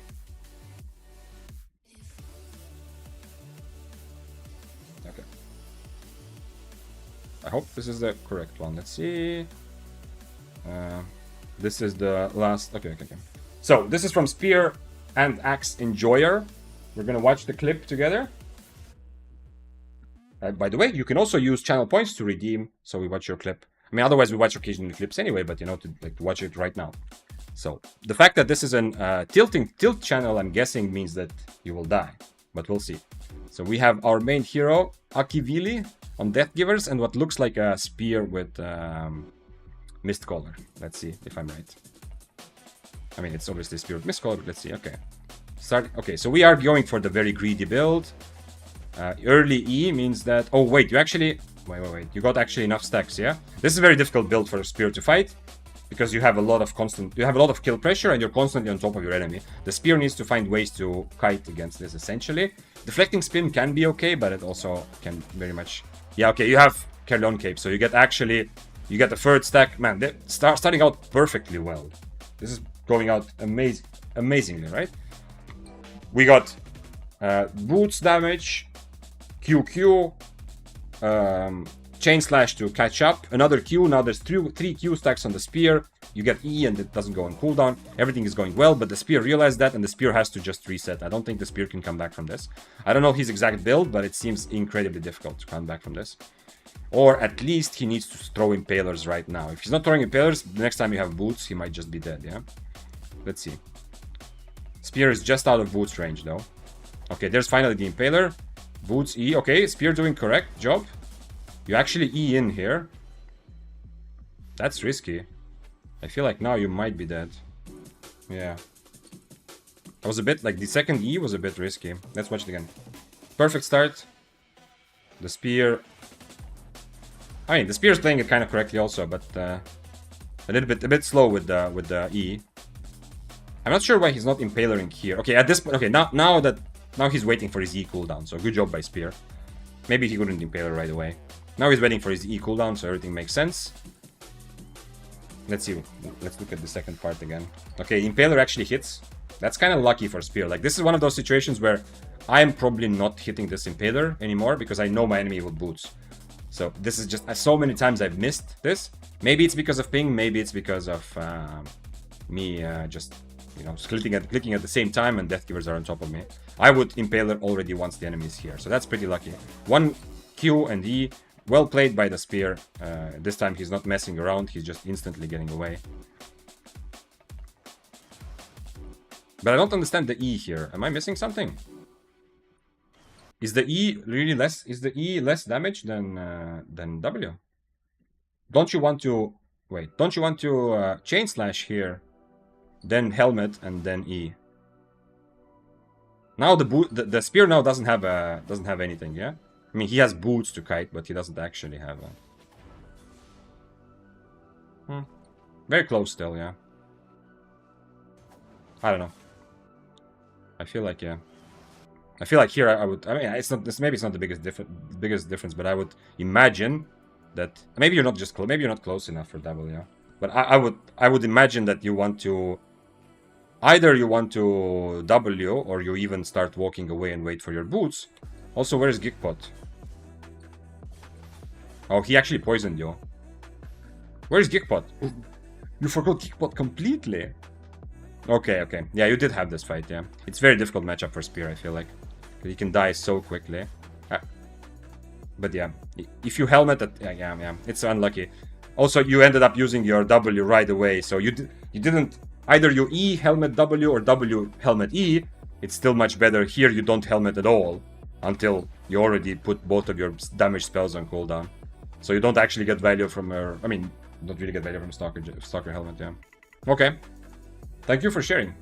This is a fun matchup, which I think many of us are going to take like this matchup in different sides. This is a very... Spear is obviously a popular weapon, and this Death Giver's build is one of the most... one of the biggest one. Oh, by the way, just to show you, like, because it's easy to know, to criticize and say, oh, you should have done this, you should have done that. Just to show you the picture also that Spear and Axe Enjoyer shared. We're talking about tier 6 who didn't use a potion against... okay, the Spear is also cloth armor, but we're talking about, you know, tier 6 versus tier 8 full spec. I think this is also a player that plays a lot. I've seen his name many times. So it's not a beginner for sure. Might even be a very good player, yeah? So it's... I think that given... This is also a good example. This is why if you see me not running away, but being very careful about this one-shot Death Giver builds, this is why. You can see how easy it is to mess up the fight. This is a very good Death Giver build to get big paydays with low investment of your own. Nice try. I don't think he got his second potion off as well. So at least his cape also was wasted. Or I'm not sure. I only saw the poison at the end. Nice try. Damn, I mean, I guess it hurts a bit, yeah, for you.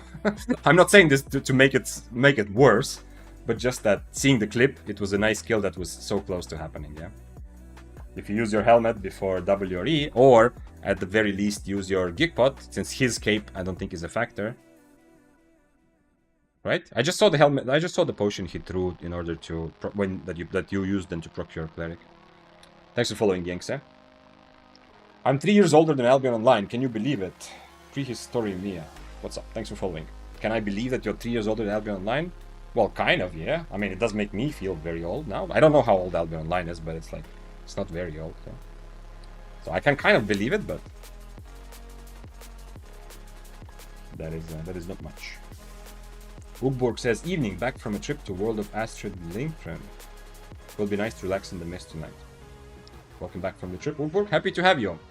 Absolutely had to read quite a few Astrid Lindgren books in school. It was definitely a very popular kids books writer that when I had to read books for school, were all often given some of her books. I think Rasmus, I remember. Did she read? If I'm gonna name books, I'm gonna sound stupid because I'm gonna probably name some books that she obviously didn't write. Yeah, I remember Rasmus, but I think, did she write Carlson or no? I'm not sure. I am not sure. Hey Vic, can you recommend some good content for one-handed crossbow? For light crossbow, yeah, you mean? It's very strong for solo PvP. I do believe that light crossbow is currently outshined by Arclight blasters, but Arclight blasters are so much more expensive. Light crossbow really good for solo PvP. Just go play mists. You can even roam open world and have fun. The only problem you have to solve with your build is that your mobility is so-so. So in mists that's okay. In open world you're gonna die. You might need to have like these demon boots that this guy has, or royal boots. We have an 8.4 death givers. Interesting though. Don't think this is happening, but it's interesting. 500 IP. I mean 450. But yeah, light crossbow I very much suggest. The only reason light crossbow is not super duper popular for beginners and low IP players is because it's very difficult to play. It is cheap, it is super strong. It can get you some amazing kills. You can bait people in who are like higher tier, but it is very difficult to play. Unlike a lot of weapons that, like, everything in Albion requires a bit of strategy, yeah, and same for light crossbow. But unlike a lot of other weapons that are played at lower tiers, that require strategy, some not. Light crossbow also requires a lot of mechanical skill. You have to constantly hit your spells, and it's not that easy. Okay, this is not this is one of the Spear's worst matchup. I am on Daybreaker, which makes it a little bit more enjoyable, but I'm not expecting this to go well because I have to get close to him somehow, which sucks. And he's better than me from long range. He's better than me from close range. And if I get into Impaler range, I'm gonna eat 2 Qs. I'm gonna try like this, but actually I could... Oh, he changed boots, okay. Another thing I could do is change my helmet and then try to reflect. That's not a terrible idea either.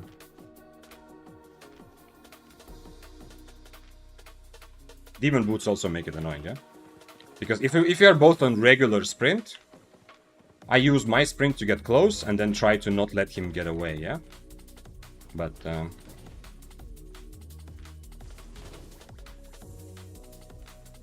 on Demon Boots, I cannot really go close to him very well.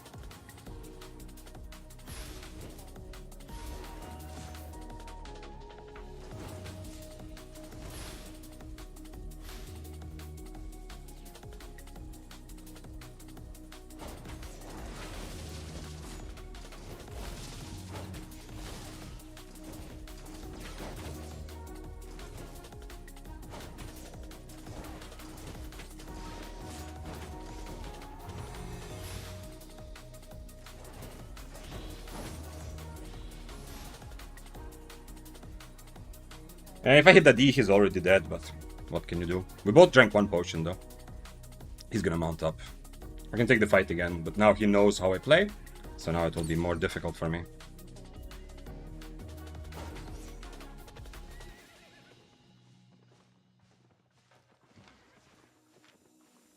Unfortunate. He's tier 7 also, so yeah. So I'm risking 5 million for my 1 million, so I'm a bit less interested in making sure the fight happens, you know? If I was tier 7 and he was tier 6-3 and I decided to fight, then I would feel like, okay, I want to make sure that we fight.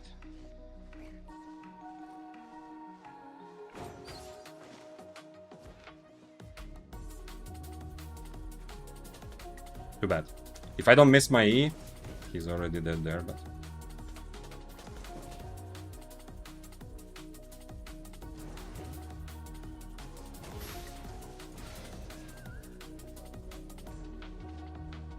I need to get close to him for the fight to even start.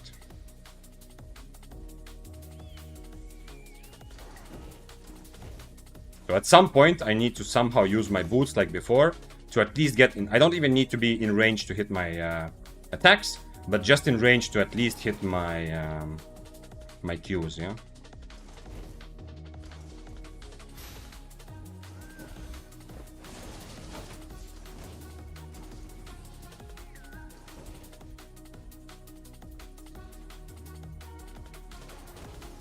If he was higher tier, I would also potentially swap to Duskweaver helmet plus Reflect and try that.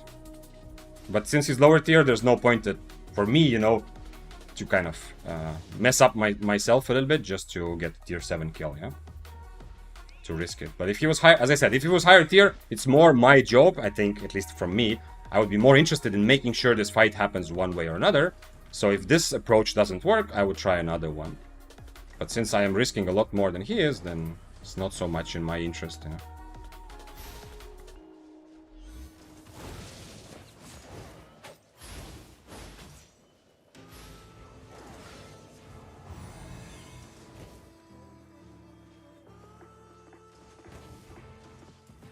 I do a lot of damage to his cloth armor though, which is nice. So you see, I don't need to spend like 10 minutes close to him to kill him. I was born in 2007, Albion was born in 2010. Okay, I do believe that. What's the best build in Albion? Never gonna get a good answer to that question. You need to be so much more specific. I mean, I hope you're trolling and this is a joke, but if it's a legit question, then you'll have play a little bit and you'll realize that it's way too general question to get any sort of good answer.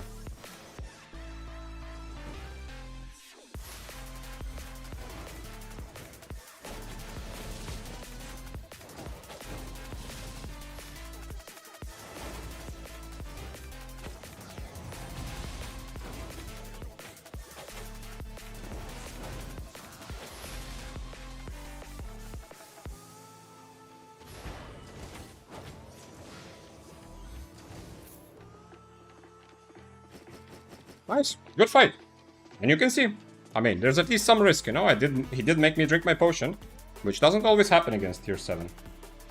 So, but I mean, part of it is him playing well, but I feel like this is one of the current strong meta builds. I think one of the worst matchup for one-hand spear, and for Daybreaker it's easier, but it's still very difficult. If I just miss that E, everything is the same except I am much closer to death than I was. Yeah. Thanks for following Harriel81. Happy to have you. And Prehistoremia. I think I already said that, but thanks again in that case. Hey Vic, can you recommend some good content? Oh, okay, yeah, we talked about one-hand crossbow or light crossbow. Trick your opponent and make them think that they're strong, and then hit as hard as you can. Okay. Hey man, been watching your YouTube videos. They're super helpful.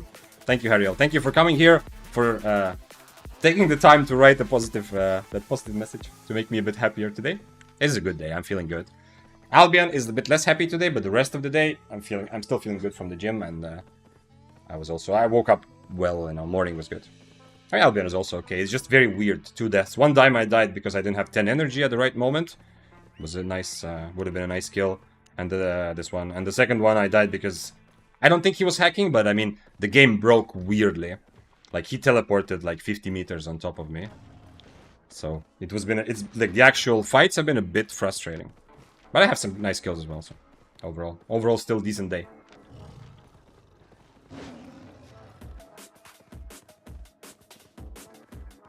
Crossbow players move like crazy and dodge everything always. Well, I mean, that's part of why arc-like bastards are so strong, yeah?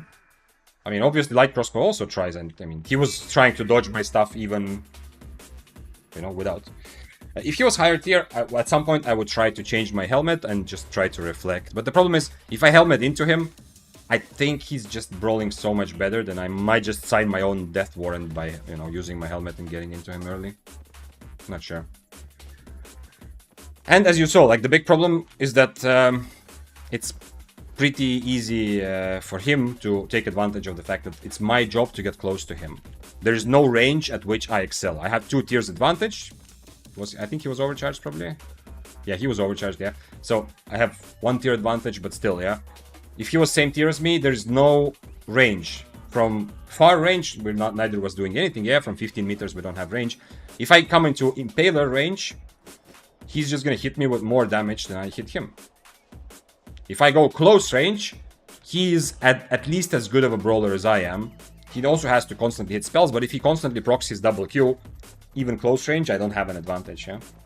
So it's kind of like, it's my job to get close, but also I don't even really want to get close, yeah? Because it's gonna be very bad, or potentially can be very bad. I don't have my Dust Quiver.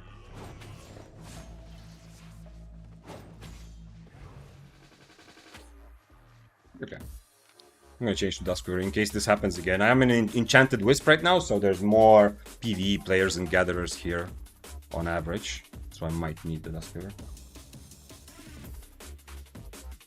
What area are you in? I am playing on EU server, and I am indeed from Europe.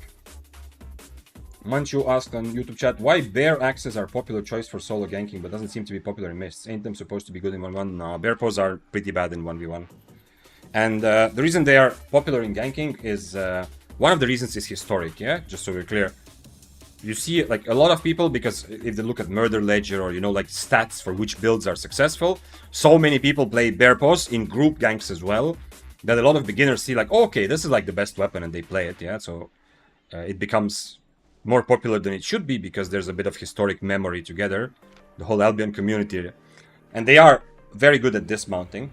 That's the only thing. I mean, they're not as good as they used to be, but they're still good enough at dismounting. So if you're playing solo, there's not a lot of weapons you can take where you can pretty easily dismount a lot of people and then maybe still stick on top of them, yeah?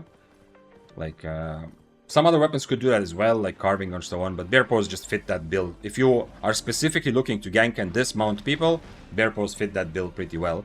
But they are not very good at PvP. They don't do anything well. You cannot kite, you just have to brawl and stick on top of your enemy, but they're also not very good at brawling, and it's very easy to miss an E. The moment you fight against an experienced player, and keep in mind, open world is much easier opponents. There's always people who are have less PvP experience, or are currently more relaxed and not taking it super try-hard, yeah? Mist is going to be more, on average, there's going to be more experienced players or people who might not be experienced but are try-harding to do their absolute best to get better and play a good build and stuff like that.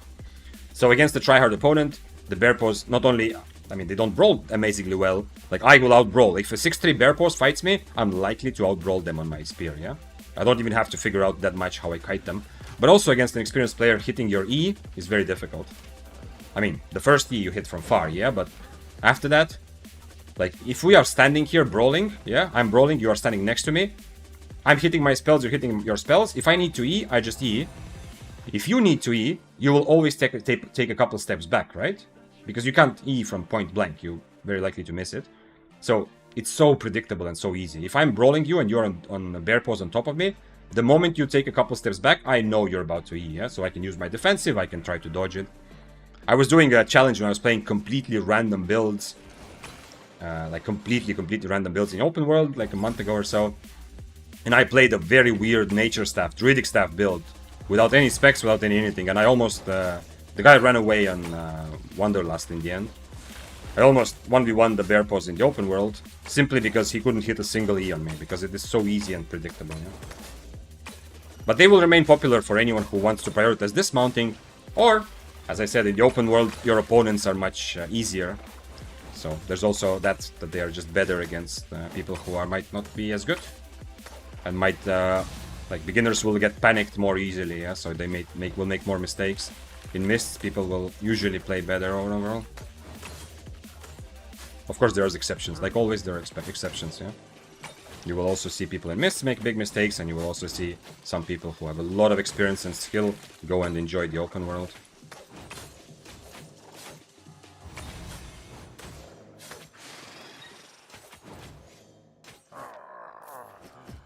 Okay, it was actually kind of worth it. For 200k, I would kill that spider again.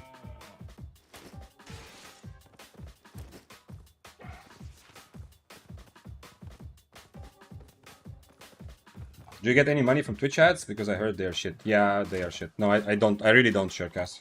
I mean, okay, I'm very new to streaming, so keep that in mind. You know, I'm still kind of figuring things out. In fact, you, like, even though I've been streaming for 2 months, you're still kind of witnessing like me learning and understanding what is it even like, what does it mean for me, how do I play, how do I focus on chat, and what things are about streaming. Yeah, but so far I think it's pretty clear that Twitch ads are not really relevant. But every time I still have motivation to run them, because the way Twitch is set up, if I don't run any, first of all, I get even less if I don't run any ads. Yeah, like per my like how much they pay per ad showing is also less if you don't play enough ads. But I'm probably not playing enough anyway. But whenever I play an ad, that means that new people who join, who might not be like, holy shit, I want to watch the stream, yeah, they will get an ad at the beginning. So Twitch has like a very clear system to motivate me to still run ads, but I'm running them manually because I don't want it to happen that an ad happens in the middle of the fight, because I think that's going to be a bit of an unhappy experience. Yeah. Although, I mean, the VOD is automatically uploaded also, but still.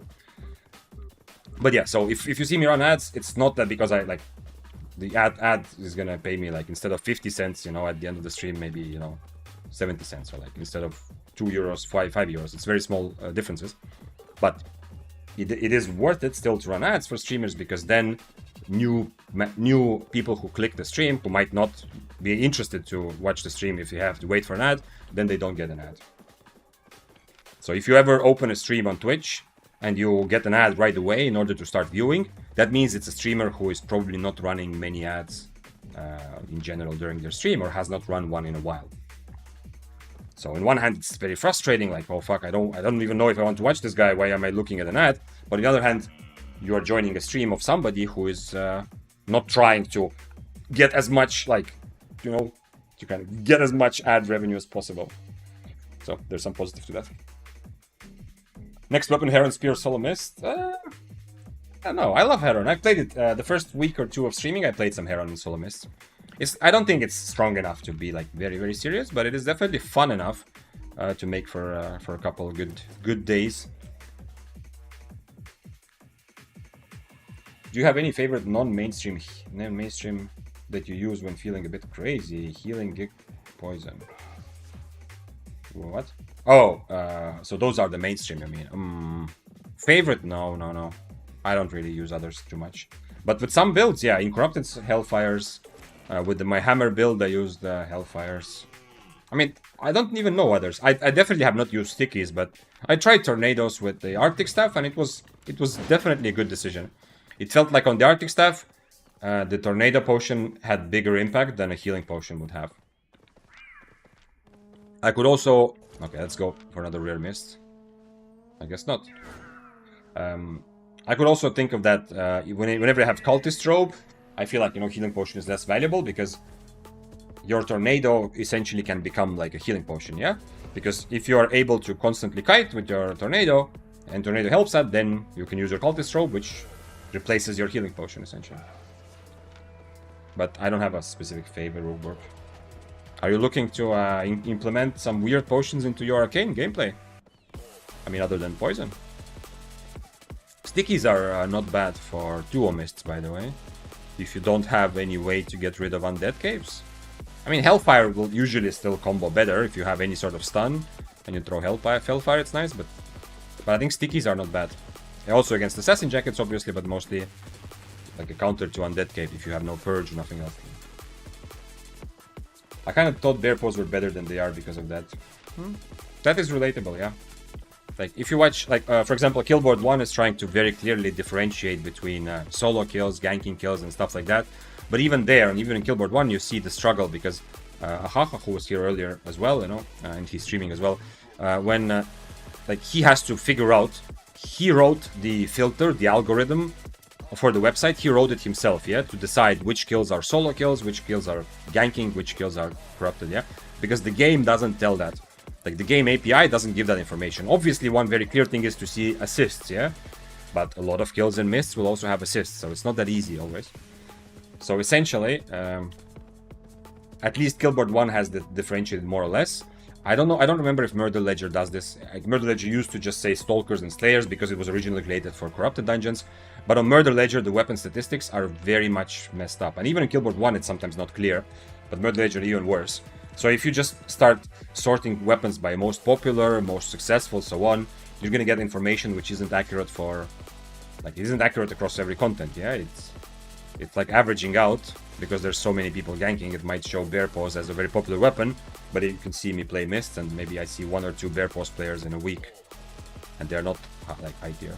I played 1v1 against a good player on bear paws, like a more experienced player than me. When the bear paws buff came through, I played the 1v1, like we went to do a mist 1v1, and I won the fight without doing anything. I feel like on it, like, and that's the reason I take that as like one example gave me already some idea that it's not a good place for 1v1. That was right after the bear paws buff. That was when they were supposed to be stronger for solo, and it was against a player who I think was probably better than me, or at least at the same level of experience. Yeah. And I didn't do anything. I just brawled him. The only thing I did is try to dodge his E's. That's it. I didn't do some giga outplay move, kiting right and left, the giga value inferno. We just hit each other from close range a bunch. And I tried to make sure that his E's were difficult to hit. And I think he maybe missed 1 E or something, yeah. And that was the weapon that's supposed to be a decent brawling weapon. So, but it's good. I don't like, you don't need to have all weapons good for solo mists. That's the good thing about Albion, that you have so many different content types that it's nice to balance weapons differently, so that the one weapon is good in one content, the other one is good in the other. Just noticed OP 8-4 equipment. It's not just the weapons, it's the capes. Those cooldowns is illegal. Yeah, I mean, if you compare to 4.1, yeah, but if you compare to something like 6.3 cape, if I were to buy, I don't want to buy a 6.3 cape, but let's see. Let's try this together. So let's see about Smuggler's Cape. Let's say I decided to buy, not 60, but 5.3 Smuggler's Cape. I would pay 400k and I would have 350 cooldown. Right now I'm paying about 100k and I have 409, yeah? Seems like a ridiculously small difference and not really like worth the extra money. And of course raising your IP for no reason. Let's see now 8.4. Let's go 8.4 excellent tier. So remember it was 350, now it's 326. Is it really like criminally low? I mean, sure, this will matter, yeah.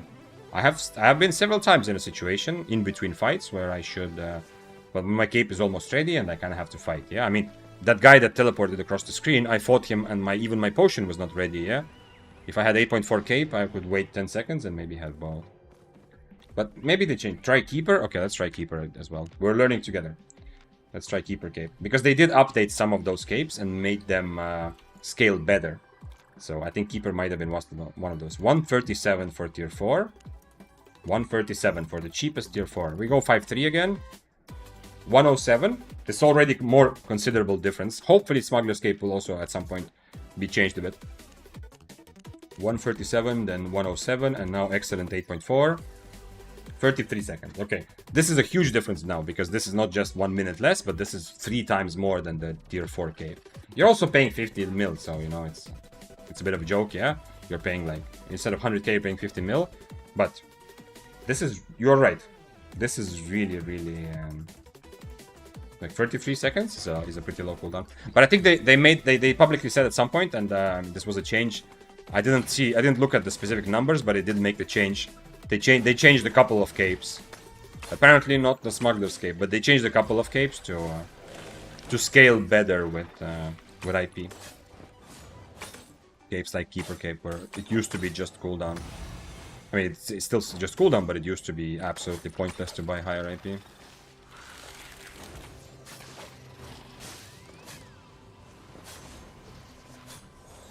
Okay. I need to connect my thread to him one time, and then I got him. Next E and my helmet, and maybe I got him. We'll see though. Ah, no, I don't got him. He's gonna be out of combat. I mean, he's tier 7, so even if he gets full HP, this is a fight that's happening. If he was higher tier, I would have to change my spells, but here I don't have to, I think. Okay, everything's on cooldown. No. Oh, yes. I got it. That was at the edge. That was at the very edge of my spell.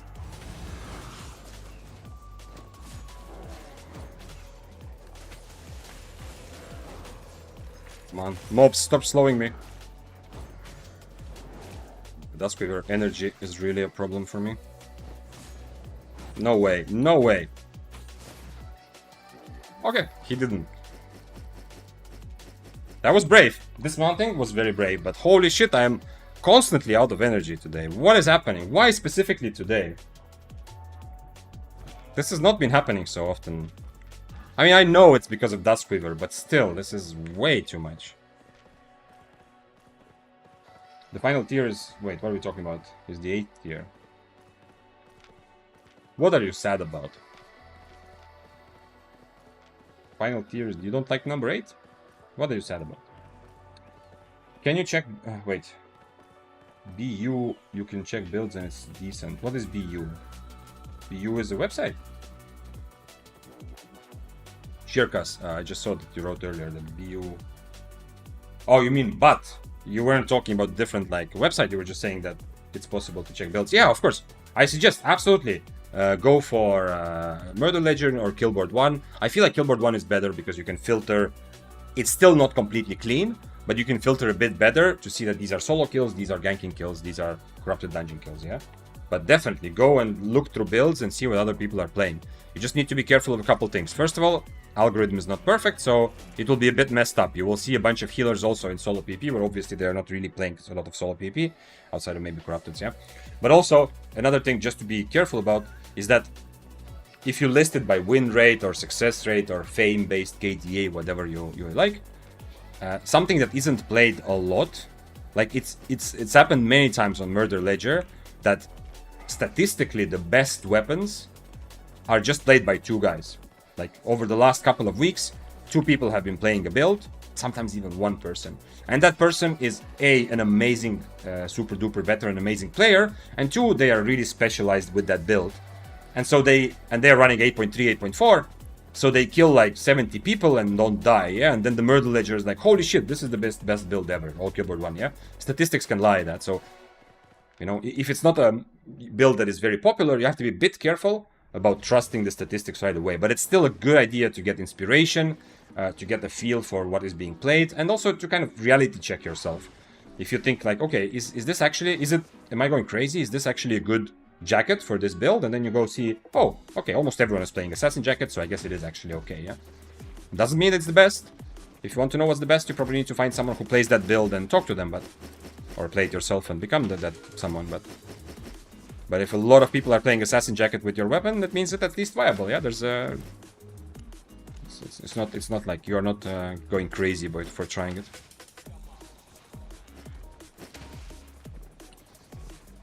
We need tier 9. I don't know. I wasn't here when tier 8 was introduced. At least I don't remember being here, and I don't know what it was like. I honestly, I feel like this should not be a priority for SBI at all, to focus on adding tier 9 equipment. Yeah. There's like currently there's nothing.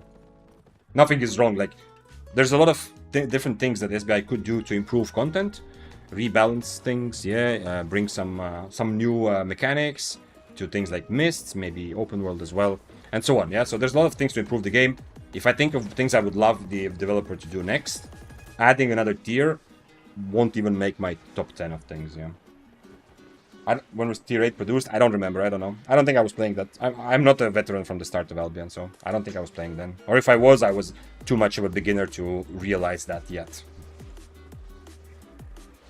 But yeah, if you introduce tier 9, I don't know what the exact economic effects will be, but I know that for a while it will only affect realistically affect mists, right? Because outside of mists, people don't play. Even corrupted's only very, very few people who are playing, who are first of all really good and have played corrupted's for thousands of hours specifically, and who are playing good meta builds and are playing very safe. Like you saw, when I was playing corrupted's, a lot of the top players, they break crystals right away, you know? They start by breaking a crystal to make sure that they don't lose their super expensive build, yeah? So only those people would maybe play like 8-9-9-3 in corrupted's. Outside of that, it would just be for mists, right? It would just make the difference of veteran players who don't care about money and can play whatever they want, and beginners just make it bigger. Yeah, that's pretty much.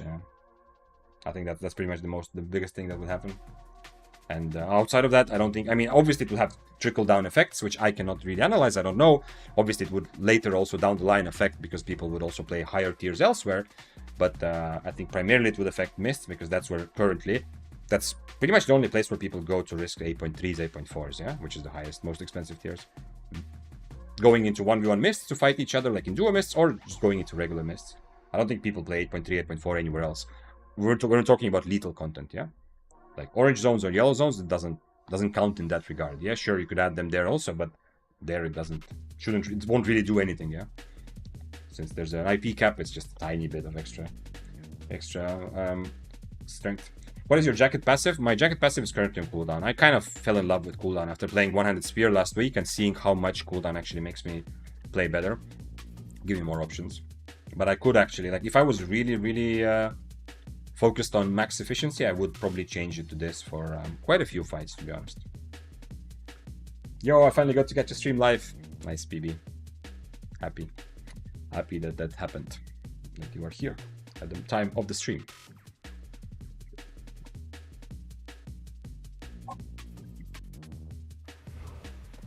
At least I'm warmed up now, huh? I mean, okay, I've been playing for 4 hours, so you might better be, yeah? But I feel my butt now. Definitely. A lot of mistakes. That's why we play. If I wasn't making mistakes, it would be not fun to play because there wouldn't be as much learning aspect, yeah? But I feel like I'm... At least my fingers are more or less doing what my brain wants, yeah? Like the first fights of the day, usually. Which is why I really like the first fights to be easier. But can't always have that.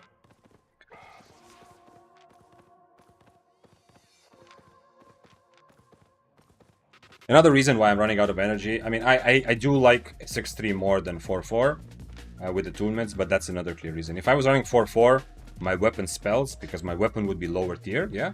If I was running 4-4 with attunement, I could pay quite a bit of extra money, because attunement is expensive, but I would pay the money to get some other benefits, yeah? Like extra HP and stuff, but my weapon itself would be tier 8 equivalent, because it's 4-4, yeah? And that means that the spells that I'm using would actually take less energy. So then I would probably not have any energy issues if I was using a 4-4 spear with attunement here. Am I right in thinking unless your build is focused on doing some kind of one rotation, one shot cooldown?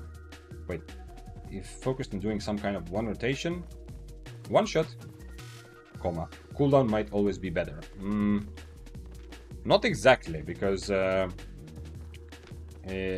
don't know. I feel like even if I'm not doing, even if I'm not going one rotation specifically, this passive makes me better at standing and brawling, yeah? If I accept that my enemy is going to hit me with all their spells and I'm going to hit them with all their spells, I mean, I get, like, there's some point, Bovis. Cooldown always seems valuable, because at the end of the day, cooldown doesn't just improve your mobility, it improves your damage spells as well, yeah? So it does feel like, okay, you're doing more damage, yeah? Which is why I kind of say, like, you would probably want to have between 10 and 15% cooldown always on any spear.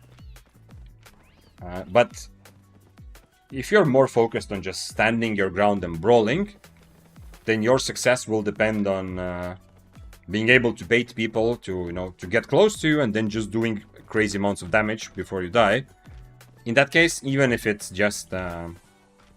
even if it's not, you're not trying to one-shot the person, I still feel like just being tankier and doing a bit more damage can be more valuable. The cooldown is... I mean, it depends, yeah. There's some point to that, yeah. Like, if I use my... If I knew that the fight is gonna last just long enough for me to be able to use my second E because of cooldown reduction, yeah, you're right. Like, getting the second E is absolutely worth it. But the thing is, like, if you think about my Qs and Ws, I'm not gonna hit more Qs because of cooldown reduction, yeah?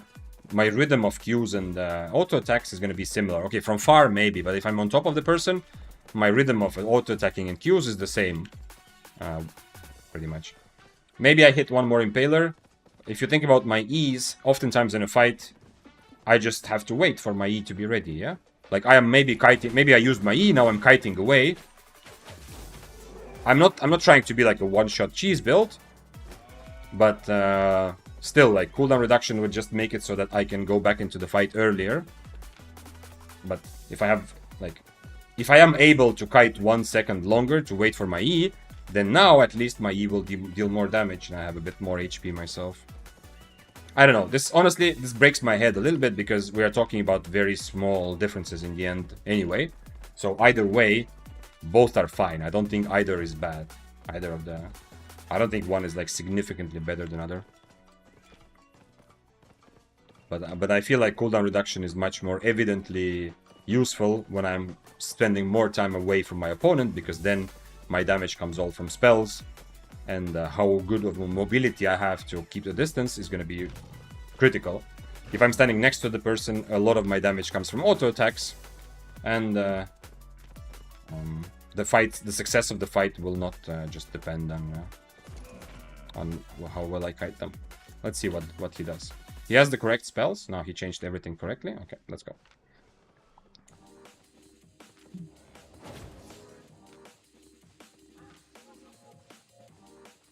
I guess it's tough to design a simple rule around it. Yeah, I mean, for Spear, I felt like the balance is a good thing, because if you have too much cooldown reduction, you are kind of limited to, you have to use that cooldown reduction. So in the fights where you can just get on top of your enemy, you're gonna have some extra trouble, yeah?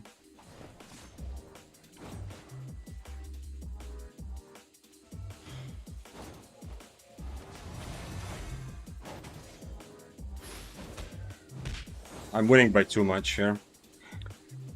I dodged his E completely, and I also, as you saw, I Inferno'd his W as well.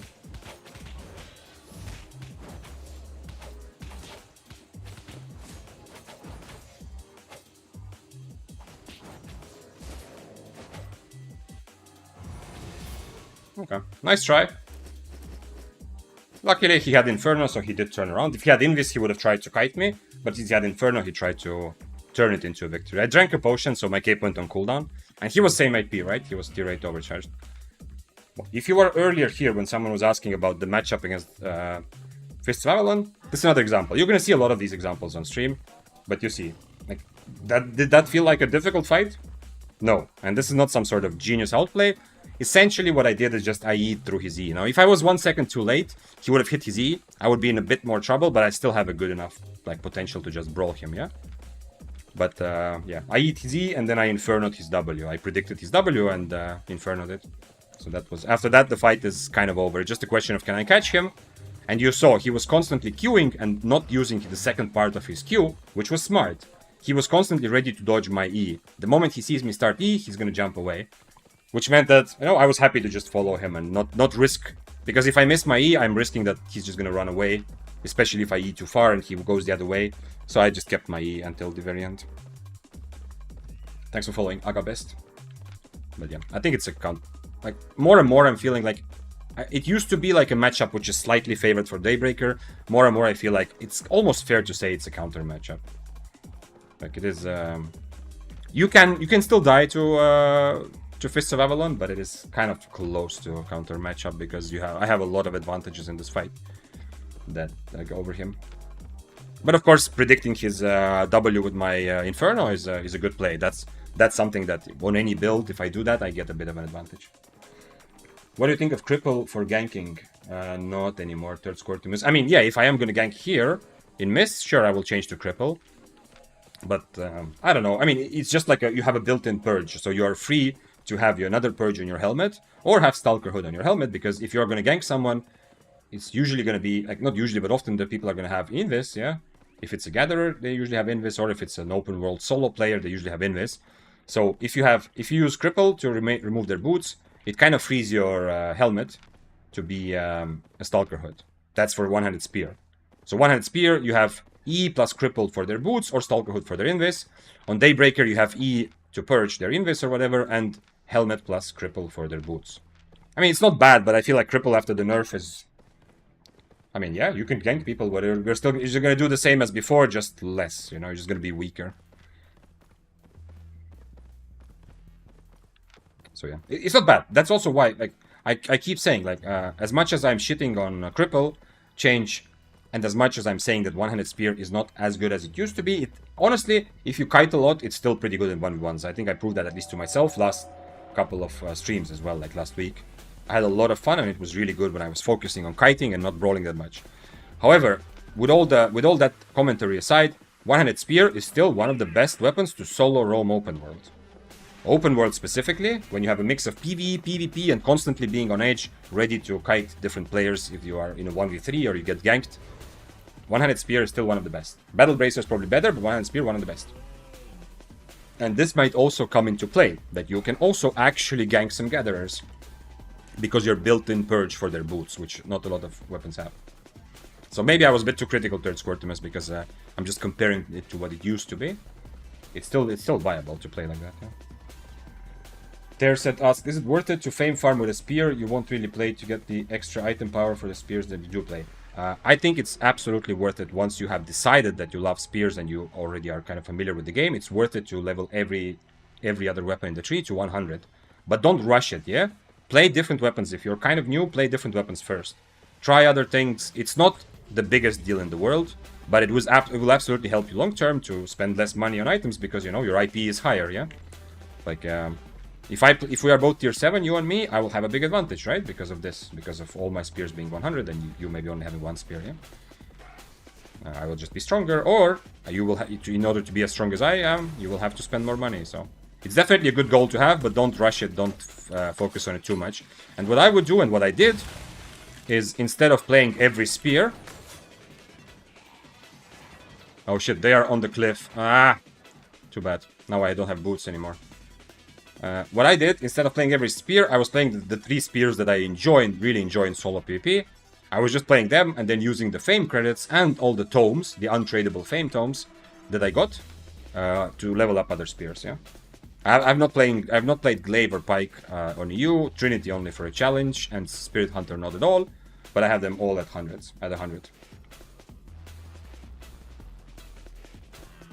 Yes, drops work, but drops work everywhere. This week, there are no special drops. If you see streamers who have in their title, like, you know, these noble drops, special drops, which we also had here last week. If you see those streams, unfortunately, they're lying to you. This week, there are no special drops, no noble drops, nothing like that. This week, the only drops in Albion Twitch streams are, like, the regular ones, which have always been there. But the way that they set up, the new drops, which are only available to, like, members of the content creator program, those will only be every second week, yeah? So next week it should come back and you will once again be able to get the Buttercup skin. But today, no, nobody has them. So yeah, so if you've decided that you want to level up all spears, you've decided it's worth it for you, I would do the same that I did. Just play this. This is very good for a spider. Spiders lately have been pretty bad. This is very nice. This is the blazing, yeah? This is the guy joking. The guy that came from across the screen with what I hope was not a cheat, but you know, who knows? It's like him joking and dropping this on me. Anyway, drops are like every second week there will be like special drops specifically for content creator program members. Why are you here without boots? Sir, can I ask you?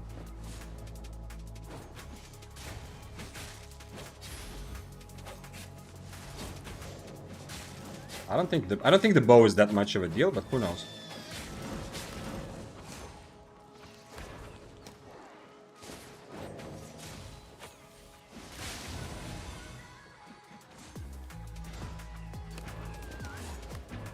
I mean, the fact that there's 3 of them makes it a little bit risky, yeah? 1v2 I'm not super worried about. He did save his friend though, so big respect to the bow guy, yeah? It's a 4.1. The battle axe had to fight back. That's also important. That's something 100% you need to think about. There's a lot of these sorts of situations that happen where, like, if you are being ganked or attacked, but like I'm attacking him, yeah. If you're getting attacked by someone much stronger, thinking about like fighting back will almost always get you into a better place.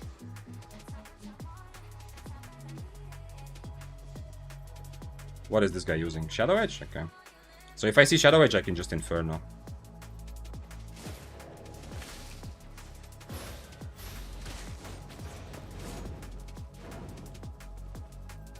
I still have 2 potions, but I don't want to, you know, like this time they are risking nothing. The 3 of them together are risking nothing, yeah? So there's no point for me to go crazy. I really wish I could have entered the Abbey though. That's sad a bit. Actually following Mikogami. The Battle Axe has a jump, so he can actually, if he really needs to, can actually go after me.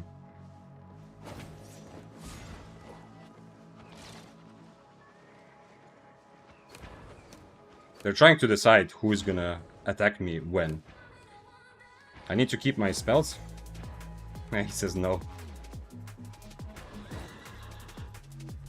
I really wish I could just go into... Holy shit, that dodge was superhuman. Don't think it was on purpose, but it was nice. The bow seems to be the most dangerous one. I'm not sure, but it seems to be.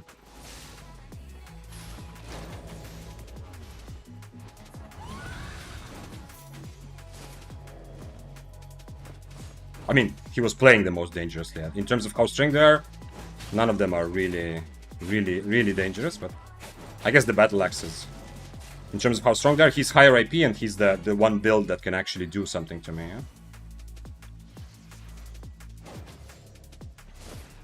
Nah, that's not good.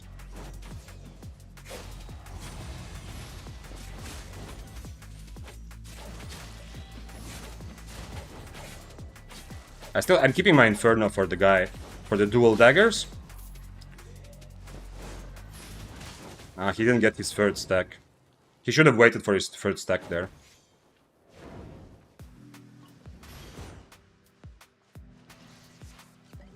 I drink it just in case, but honestly, probably a bit of a waste of potion. Okay, ended up okay one by one, but this is for fun, yeah? This is for them, it's a chance to get a very good payday. For me, this is just fun, yeah? Don't do this. This is one of those things that, if your focus is to make silver in the mists, don't do this, yeah? This is me risking 5 mil. If I kill them all like I did, I get, I don't know, 500k maybe total. I don't know how much. I guess the axe in theory was at least worth something. This is the axe, yeah, he's at least worth something, but you know, I'm getting pretty much nothing out of this. This is just for fun, for their fun and my fun. I even don't want to find out where the bow is because I don't think he had anything anyway. So yeah. I mean, it's nice. It's like PvP, but I probably paid more. I drank 2 potions, and 1 potion is like 50k, so I spent 100k on potions and gained maybe like 100k also. I mean, if I loot the bow, maybe it's like 20k more, but it's essentially the same. How much did I loot? I looted like 150k. These stunts were performed by a trained professional. Yeah, exactly. Yeah. No, but this is more of those like, if you want to make money, do as I say. I have a good understanding of how to use PvP to make silver, which I've done a lot. But especially now that I'm streaming, what I'm doing myself sometimes on screen is not the same that I would do if my priority was to make silver. Yeah, it's more like a do as I say and not as I do moment. But yeah, there's also a bit of that trained professional thing. I mean, I had fun. I hope they had fun also. Like in their minds, they are fighting for very big money. I don't know them personally, but I'm just saying, like, considering how much they're risking, them fighting for a potential 5 million payday is a big thing, yeah? So for me, it's fun, a little bit fun to figure out what to do in this fight. For them, the fun is to that maybe they get rich. I need my cape. If he realizes that my cape's on cooldown, I'm in a bit of a pickle, but we'll see.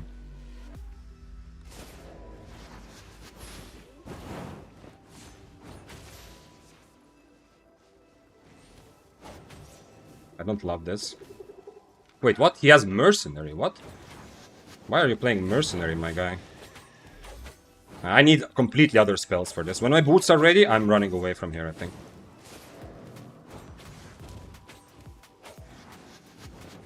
Actually, I mean, he still has 2 potions and I don't.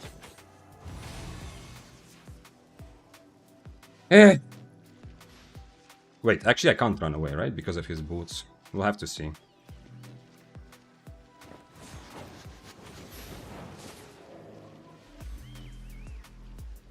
I still have 2nd potion. I need to be very careful here. My Inferno was definitely a mistake there. Can I push it? If I can survive 45 seconds.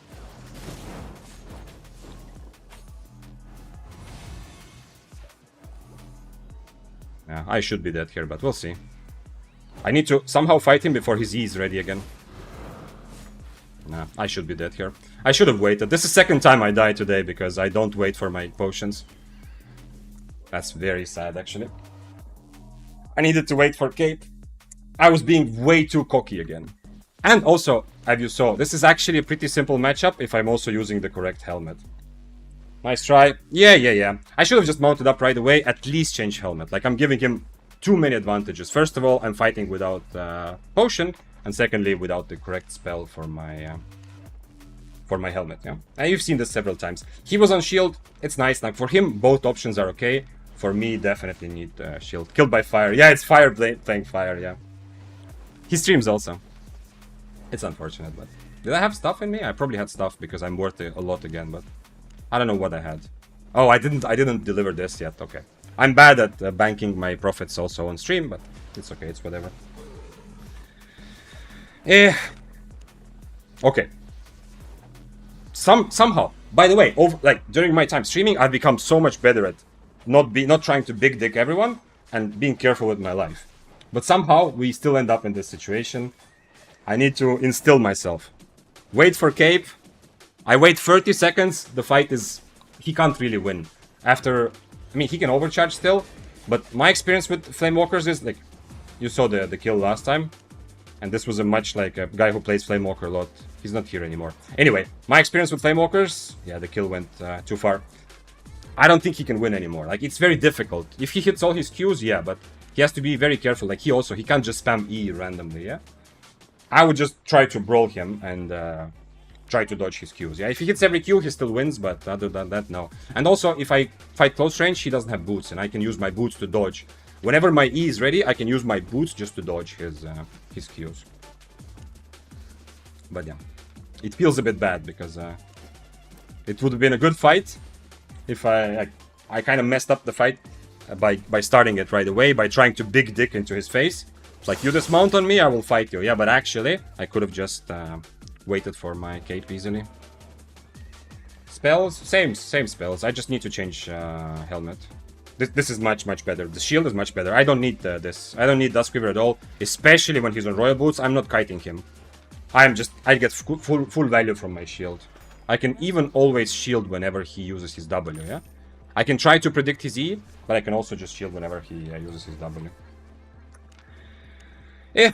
Unfortunate. Need to remember. I don't know. This is a lesson I'm going to learn every couple of weeks again. Wait for my cape. No point just giving my items away. Now I need to buy everything, actually, because I don't have any more jackets. I'm driving up the Daybreaker prices. Maybe it's time to go for 4. Then I also don't have energy issues. Let's go for 4 this time. Because the Daybreakers have become, and I'm a bit too lazy to go buy it elsewhere, and the Daybreakers have become much more expensive. There's still a heatwave in my room, though. I have energy.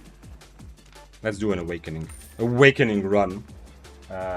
Jacket. Oh, also, by the way, my jacket also, like, in this case, I don't need to change jacket, but the other jacket is also a bit better. I mean, this dynamic defense is also a bit better. Because even though he doesn't have a purge, which is where I would normally change it, like you saw right now, I did get value from Inferno the first time, but still, it's a bit easier for him to play around Inferno than against my Jacket of Tenacity. Duskweaver Helmet now will give me enough mana.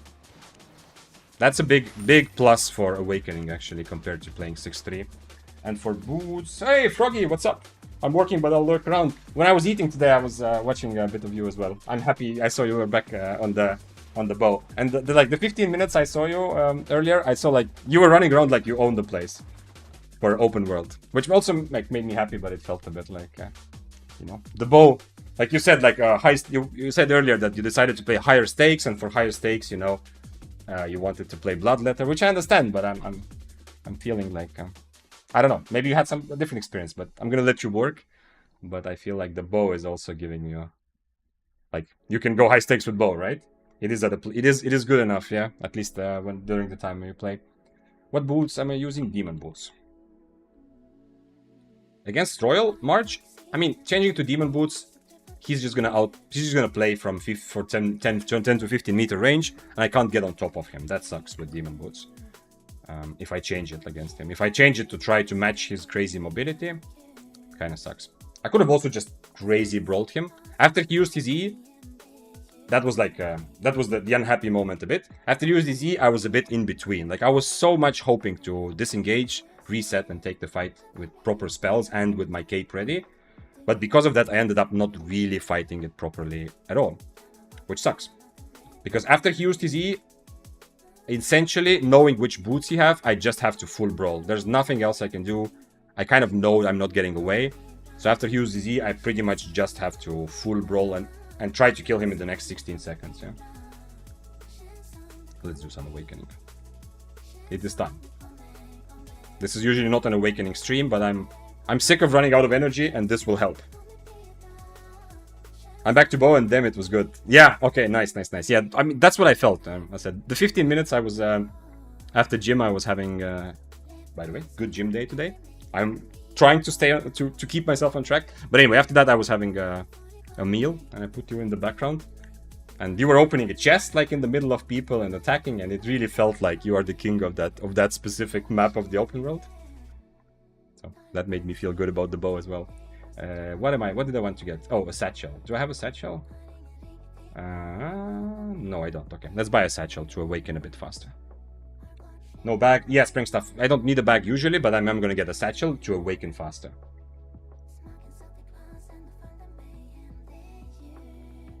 And at the end of the day, you know, I mean, we had some good kills and good fights today also, but at the end of the day, it's also normal.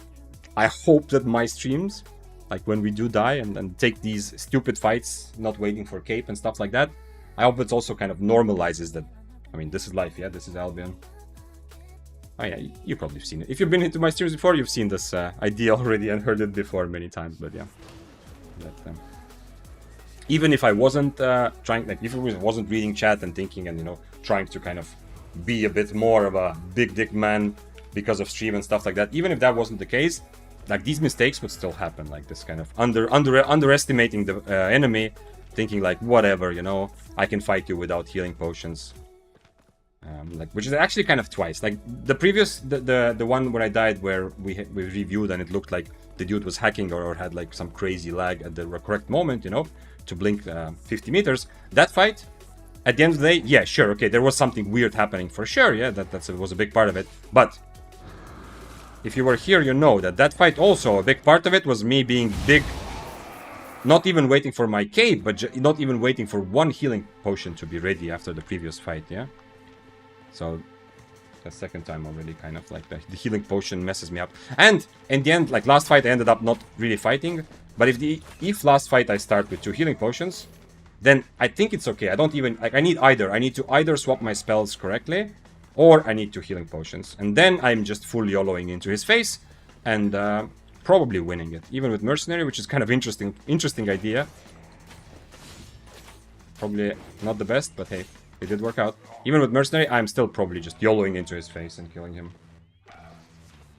At least that's what my last Daybreaker versus Flamewalker fight was. And the last one, like last stream, the fight was 6-3 versus 6-3, but I had like 200 IP disadvantage because the guy was full spec and a very experienced player. And if that fight felt like it's not that difficult to just brawl the Flamewalker, then I think this one would have been much easier. But who knows? Okay, let's see. Let's see if I get ability damage, HP, cooldown reduction. Or ability damage, HP, and lifesteal. I kind of want to try lifesteal. I feel like I do a little bit trust Hamster when he was saying that lifesteal he feels like is very, very strong right now. Froggy asked, what's your favorite tier to fight and play with? Is it around 8-1? Or do you prefer playing higher IPs? No, I don't prefer, like, I have very, very few times played 8-3 at all, and I usually play tier 7, tier 8. And it is clearly my favorite because I get so many good fights. Tier 7 and tier 8, I feel like it's constant action, and I like going, as you've probably seen, I like going for fights against where I'm disadvantaged, even if I'm expecting to die. Most of the time, I feel like it's a nice, complicated puzzle that I have a chance to solve for big rewards. By the way, max HP, very nice. I would like to get a crit. Maybe now. Told ya, it's happening. I'm playing 6-3 because actually it's pretty good. Like last stream I played 6-3 and it was like a 25 mil profit stream and everything was good. But it's a bit more fun because I can actually challenge some 8-3s more meaningfully, like I have tried also today. And I mean, I can do that on tier 7, tier 8, but it's much more... It has to be like a specific situation, a good matchup, stuff like that. Like this, I can fight more high IP players. I like it, but it's... I think in my nature, it's tier 7, tier 8. Okay, we have to take defense. Sucks, but I don't need energy. I don't need energy cost reduction because I'm using 6-3 helmet with 4-4, you know? And this is only tier 8 equivalent, so it's not going to take as much energy for its spells. Mob Fame, obviously, pointless for me. So I'm going to get defense, but I'm going to actually upgrade... I can't anymore. I'm going to start upgrading more HP and see... Hopefully the third trait will be cooldown reduction or lifesteal or ability damage. Actually, ability damage is probably my favorite. Like, I need... Now that I got defense, I'd rather just have ability damage. I play low level 5-1 Hand of Justice with Merc Jacket and no cape. This puts my Shonen very low. Exactly. That's also one of the reasons because I like also winning. Like, baiting in Albion is difficult, but it's satisfying. And when I play tier 7, tier 8, my build itself functions as an extra bit of bait, so enemies are more aggressive and attack me more, and I can play. Like, some fights are a bit easier to manage that way. Also psychologically, when you're risking tier 7 and an enemy's playing 7-3, 8-3, whatever, you die, you die. You lost almost nothing and you didn't expect to win, yeah, most likely. But the enemy is under a lot of pressure. So also when I am playing 6-3 again, if tier 7 attacks me, psychologically it's much more difficult for me because, you know, if I die, I lose much more. I'm going to have to admit to myself that I suck balls if I, you know, didn't win the fight that I should have won because of IP. I cannot, like, use IP as an excuse, you know. So there's a lot more pressure on the high IP player usually, which is also why tier 7, tier 8 is simpler to play, and I really like it. Hey Vic, now you have been playing Spear Daybreaker a lot more after the cripple nerf. What's your conclusions? Daybreaker still S tier? Yeah, Daybreaker is S tier again. Daybreaker struggled with Arclight Blasters and Flamewalkers. Currently, Arclight Blasters it still kind of struggles with, but Flamewalker was nerfed enough where the matchup is okay, and Daybreaker is S tier again in my opinion, yeah. It has, like, it kills almost... It can fight almost everything. Arclight Blasters is the only one I would straight up probably not fight. If I see the same IP, completely same IP Arclight Blasters, I would probably just not fight it. Everything else, I have tools to handle that situation. And there are also very good matchups. Like you saw earlier, Fists of Avalon. That was very easy. And this, even like this last Flamewalker fight, even Flamewalker, which is still very strong, and I'm probably gonna say it's still kind of S tier weapon. Even that, it's likely that I am still... I wouldn't say it's an easy matchup, but I'm at least winning it, yeah, if I'm playing it properly with... I need to either change, as I said, either change my helmet or wait for my second potion.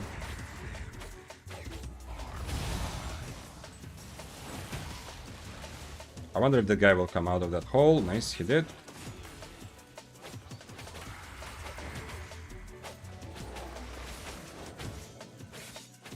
And against regular Flamewalker build, like the thing is, I have to full YOLO, yeah. Since he's on Royal March, against regular Flamewalker build, what I could have done, what I tried to do, E away and then just use my boots, yeah. It's difficult for him to catch. By the way, that was fast attunement, yeah. But against him, against Royal Boots, unfortunately, my strategy of like, if I need to just brawl and win, yeah. And if I brawl and kill him, I brawl and get a bit of an advantage. As long as my E is ready, he cannot boots away, yeah? So he's also in a situation where he will 100% die if I get an advantage and I keep my E, or at least my second E is ready. But on the other hand, against Royal Boots, you saw, I cannot do this thing. I cannot fight a little bit, then E away, boots, and then reset my spells. Because of Royal Boots, he can always catch up. Froggy said, I see, same goes for me. I love playing around tier 8 because I feel like I'm fighting more fights. Yeah, exactly. Tier 7 and tier 8, you have access to most of the PvP out there, yeah? With higher IP, it's difficult to find fights. Then you have to constantly fight 1v7, where even if you kill all 7 people, you still make only a fraction of your money. And if I was running 6-3, I can sometimes fight some 8-3s maybe. But if I was running 8-3 myself, a lot of 8-3s and 8-4s would focus on running away, yeah? They might run away right away, or they might start running away when they start losing, which people will do anyway, but people will play much more carefully, which also makes the fights a bit less fun. Okay. But the high stakes are awesome. Like, when I play, I'm gonna definitely go 8-3 on stream as well at some point. Like, the feeling of risking more and potentially winning more is also awesome.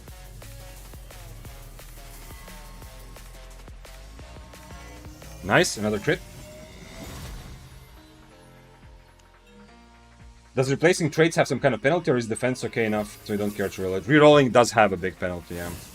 Rerolling once kind of be okay, but it will give me extra strain, so all the next rolls will cost more.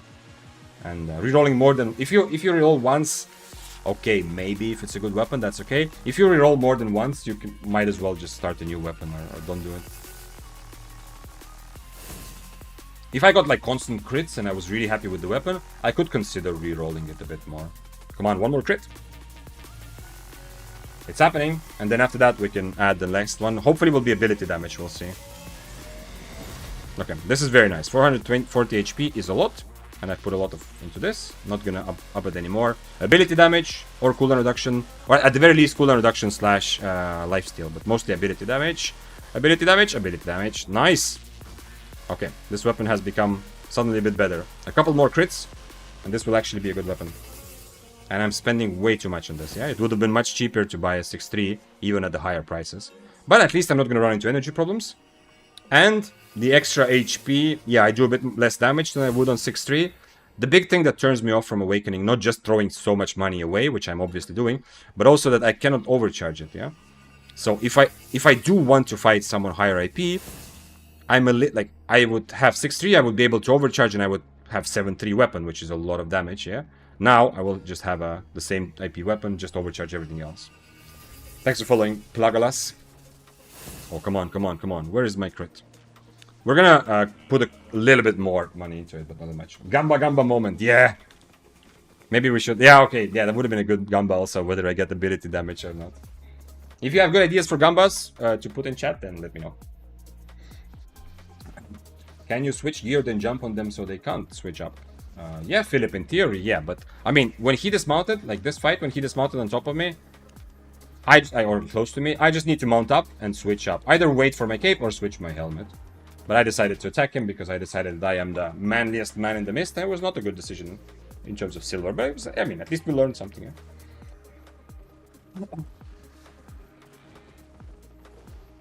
I'm back. Did I miss any quarterstaff gameplay? No, madness. No, it's been just Daybreaker today. I'm still very much in love with Daybreaker. I did put quarterstaff to 100 though, and some other staffs also. I used the books that I have been storing from like mob camps, the untradeable books, to get some to get ready for quarterstaff gameplay soon. What do you think are best traits for one-handed spear cooldown reduction? Now I'm 100% convinced that cooldown reduction is the biggest thing for one-handed spear. And after that, I would take ability damage and max HP. Because like, max HP is just too valuable. I don't imagine any weapon where max HP is not one of your priorities. It's almost, I wouldn't say it's the only thing, but cooldown reduction and max HP are the two things that actually make it seem like, man, I would happily have a lower tier weapon if I can get those two things. If I would make a perfect one-handed spear, I would have cooldown reduction, max HP, and ability damage, yeah. I can't even fathom ever getting to where I'm using silver from PvP to attune weapons. One day, Bloodrest, it will make sense and it will feel to you like, it's whatever, yeah. I'm doing it for fun. I don't think it's a good idea to spend money on Awakening too much. I mean, I'm gonna end up making like putting like 4 million into this weapon or 4.5 probably, and I don't attune a lot. That's still not a highly attuned weapon. Instead, I could just buy 6.3 like I did before for 1.8 mil and be happier. Do you think Daybreaker is still a good counter to Carving? It's not a counter to Carving, no. But Daybreaker is very strong and Carving is not super strong right now. So Daybreaker versus Carving fight. I don't think you're countering them, but you can definitely take the fight and win the fight. If you watch... I don't know if I don't think it's clipped. Maybe it is clipped. No, probably not. Anyway, last stream was it? Before that. One of the recent streams I played, I played one-handed spear against Carving. Okay, that's different. Anyway, Carving seems difficult right now. Much more difficult than it used to be, and it's not that strong, and you kind of have to brawl with it. You can't use the Carving kiting option, which used to be there. You can't really use it that well anymore.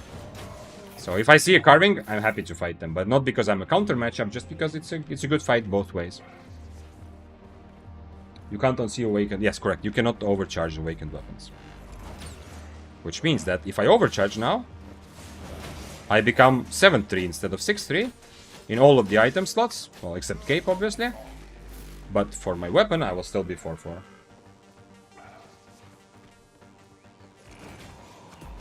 I think IP isn't bad for melee weapons, right? I think I saw a YouTube video on that. Well, I mean, Hamster also said that, reminded that IP also helps scale your HP talent, yeah? Because this max HP perk also depends on the IP of the weapon, so... I get like 10... If I put it into IP, I get also a bit of extra HP, not much, like 10 or 15. But... No, IP is not bad, but I don't know, it doesn't feel that good. Maybe it's more psychological. Maybe it's... like, I would rather take IP than defense right now.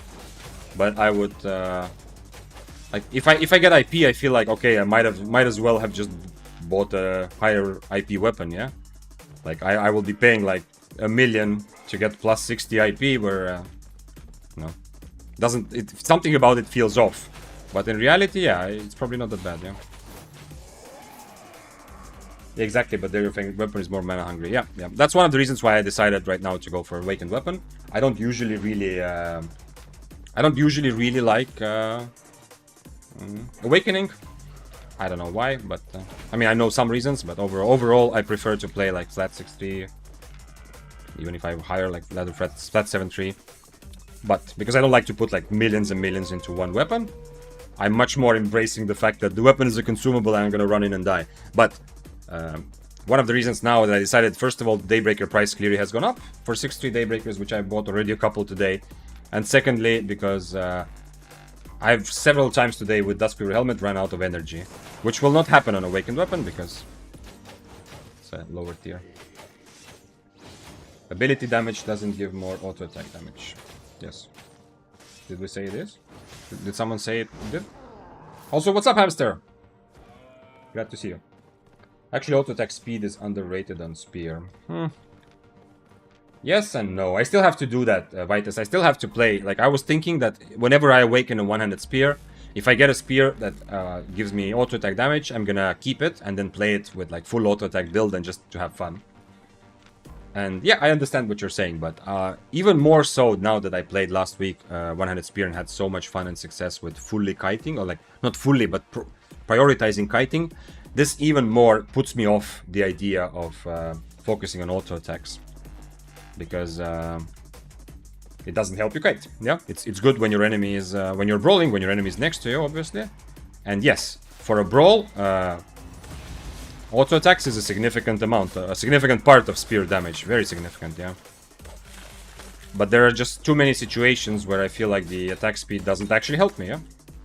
Like, there's so many fights where I have to, not have to, but I choose to kite away, or I choose to, not choose to in that case I'm forced to just full catch the enemy, yeah.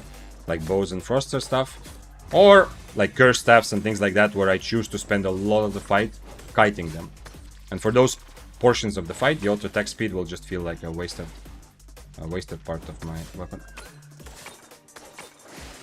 By the way, spiders are not bad for awakening either. Actually, not that I need a lot right now. I think I'm already close. It's very fast.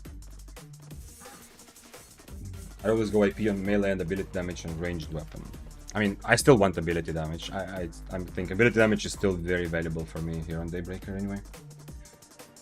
What do you mean you won't run out of mana with 4.4 weapon? So, how much energy, Carl, how much energy your spells require scales with the weapon tier. So, higher tier weapon requires more energy. So, this is why you sometimes see me, like even now, I'm playing lower tier boots. I could go 4.1 boots and be absolutely fine. Sure, I get a bit less HP from them, but I could play with 4.1 boots, yeah? I cannot change to 4.1 helmet, because helmet is a big part of my overall energy reserve. Like you see, 200 comes from here. If I went 4.1 helmet, I would have big energy issues. Just tier, not enchantment. Okay, so when I'm talking about tiers, whenever you hear someone say like tier 7, tier 6 or whatever, it's always tier 7 equivalent, yeah? Tier 6 equivalent. On this stream and everywhere else. Whenever you hear me talk about tier 7 or tier 8, it's always tier 8 equivalent, yeah? So we are counting enchantments into that. But what I used to play, like what I played earlier today, for the whole time, was 6-3. So look at this IP, and all the damage spells scales with this IP, yeah? 1752. Now my weapon's IP is 1616, so it's gonna be a much much less energy hungry. And my helmet is still the same tier, and my overall mana pool is still the same as it was before. But I'm gonna have to, like, my spells require much less. Like, my E earlier was 105 always. Now it's 94. Everything requires less energy. So yeah. So the reason that when I say 4.4, I'm not gonna have energy problems, it's not comparing 4.4 to tier 8 flat. It's not 4.4 versus 8.0. It's 4.4 versus 6.3, which was what I was playing earlier, which is one equivalent, or one tier equivalent higher. Okay, finally a crit. I was already getting sad that we haven't gotten crits for a while. Last IP, it scales pretty nice, I guess. I'm not a big spear player. I never did the math, what's better. Yeah, I honestly, I don't attune enough to, and also I'm not min-maxing to exactly know how much IP, how much is it, like, how valuable extra IP is. It's always a useful trait. It's just, I don't know, it's a bit boring, and it's not one I would prefer if I have something as another option. But, you know, if I'm giving like mediocre options, IP is like a solid choice still. No, it's a regular one. Okay, this spear is already, I don't know, 3 million probably? I don't know. I'm already definitely spent a lot more than I ever would on a 6.3. And now I'm just clicking for that satisfaction of hitting a crit. Okay, a couple more. If I want to start Daybreaker, what are some budget alternatives? One-handed spear. There's nothing else like which is similar to Daybreaker. Yeah, there are clear differences between one-handed spear and Daybreaker, but yeah, I would just go for, and it's just cheaper. Yeah, in fact, that's pretty much the only reason. I would very much suggest Daybreaker to beginners. It's much easier to play at the beginning of the one-handed spear.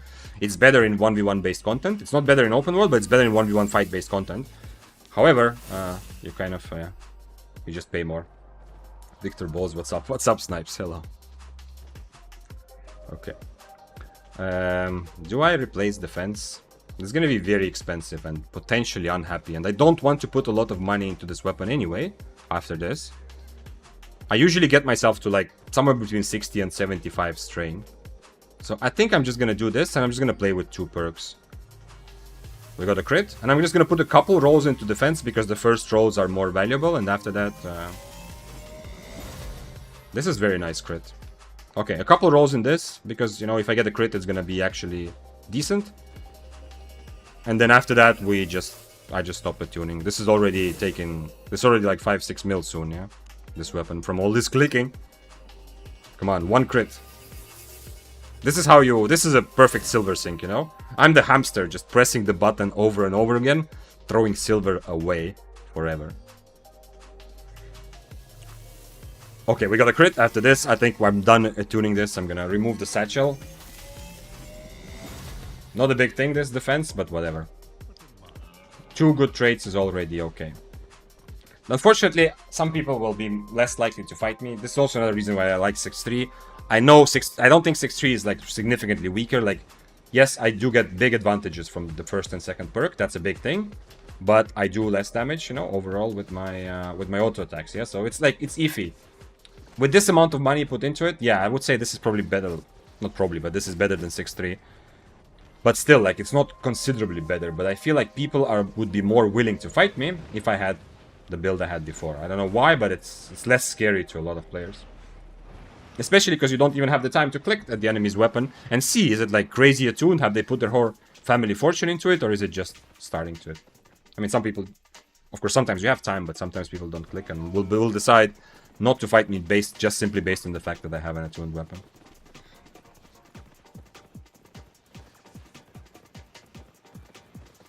Okay, not weapon, armor, and other gear. Oh, okay, assassin jacket, stalker hood if you want to be more aggressive, or guardian helmet as a very nice basic all-around defensive. So the question is budget alternatives for the Daybreaker build. Stalker hood or guardian helmet for your helmet. That's what I would use right now. Merc hood is also okay, but I would prefer one of those. Assassin jacket, 100% for your armor piece. Any plate boots. No need to pay extra for demon boots. I'm just doing it so I can match other people's demon boots, like I did in this fight, for example. Which is a bad matchup. I don't want to risk my more expensive items for HT7, but since we both were in demon boots, you know, that makes me feel better. If you go lower than tier 7, bring no cape at all. If you play tier 7, bring Smuggler's Cape. Or if you want to be, if you want to go open world, then I suggest Undead Cave instead of Smugglers. I feel like my job is 8.4 plus IP attunement. It's very energy hungry. Are you enjoying it though, Froggy? Like, what is your level? Okay, you know what? I know that every time I ask you a question, I'm like contributing to distracting you from the work that you're supposed to be doing. But I'm guessing at some point you will have to decide what to focus on. But yeah. But I, like, from 1 to 10, how satisfying that is, because you know, energy hungry, I understand, but usually, like, the things in my life that like when usually it's been a project, like the things where I'm really drained, like I drained where I sleep almost 2 days in a row. I feel like I'm sick to, like, I actually have a flu. I don't, but you know, I just get like this feeling of flu from working too much. Those moments have always been when I'm part of a project. Yeah, I'm not like a super everyday hard worker most of my life, but when there's like a project where I'm responsible for something and like for 2 weeks straight, that's my whole thing. After that, I feel like I'm dead. But those moments have usually been also like the most energy hungry moments have been some of the happiest work moments, you know, because it's so, at least for me, it's so easy to be happy when I'm fully engaged in the activity that the work requires me, you know, to think about. Okay, do we actually? Oh, this is 4.4 all around. Is he gonna fight? He's just attuning. Yeah, he's not gonna fight, I think. Now I have 2 potions though, so I'm a bit less worried. Okay, I should probably do this. If somebody dismounts on me and fucks me over, whatever. This is also why I don't like attuning, you know? I don't want to be too careful. I want to take those bad fights, but yeah. Well, the work is satisfying probably around 7 or 8. Okay, but less satisfying than playing Albion. Okay, true. Like, moment to moment, that's inevitable, yeah? There's just, like, Albion is just dopamine, yeah, like... Okay, you have to run around on your horse, but when you get from one place to another, then it's dopamine. This is a much more kite-heavy build. He changed to firewall as well. Interesting. Hello. What is happening? Okay, this is just a farmer. I don't want the Wisp. I obviously want the 4.4 Flamewalker. But the likelihood of him taking the fight is very, very low. And here I have 2 potions, so I don't even need to change my helmet. In that previous fight, also, I need to do either. I think, like you saw also, it was like, if I just commit to the brawl, I need either my helmet or I need my second potion, yeah? Then I just fight him. And in this case, it would be the same. Oh, come on, dude, you just saw me. Are you really not worried about your 4-0? But okay, 7 or 8 satisfying is still very, very good. So, I'm still happy. Ooh, we have a 6-3 Battle Axe player. Go on, chop the tree. I'm not gonna interrupt you. Psych! Oh, come on. I don't want this. The thing is, I don't really want the Wisp. I want any of those guys obviously to fight. What area are you in? I'm still in Europe playing EU server. Mr. Prehistorimia.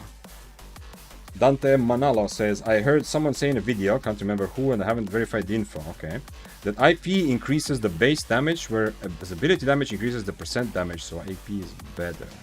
Okay, ability damage increases your spells, yeah? And IP will increase your spell damage as well as your auto attacks. That's a big difference.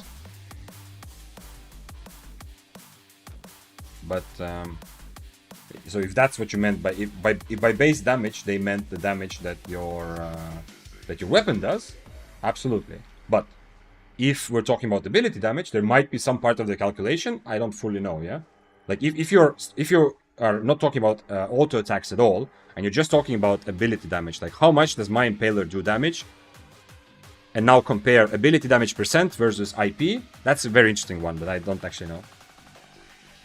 Ace says that was my video actually. Oh, what's up, Ace? Happy to have you. Okay. Let's see. This is a moment for me to learn because we have smart men in chat who might help me figure it out. So first of all, Felix says 100 IP is around 7% raw damage increase. Are you sure it's 7? I think it was 9 last time I checked, but that was like when I was a beginner. I was more looking into the calculations and I found the forum threads.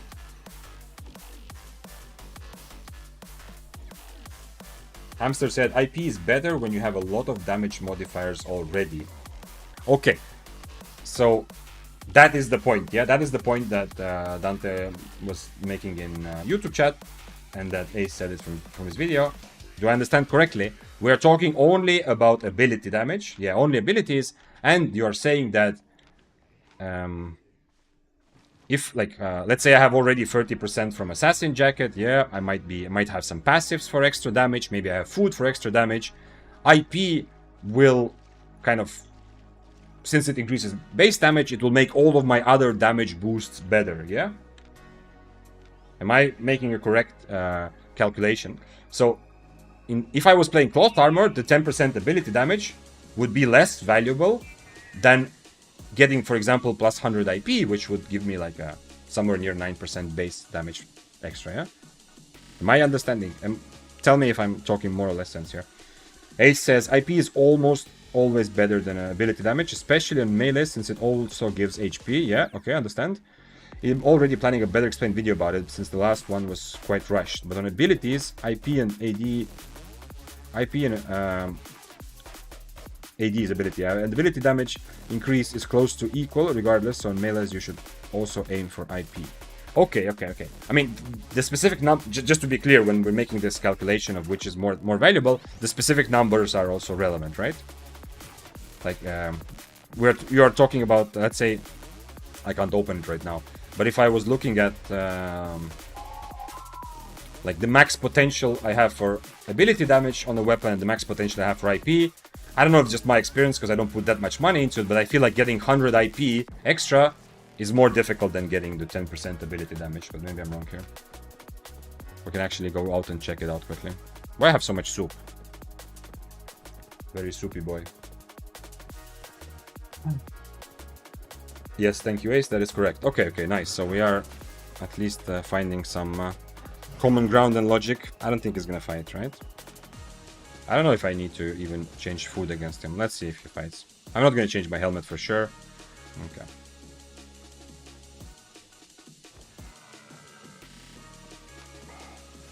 And Hamster says ability damage is almost always better from plate, though. Yeah, that's the same logic that... if you've been here last week, when I was explaining this, Hamster explained it to me at some point when I started playing, was Arctic? Anyway, I explained this idea that Eel Stew with Cloth Armor is a bit of a waste of money because the extra damage you pile up on already existing bonus damage you have, it doesn't affect your base damage, so the extra damage is not that valuable. So that's the same logic, yeah? Like, Eel Stew is more valuable with... much more valuable than plate armor because you don't have the extra, like you don't have the already big damage bonus from your armor, as an example. That's the same logic. It also applies to ability damage. So in plate armor, you don't get a lot of ability damage from other, or plus damage from other sources, so you kind of like that. Okay. I mean, you kind of like the... But wait, what did I want? I wanted to show this weapon here quickly. Ace said, also a funny interaction with the health increase on awakened weapons, since the IP increase scales the health gain from trait as well, giving you... Yeah, that we learned. If you were here last time I awakened, yeah, that we learned also. So this trait here, it's not actually 440 trait. If I increase the IP of the weapon, even if I give the same weapon to you, for you this might not give 440 HP. This is scaled based on the weapon's IP. So if I sell this weapon to my friend and he doesn't have specs in spears, he equips the same weapon, it's going to be lower IP, and this trait is also going to be lower. Wait. So here, what I wanted to see, this menu. Ability damage, 0 to 16, and IP, where is IP? Item power. So, just to be clear, that we are comparing, like, in terms of how much money I would have to put into it to reach same, 8% ability damage from here, or 8.2, is roughly the same as getting plus 60 IP, yeah? Just so we are this is very good discussion and very useful, but to bring it to the specific of awakening, it might be that I get, like, it's easier to, like, as I said, it's easier for me to get 10% ability damage than it is to get 100 IP. 100 IP takes a lot of money, yeah? So this also needs to factor in. If you're using what we're talking about to make your decisions when awakening, you also need to factor in that even though it might be more valuable overall to me to have IP, compare 60 IP to 8.2% damage increase, yeah? Not 100 IP. Because if you compare 100, then here you would have to take also like 14% or so. Plus minus. Happy that you're back. Best healer EU. Yeah, I mean, I don't know all the healers, but I've also been impressed with Ace's healing content, as I've mentioned earlier as well. I hope it's clear that obviously that comment was not about me. Yeah, I'm not a healer. I don't know what I'm doing. I tried healing once and it was okay, but not my thing. This is a comment about Ace. But you can see in chat, you know? If you're watching on YouTube, you can see Twitch chat here. If you're watching on Twitch, you can also see Twitch chat here, but YouTube chat, you don't see it, but this stream is also on YouTube as well.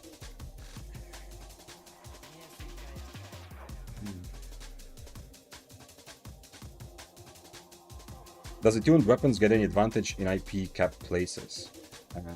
The perks work, but not fully. For example, if you go to Orange Zone, you will get 20% of this, yeah? If I go to Orange Zone, I will have like 90 or 88 max health. So it also gets scaled down in terms, like, kind of the same way like extra IP would get scaled down. So yes, there is awakened weapon trades do actually, they do make a difference in capped content, but not a big difference. Ace says, my test was done with around 70% attuned on both IP and ability damage, so it was a fair comparison. You might see slightly different results on a higher or lower percent attuned weapon. Okay. It's nice that you confirm that, because I feel like that's a very important thing, since this will usually come up in the context of attuning, yeah? So it's a very important thing. So Ace says that testing for the similar amount of investment into these two perks, Ace says that he feels overall item power will win. Just like we established earlier, like the plate armor, ability damage becomes more valuable. Cloth armor, ability damage becomes less valuable, because you're stacking this on top of your already existing damage buffs, which from based on armor, that's a big difference, yeah? When I'm on heal stew, ability damage becomes a bit less valuable, yeah? Keep that in mind, but this is going to... I mean, this is something that I need to look into a bit more as well now. I am very happy to trust experienced players who talk about this, but I do feel like I need to look at it and kind of figure it out. But this might mean that in the future, item power is actually much better than I have given it credit for. Because for me, it's always been like secondary. If I don't get what I want, at least I got item power. Vic, could you send a quick message in the chat so I can shoot a DM? I'll send you the video and you can watch it after stream. Okay, sure. Let's see. You can also do it in Discord chat, by the way. I'm not trying to trick you to join Discord, although you are always very welcome there. Let me put some nervous overcharge in chat. There we go. Vita says the guy I learned solo PP from and the guy I learned group from in the same chat. Oh, that's awesome. Yeah, I am. I've said a lot of. I've expressed my happy feelings a lot in stream. Oh, I forgot to put the satchel away. I don't need the satchel anymore. I'm very happy. I appreciate you all being here. You make the game more fun for me. Hopefully, I can share the same with you. And thanks to streaming, I have learned a lot as well. Things that I might have learned otherwise also, but much slower, yeah? Because I'm forced to think to my thoughts, you know, to analyze these things. Plus, all these questions have come up. So I'm very happy to have... how to say, to have people smarter or more experienced occasionally, you know, come up and open some ideas and things about Albion, and I've definitely have. If you've seen more streams, you have seen also like me expand my understanding of different builds, different matchups, but now also some mechanics, yeah. So hopefully we do that together. Anyway, I put some overcharge emotes in chat, but you're also very welcome to join Discord, where you can also like DM me on Discord, yeah. I'm usually pretty good at answering, although I still feel guilty for not answering DM from the balance. You probably heard the story, some of you, but the cripple change, I feel tiny bit responsible, because there was a dude who wrote to me on Discord at some point asking about I don't remember what, but asking my opinion about something spear related. Or maybe demon. Oh, no, the first question was about demon boots. Yeah, he was asking like, do I think demon boots are now in an okay place? Or something like that, and I couldn't, like, I was busy, I thought, like, people aren't sending messages anyway, so I wasn't, like, it wasn't my priority to answer him, and I hope I'm not, like, not a bad guy, but yeah, it's obvious, like, you get also emails and stuff, so, when I answered him, it, like, okay, it was a bit later, and he was like, okay, and I also made a video about it already, so it's kind of, he already understood. He said he saw the video as well. And then the same person later, and then I don't know who that was. I thought, like, you know, I get messages anyway, like in comments and stuff. And then at some point later, he wrote, like, about the cripple change when it was in the testing server. And I once again didn't answer it for a while, yeah? Because I was busy with other stuff, and during the time I wasn't even playing Albion for a couple of weeks. So I wasn't focused on it. And then when I came back and actually, ooh, this guy is a bit lost. I came back and actually answered, like a couple of weeks later, maybe 1 week later. he said that, oh, I think it's a bit late. Yeah, because, I mean, not he said, sure, it's a bit late, because it was already part of the test server, the cripple change. And I wasn't exactly sure like what it means. It's a bit late, but then I started looking, and it turns out that this person messaging me was, at least in forums, like he makes some forum posts, and he's like, his title there is Combat Balance Designer, yeah? So, I mean, this is very good feedback for that person. By the way, he had left an amazing impression. I had a discussion with him later, and it was like, dude, if anyone here is like, oh, SBI doesn't care, like all they want is some money. I know some people feel like that. I obviously don't, but if you have that sort of feeling, sure, you never know what upper management wants to do.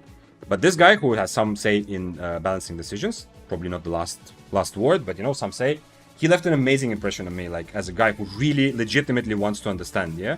Not just doing like a due diligence, like, okay, I guess I have to ask someone, yeah, or whatever, or let's make a change, but legitimately trying to understand solo PvP better to make better decisions. So big up for him. But unfortunately, he's not that good at presenting himself, or he thought that I already know him. So after that, I felt like, I mean, I wish I had known that this person has some say in balancing, that maybe then, of course, I would have prioritized answering that, not like when I have time at the end of the week, but just straight away. So it made me feel a bit sad, and I felt like maybe I am a bit guilty for the fact that cripple change actually went through. Obviously, it's a bit like, it's too ego of me to think that I would have much of a say, but at least I could have given more input before the change was finalized to maybe help someone reconsider. I don't know. So yeah, that is a story that now you've heard, and I know some of you have already heard, with me and cripple change. And now, and back then I still believed in cripple, at least to some extent, but now months later it's very obviously changed. I don't like it all, which always pains me to remember that moment because of that. But hey, what can you do? It's feedback. It's kind of feedback for both of us. Dante says, back from gym, another good session today. Nice. I had a good session today as well, although I felt much weaker than last week, but I think it's my body adapting to me torturing it again, getting into the gym habit. And now I feel, obviously after workout I feel very good. But a good session for me, Dante, is about 4 times shorter than a good session for you. I think mine is like 50 minutes, and that was with me, like I take longer breaks than you said last time you do between sets usually. But I'm happy that you have a good session. Now, what I'm actually curious about, because I mean, I'm not surprised also at this point, yeah? Knowing your lifestyle around the gym. What I'm kind of curious is to see you on a bad gym day. Like when you have a bad session, maybe you will come and share your experience, or maybe I will come to your stream and ask you about it. I'm curious because that's interesting. Not because I want you to have a bad session, but you kind of feel like someone who has spent as much and has as much experience in the gym as you do. Like, how do you handle those inevitable days where you feel much weaker, you know, it's not satisfying, you don't get a good pump, you know, stuff like that. I will be curious to get your experience from that sort of day, you know, because then it will definitely help me also handle it when it happens to me. It's inevitable, you know, just like you have bad days in Albion. Like today is okay day, but it is borderline where, you know, there's too many close calls, and too many times I've died stupidly for like trying to be the big boss for no reason. So, the same way it happens in real life, of course. Jonathan asks, Vic, if you can choose only one build to use for Spear, what would it be? If I had to play right now, just one build for Spear, I would play nothing special, the regular Spear build. I love the Cloth Armor build I tried, but I would still go regular Spear build. And I would just focus on kiting more. I would go Assassin Jacket, Torch, Smuggler's Cape, Refreshing Sprint. That's the only kind of clear change from what I used to do. I would go Refreshing Sprint, not Rejuvenating Sprint anymore. And for Helmet, it depends on what I feel like for the day. I would choose either Stalker Hood, Duskweaver Helmet, or probably not Guardian. Like Guardian I would suggest to someone starting with Spear, but I wouldn't play Guardian. I would play Stalker Hood or Duskweaver Helmet probably. Or Helmet of Valor, yeah, I forgot about that one. But considering the fact that right now the energy shield has not been nerfed yet, whichever helmet I choose, I'm gonna spend a lot of time using the first spell. Overkill asks, hey, can you give me some tips? Yes. Here are tips. Get it? Because fingertips? Okay. Okay. I feel like I'm always energy starved as spear, so I revert back to cloth boots. Do it. If you feel that way, do it. Today, I've had a lot of energy issues, but to me, it happens only... I think it only happens because of Dustcraver. Today, and then also because Daybreaker. Because Daybreaker is higher IP, naturally, than Spear. So, yeah. Go for Energetic Sprint. If you really... Don't go for Energetic Sprint because you heard someone do it or someone else is using it. If you feel in your own gameplay that it is actually hurting you, that you have energy problems, go for Energetic Sprint. I would do that too. I was close today to doing that. And in fact, if I didn't decide to go for an Awakened weapon, which is lower IP than my 6-3 before, I would also probably consider. It's just like this was too painful. This if you weren't here, one of the first like big fights here. I already let go of the keyboard because I already killed him. I just clicked my last E. He was trying to run away, and I didn't have energy. And then I just kept chasing him until, you know, out of anger also. But I ended up dying. But okay, the death was just because I still wanted to chase him and see what, like, try to kill him. But even if I don't die, the fact that he survived is just... It's because I was using Dustcraver for 2 minutes to chase him. Thanks for following, Poma174. But before you go for Energetic Sprint, just make sure that you're not in a situation where you're using a high IP spear with a lower IP helmet, yeah? You don't have to level up your boots. Boots don't matter that much. I mean, they still make a bit of a difference, but it's a bit of extra HP, but it's a bit less relevant. But your helmet will determine your energy. Like, a big part of your energy pool comes from your helmet. Bad sesh is usually 90 min because I feel down. Okay, so you actually, if you feel that it's not going good, you're not going to push for the 3 hours, you're going to stop early, okay. Like after weightlifting, I don't want to do anything, that's a bad sesh. Okay, but how do you handle that? Okay, so your first answer is that if you're in the gym and you feel like this is not like shaping up to be a very good session, you stop early. That's your first answer, what I understand, yeah? You don't push it, you don't force yourself to be in the gym for the time you planned earlier, but you just leave. And then you said like bad session is when you feel bad after it. Okay, fair enough. I'm not sure how that happens though. Does it happen because you didn't get like a satisfaction or because you pushed too hard? Anyway, as I said, like it's the best answer to this I will probably get if I ever get to talk to you on a day when you do have a bad session, you know, to see how you handle that later. Overkill said, I'm 100 in Scholar Boots and I feel like I'm energy starved still in Spear and I see everyone rock heal sprint. No, okay, yeah, but it's not the boots that is... doesn't matter what your IP is in the boots. Overkill. I'm saying that... I mean, or are you saying that you feel energy starved even on Scholar Boots? What I mean is that make sure your Spear IP is not too much higher than your helmet. Because, you know, your Spear's energy requirements will scale with the Spear IP. Well, for any weapon. But your helmet will be a big determinant on what your energy pool is, so you don't run out of energy. Like, if I went for 4.1 helmet right now, I would have energy problems, yeah? Do you have any tips to how to find abbeys faster? Akif, I have only 2 things that I have applied. Not much of a tip, to be honest, but the first one is just don't do camps in the mists. Just run around on your horse looking for either PvP or an abbey. That's pretty obvious, yeah, nothing much you can do. But the only second thing I've noticed, at first I thought this is like my conspiracy theory brain going crazy. I'm not a conspiracy theorist, but I thought like, am I actually going crazy here? But I'm pretty, like, I've seen it so consistently, I'm pretty sure there's a thing. So many times in Mists where I miss an abbey, like when I see an abbey but it times out or somebody else enters it, I go back, like I go away, I run around a little bit, and then I go back to that place later, and another abbey entrance spawns in that exact same location, in that same mist. I don't know how or why, maybe it's some sort of selective memory in my brain, but this has happened many times. But I feel like the entrance doesn't spawn when I'm standing on top of it, I don't know. But I feel like sometimes I run around on the map a little bit, I go back to that place, and there's another abbey entrance.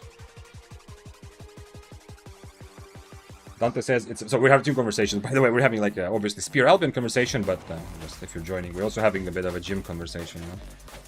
Because I have, after months of being potato, I feel like I'm starting to get back on, a bit back on the train of being more active gym-wise. Which is partly also your You're doing, yeah? You being everyone who is here. Definitely the social pressure from discussing these things, and some people in chat specifically taking the role of asking me, oh, so did you go to the gym like you said you were gonna go? Like, those moments have helped me start this again. And I'm not yet in a place where I feel like it's an actual formed habit, but it's close. Like today I actually did walk to the gym without thinking about it. I had other things on my mind, like some work thing I was thinking about, and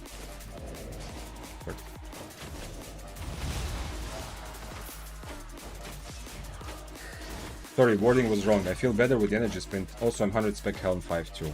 Okay. They're playing tier 7 spear, tier 7 helmet. I don't know then. I don't know how it happens.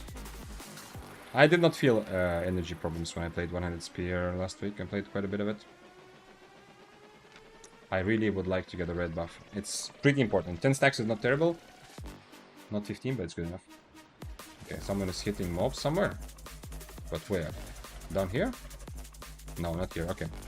I heard someone hitting mobs in that previous room. Unfortunately, the direction of sound is not very clear in Albion, at least for me. I would really like to get the buff.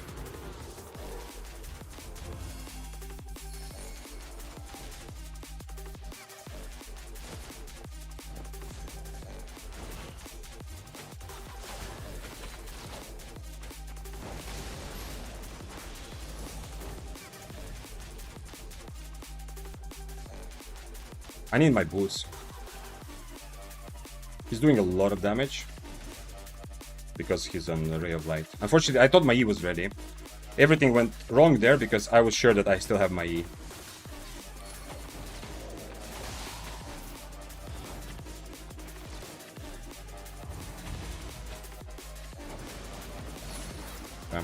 He took my buff though.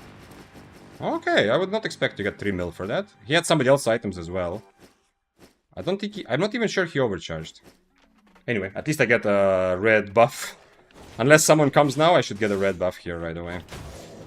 Yeah, first time when I attacked him, I thought I already have E. Then it becomes pretty much just me chasing him, I think. Although, I mean, if he hits a lot of Ray of Lights, you need to be careful with bows. Like, Ray of Light is very, very considerable damage, yeah? So with Ray of Light, oh my god, not another chest. Today, so many chests. It's a very painful day for stacks. There was a legit Abbey where I took 6 or 7 chests I found, and I said it's gonna be the end of me. I ended up surviving because a third person came, but I think I was 99% dying there against the Bloodletter, who had more stacks. And he was 8-3, but I won the fight against 8-3, yeah? Nothing is wrong with that, but he had 7 stacks more. Oh, there's a Panther here. Interesting.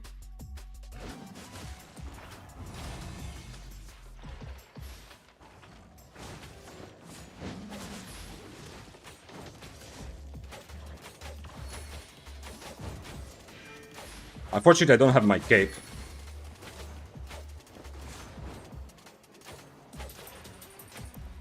This is very dangerous. Oh, that's a good damage though. That's really nice. I hit while he was in cat form. Oh, not those boots, come on. He's playing Tether and Demon Boots, so he wants to be really safe. And he's invising on top of people, you know, to get the advantage. No way, did he actually manage to go there? Did he actually manage to go to the other side?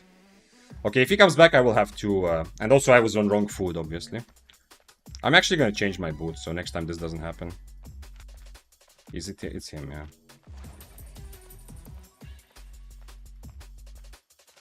Maybe he tries again, let's see. Oh, and it's 6-3 as well, man. It would have been so nice. I didn't have time to figure out that he was on Demon Boots, which also doesn't really change how I play. He's on Polymorph now, so he's definitely gonna take this fight.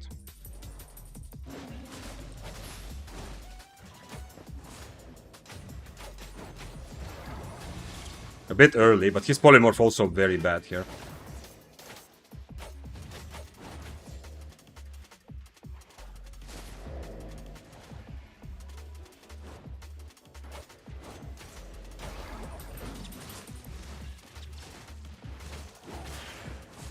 Oh, he used his thing, okay. Ah, I used my potion too early. At least now I can catch him, so... I'm just gonna E against his polymorph and I should be fine.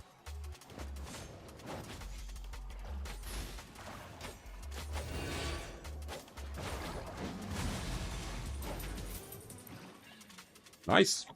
He turned around. Polymorph. Ooh, too bad everything trashed. Oh, not the armor, not the weapon though. I still used healing potion, so I didn't actually use my cape advantage that I could potentially have, because it felt like I don't need it. But you saw the counter. We've talked about this. You've seen it on stream. If you have not seen it, if you don't understand what I'm talking about, listen in, right? Because I'm not gonna start saying this every single time we fight the Panther, but it does come up occasionally. E on Daybreaker gives you CC immunity. So if I say, when I said in the end, I'm gonna E against his polymorph, what I mean is, when he polymorphs, there's a bit of a delay. I'll show you, but I think it's obvious. The first time, I did not do it. The second time, when it was critical, it happened. The first time I E'd a bit too early, by the way. I kind of tried to do it, but the first time, luckily, it was also not that important. So here's the ending of the fight. Here. I changed, by the way, anyone else here who is asking like, oh, why are you using demon boots if you usually don't use demon boots? This is also answered on screen. When I'm fighting against someone with demon boots, here, first time he ran away when he's losing. Second time, he can't, because I'm matching his demon boots. Yeah, big thing. Okay, now here, I'm saying I'm gonna keep my E for his polymorph. What it means, I know many of you know, but just so we're clear on the same page, yeah? And those who don't. What it means, look at this. Look at this, look at this. Now I get polymorphed. This means that I'm about to become a little frog, and he's gonna be free to do as much damage as he wants, yeah?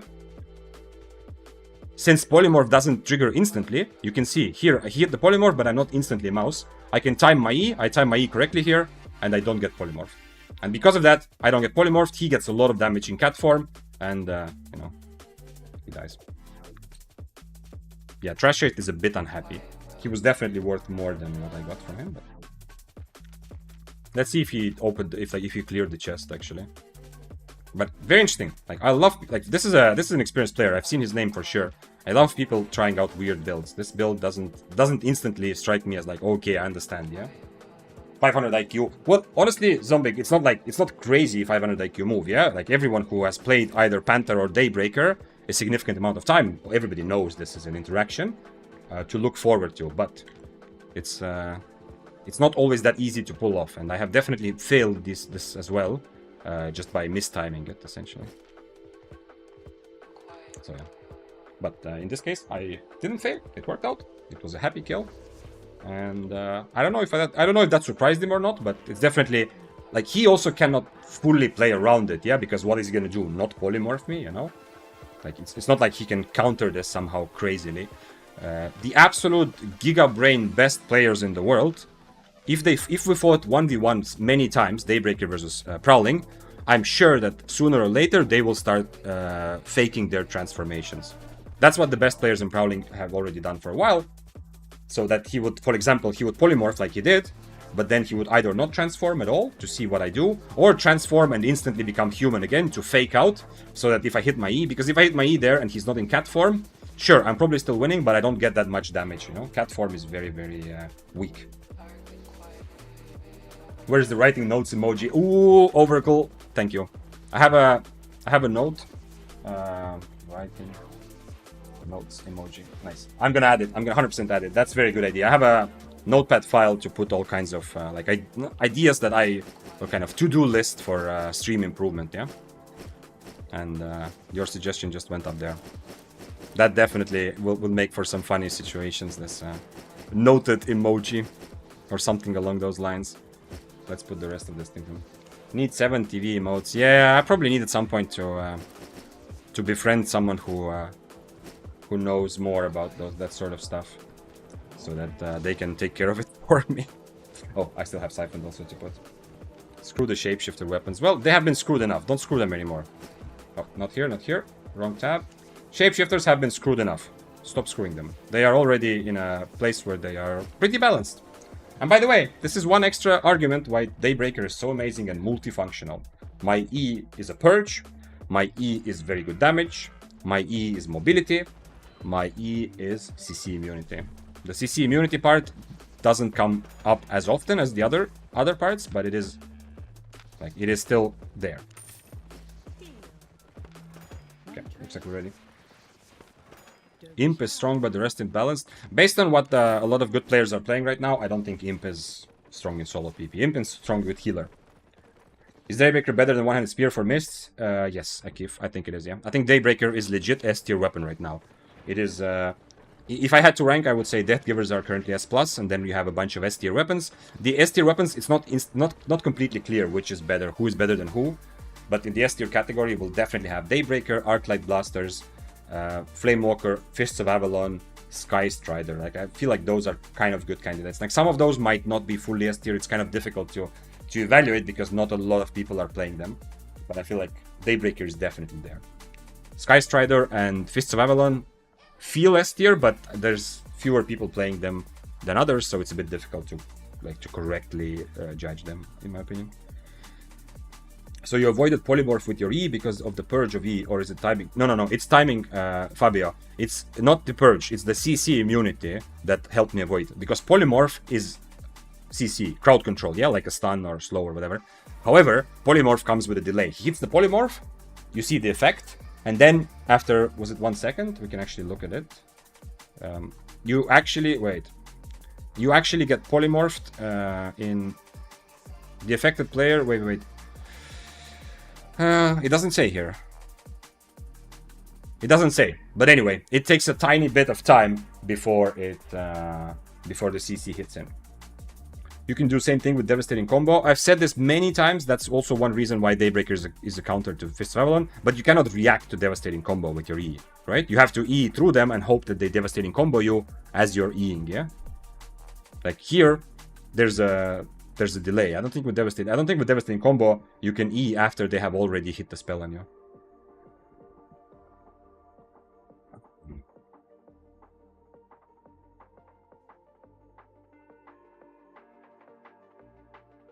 I love being forced to watch an Albion ad while watching an Albion stream. Madness, did you get an ad earlier? Okay, maybe, I mean, if we're in the city, when I'm in the city, you will sometimes get ads, yeah? I'm still figuring out Twitch, and I don't think ads are a great way to make money, but Twitch has very strongly motivating me to run ads, but I'm trying to do it so that it never happens during a fight. I hope you didn't get one when I'm in the mists. Unless I'm just entering, you know, sometimes I run an ad, but I'm actually, you know, just about to enter. It did say after 2.5 seconds you get transformed. Did it, Akif? Are you sure? I think it said 2.5 seconds is the transformation duration, no? Look at this. Oh, sorry. I don't know why. I'm not touching anything. I don't know why the thing is jumping. Why the tooltip is jumping. Yeah, it's not me moving my mouse. I'm not doing anything. But it says it's gonna transform into helpless animal for 2.5 seconds. It doesn't say the delay. The delay is definitely less than 2.5 seconds. Zagor asks, do you recommend the build for someone new to the game? One-handed spear, no spec. Well, do I recommend one-handed spear? I've said this many times. You can watch a video on YouTube called "Is One-Handed Spear a Noob Trap?"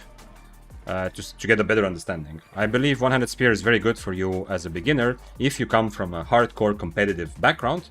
If you play thousands of hours of League, Dota 2, Heroes of Newerth, whatever, maybe some FPS games, so you are used to taking it in the butt and constantly losing and not understanding what's happening, why you suck.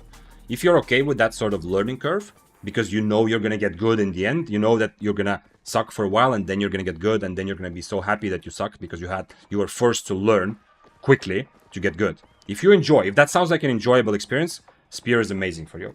If you want a more soft kind of piece by piece, step by step, easing into Albion, becoming somewhat successful in PvP even when you don't even understand some of the basics yet, then there are much better weapons. So then Spear is a bit too complicated.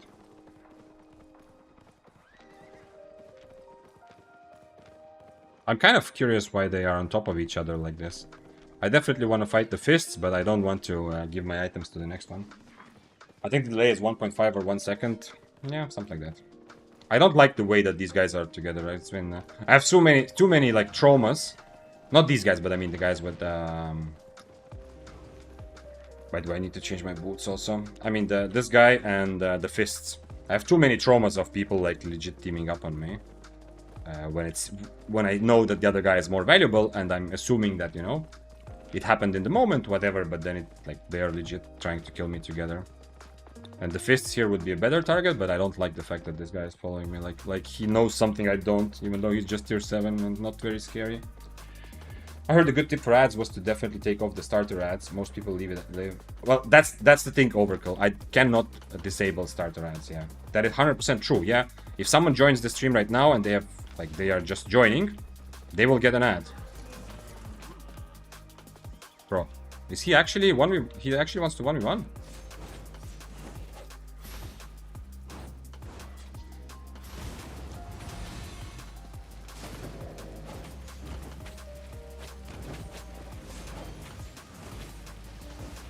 I don't want to use my potions for this, but I kind of feel like I'm gonna have to.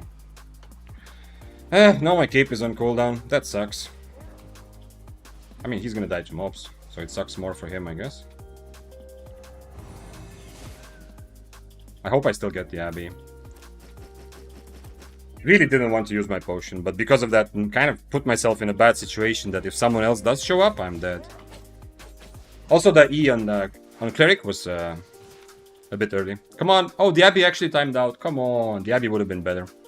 But hey, okay. Maybe I can find the Fists. I'm not sure if I can fight Fists without the potion. Fist is a good matchup, but he was 7-3, so it's possible, maybe, but... So yeah, so the thing with ads is that's how Twitch is motivating me to run ads. If I don't run ads manually, I have to either put them on automatically, so they get like every 20 minutes there's an ad, which would be okay, but if it happens in the middle of a fight, I would be sad if I was you, yeah? So I don't want to put you in that situation. So if I need to run them manually, but if I don't run a lot of ads, then the Twitch is turning it on for new people, yeah? For like people who just joined. By the way, thanks for follows. I think Sketch TTV, I'm not sure if I said. If not, then I appreciate you being here. And Rasta 361. It would be amazing if the Cape CD would be activated after using the second potion. Wow. That is a crazy idea that I can't even compute in my head instantly. Okay, so my first thought is please do not buff Smuggler's Cape. Yeah, Smuggler's Cape needs to be nerfed to a point where it's a viable option, not the best for 1v1 option, obviously for almost 90% of builds. And it should also be made in a way where cooldown is not the only balancing part, yeah? I don't like the fact of balancing the developers understood that this effect is so giga super strong compared to other capes. That's why they gave it such a long cooldown, yeah? I would like the cape to give less of a bonus, like maybe their second potion heals like 50% or something. I know they're not always gonna use just healing potions, but... He's on Invis. That's a big mistake for him.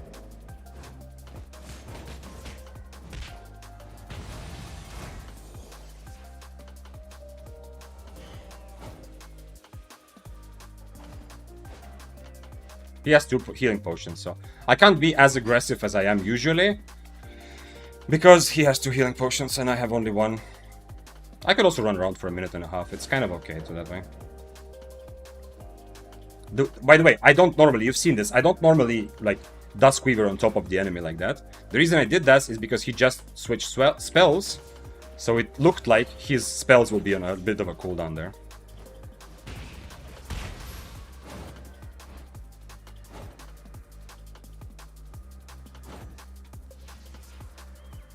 Wait, what? I thought he was coming after me, actually. That was interesting. Everything is going as planned, but I need to somehow buy 1 minute of time, you know?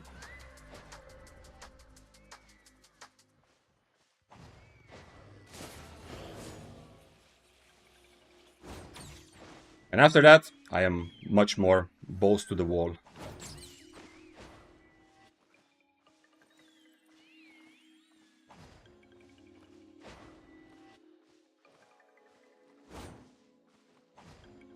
"30 seconds.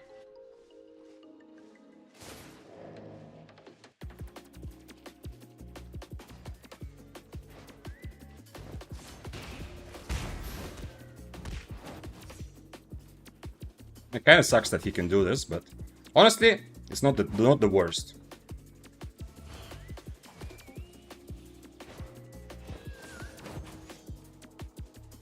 "5 seconds.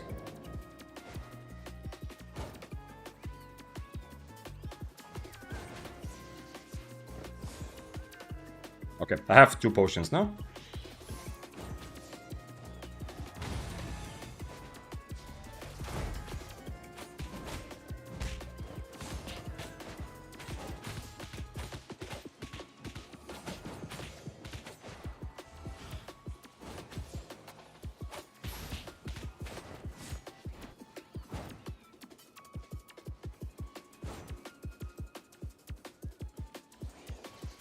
Fuck. I kind of wasted my my Inferno there. I knew that his Invis was almost ready. I should have been careful with that. I don't think if I waste my E, he still is a threat right now, so I can't just full E after him right now. I clicked Inferno when I knew that his W is just about to be ready to try to eat his W with my Inferno. Okay. I mean, he's full running also. I got some HP advantage from the fact that Mob hit him, but I don't think it's gonna be enough. I still can't use my E, I'm not gonna catch him anyway. Let's see if he fights again. Now we both have just 1 potion. But hey, I learned from before. I don't need to be the manliest man. I could, you know, I kited until my potions are ready. I didn't do what I did before, which is to just fight and think, whatever, you know, I'll try it without potions. I'm guessing he's gonna come back for another round. The Invis that he's using, I don't think it's amazing, but both times he used Invis, and I have a question. Do I dodge, like, do I kind of gamble with my E or not?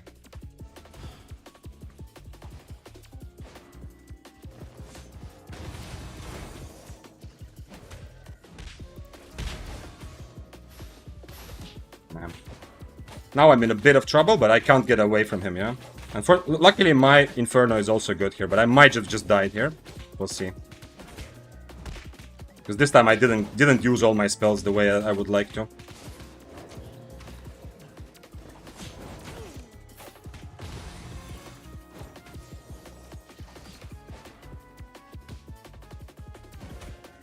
I should be dead now. Too bad. Too bad. Since he hit everything, and this is why, I mean, okay, it was a 6-3 versus 7-3, but still. After he hits everything, I'm in a bit of trouble. As you saw also. Very nicely awakened weapon, but... Fists, I think Fists are still S tier, but this matchup is better for me. Like, that first time, he finally switched, by the way. I said earlier also he should switch, yeah? Because then my E becomes much more dangerous. But I did not dodge his E, I didn't dodge his W, and the reason Fists are so strong is not the whole fight, yeah? Not what happened in the end. Yeah, that's also nice, yeah, that he can do that. So it's definitely a good weapon. But the reason Fists are still S tier is because you saw it. When I was fully outplaying him, even without triple kick, even without like crazy mobility build, he can just reset, kind of. If I didn't waste my Duskweaver, I would have been in a better shot. But because of Invis, he was able to reset, and I was not able to catch him, unfortunately. So yeah, it's unfortunate. It sucks a little bit, yeah, because it feels like I was doing everything correctly twice, but I couldn't capitalize. And I mean, that was also kind of my mistake, yeah, for not using Duskweaver correctly. And then one time when he actually hit his spells and he changed to Inferno, then I was in trouble. Because then I was stuck next to him. He hit everything. I didn't predict his W with my Inferno. And I was stuck next to him, and we both had Inferno.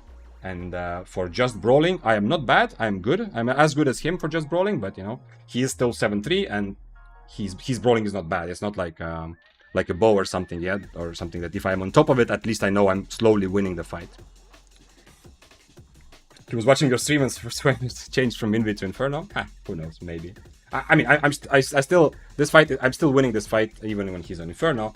If the first engage starts correctly, we can even watch it actually. Let's have a very quick look. So he was having a hard time hitting his E's for a long time, yeah. But when he did finally hit it, let's see the final. So this is the final time. Coming from south, I have a bit of an advantage. Maybe my helmet is kind of random here, but I'm trying to predict, because the problem here is, first of all, if I Impaler when he jumps away, it sucks for me, yeah? But the big thing that I'm kind of worried about is that if I hit my Impaler and that's when he jumps, you know, I'm stuck because of global cooldown, like here, yeah? I missed my Impaler, but at least I dodged it, but now he was able to catch up to me. I was trying to dodge his E, so it was kind of the worst possible start. I miss Impaler, and I get hit by everything. And now, since he did this is also very correct. This is how a lot of, like, how you should play Fists often. you use your first part of the E, then W, then the second part of the E. Because since he still has his second part of E ready, I cannot Inferno. Like previous times, I was correctly Infernoing his... his devastating combo, yeah? But here, I cannot Inferno, because if I Inferno here, he's just going to use his second part of E, and I might just completely lose Inferno, yeah? Which is unfortunate here. I mean, he learned from... It was unfortunate for me that I died, but he got a very valuable learning lesson. Like, he became... The way he played the ending was so much better than how the start was, yeah? But I'm very sad that this Impaler missed, because it looks like... Like, if I hit Impaler, I risk that I'm not gonna be able to react to his E because of global cooldown. That's what happened, but at least I hit Impaler damage. But here, somehow, I didn't get either of those things, yeah? Like, I both missed Impaler, and I ended up not fully dodging his E. Also, he did a good job instantly bootsing. Like, if I knew that, I maybe could have also bootsed instantly after I E. But the problem is, if I do this, let's see. If I E through him and instantly use my boots here, just boots away, he's just gonna run away, yeah? Like, he's gonna keep resetting and running away. So I don't want to use my boots because I want to keep him in the fight. But yeah, the start is very unhappy for me. Because now I also don't have E for his Inferno, and he doesn't brawl badly. Like, I am a good brawler, but he's also a decent enough brawler because of his fleet footwork, yeah?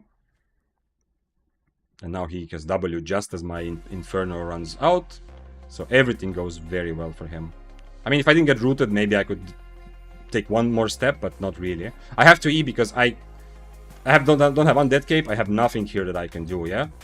I can't just brawl him to the end. It's obvious I'm gonna die next time he has W. He doesn't even need his E. So I have to E here just to have any chance of bringing this fight back because I need damage at this point, yeah? I'm 1300 IP, not IP, but HP behind. So I just need it for damage. I don't know how this happens. I guess this is just my path thing. Like, also last time, I expected if I'm running away, he has to E me. But unfortunately, again, I get caught by the W, and after that, it's over.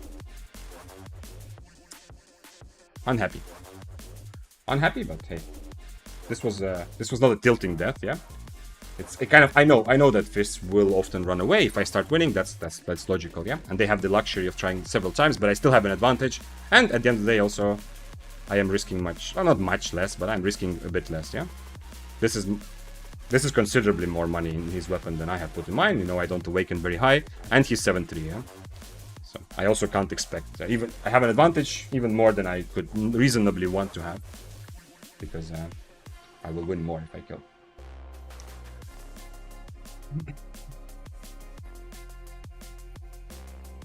Can tap will be used offhand? Yes, Zagor, yeah, it can.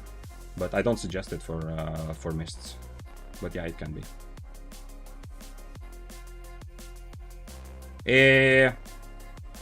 Definitely not worth it to awaken for me, yeah? Because I mean, this fight I would take anyway, yeah? Doesn't matter what, but...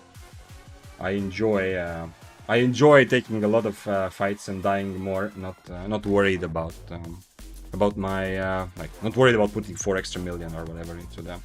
Do we try a different helmet? To have extra fun? I mean, Duskweaver still feels so good. Like in this fight also, if I don't have Duskweaver, what am I gonna do? It's very difficult for me. Like this problem becomes much bigger, this problem that I have, that he will always run away.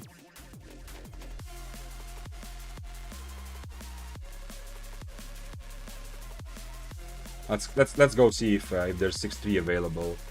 Did I actually run of Smuggler's Capes? I actually ran out of Smuggler's Capes. I did not expect that. I had quite a few earlier. Good fight? Yeah, it was a good fight. Moral Q said, Vixade, I just want to say that your guides are amazing. Thank you for coming here, spreading the positive energy. Love to have you. Keep doing what you're doing, because you're helping a lot of people, PvP basics and more. I am very happy. That's what I'm hoping to be. Hoping for my impact on Albion to be that more people can enjoy the competitive side of PvP. Yeah? It doesn't have to be just win or lose, just a game for a couple 1,000-hour veterans who all know all the details and stuff like that. And it doesn't have to be just if you win, you're happy. If you don't win, you're not happy. It's the learning which makes me happy as well, which is what we're doing here together. But I know, everyone knows that by now. Keep doing what you're doing. Yep. I also started playing Daybreaker. I know it's amazing. Using attack speed and armor passive feels nice. Okay, attack speed makes you a better brawler, yeah? On a spear, a considerable amount of your damage will come from your attack speed, so nothing wrong with that. Do I buy this? like this, like this. I mean, the cape doesn't matter. I hope it's the cheapest one. I think like this, yeah. Let's see if there's a 6-3 Daybreaker that has appeared. I don't know if people are putting out stuff on the market right now. Not really, but it's still so much cheaper. I'm gonna buy this. It's so much cheaper than investing all the millions. And I want to take a fight again where I feel like, you know what, very likely that I'm gonna die, and that's fine. And not putting too much money into Awakening Weapons makes me feel better about those fights. Roast stew I need, not roast stew, but eel stew, yeah. For some reason, best way to find eel stew is R stew, not eel stew, because eel stew is gonna give you, now it gives actually okay, but like eel stew gives you steel bar, yeah, so it's R stew is the fastest. Siphoned energy. Then cabbage soup, I guess it's okay, maybe we'll use it once or twice. And Geek Potion. By the way, I had Geek Potions also, but since I'm using only Smuggler's Cape, Geek Potions, I don't know, maybe I could have used it against Fists of Avalon, but it's not that happy. It's long cooldown, and maybe I shouldn't even buy them anymore. Okay, I have everything. I'm not going to awaken anymore. Today, at least. Jonathan says, you said earlier that you would use shoes with refreshing sprint and spear. Can you explain to me a little bit why you feel it's better? Because I feel that to be successful right now, compared to what I was used to and what it was like before in previous solo PvP metas, right now, to be successful in one-handed spear, you need to lean much more heavily into the kiting part of spear. You're still good enough brawler, but you need a bigger advantage in a lot of matchups from kiting. And having the refreshing sprint extra cooldowns to be able to do more damage with your spells while you're kiting long term, I think that's more valuable than the extra HP from rejuvenating sprint. But it's not like obviously better, it's just close. And I currently lean towards refreshing sprint more. Better brawler, but also slower standing time, which means better to dodge or react if you have more attack speed.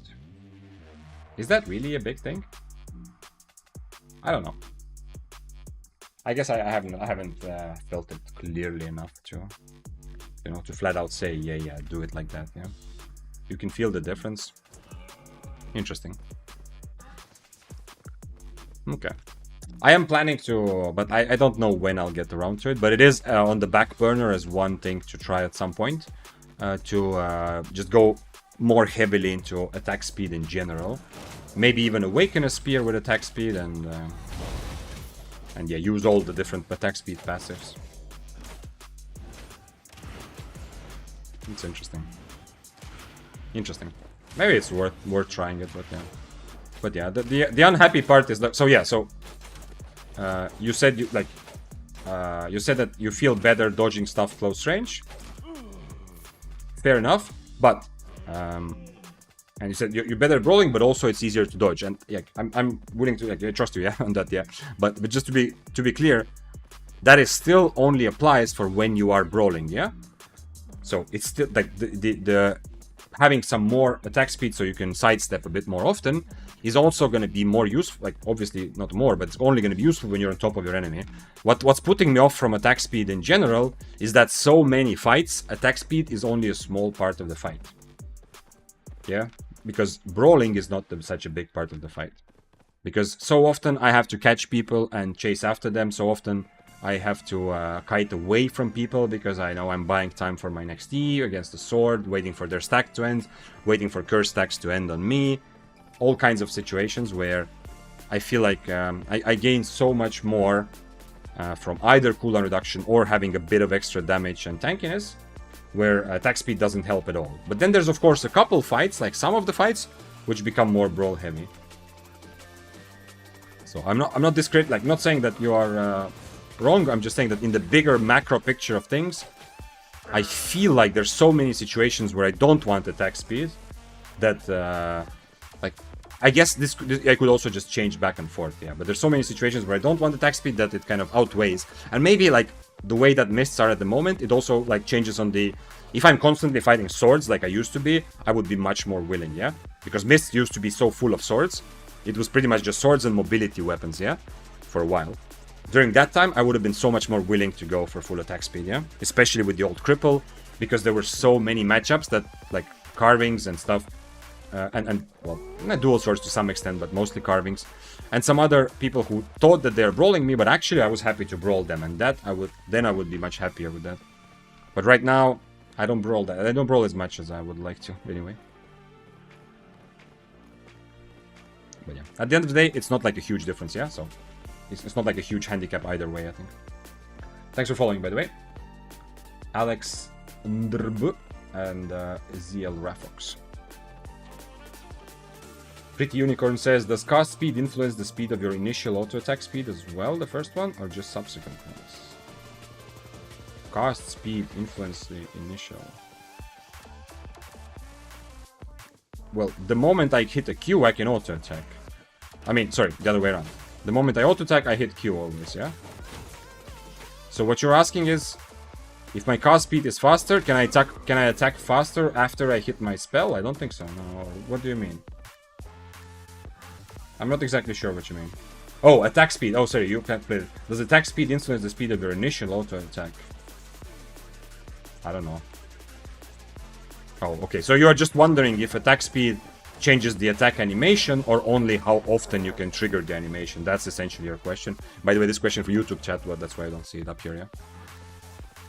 I'm not sure, actually. I'm not also sure that it matters that much, but I guess I could see that it could, like, if it influences the whole animation, then it's a bit better. It's a bunch of 4.1s, so I'm not gonna ruin their fun, let them have it. I was just wondering if maybe they're being attacked by someone that I could fight. Can those deer-looking mobs in Mist drop baby mounts? Yes, yes, yes. Not just them, other animals also can drop mounts. Yeah, mount babies. It does influence the whole animation. Okay, yeah, that would make sense, but I'm not sure if it has that much of an impact. I mean, okay, yeah, I guess it's better that way, but in any case, attack speed for my brain is almost impossible to quantify. Like using, I've tried to force myself to use cripple occasionally now, where it removes attack speed. It's very difficult to see how, like, the actual effect. Spear have slow animation, also called standing time, and attack speed bonus made the whole thing faster. Okay, so that is like one extra. If it only affected your time in between attacks, it would just be less valuable, yeah? The fact that the whole animation is a bit faster makes sense. It just means that it's... but the thing is, your brain anyway cannot comprehend what it means that it increases by 12%, yeah? You have to feel it to know it, but essentially the argument is that this is better. Okay, you guys should 1v1 and settle this. We're not having a fiery debate about it, yeah? Although, that is one way to test it out. But the thing is, it's the same like with everything else, yeah? Like, if I'm fighting spear versus spear, I have Duskweaver and they have Cultist. What am I gonna do? I'm gonna try to be the one who kites, because Cultist, if I roll him too much, Cultist is gonna destroy me. Right? It's the same. If you 1v1 and I know I have a cooldown passive and the other person has attack speed passive, I mean, if we focus on that specific detail, everything else is the same. The one with cooldown reduction passive is gonna try to kite a bit more, because if they just stand and fight each other, at the end of the day, hitting or missing an impaler is still gonna have a very big impact, yeah, but yeah. Spears take really long to attack after an ability. Is this sped up by attack speed?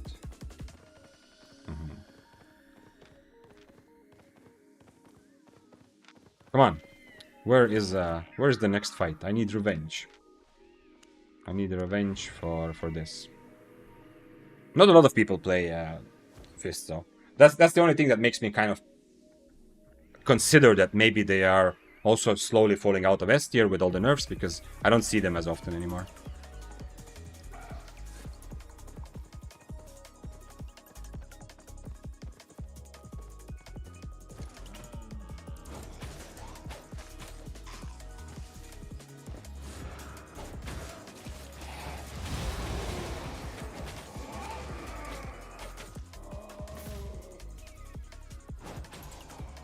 Would be fun to watch, for sure.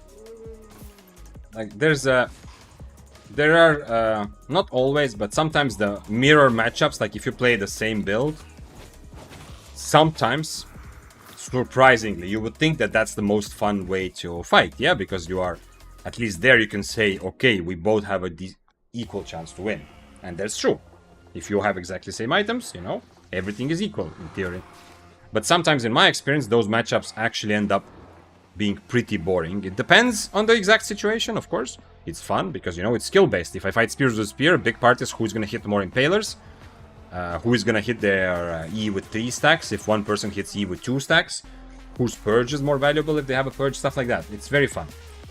But one problem that I've noticed with a lot of mirror matchups is how big of an advantage it is to be the one walking away. Like, it's not clear. Like, if I play spear versus spear, it's not clear that one is kiting, other is brawling. Yeah, it's not like spear versus frost, or the other way around. Yeah, when the frost is kiting the spear. It's also not the other way around. Like, against fists also. Like, fists, it's not clear that I am out brawling him or he's out kiting me, but it's still, there's kind of some logic of what he's trying to do and how I'm trying to counter that, yeah?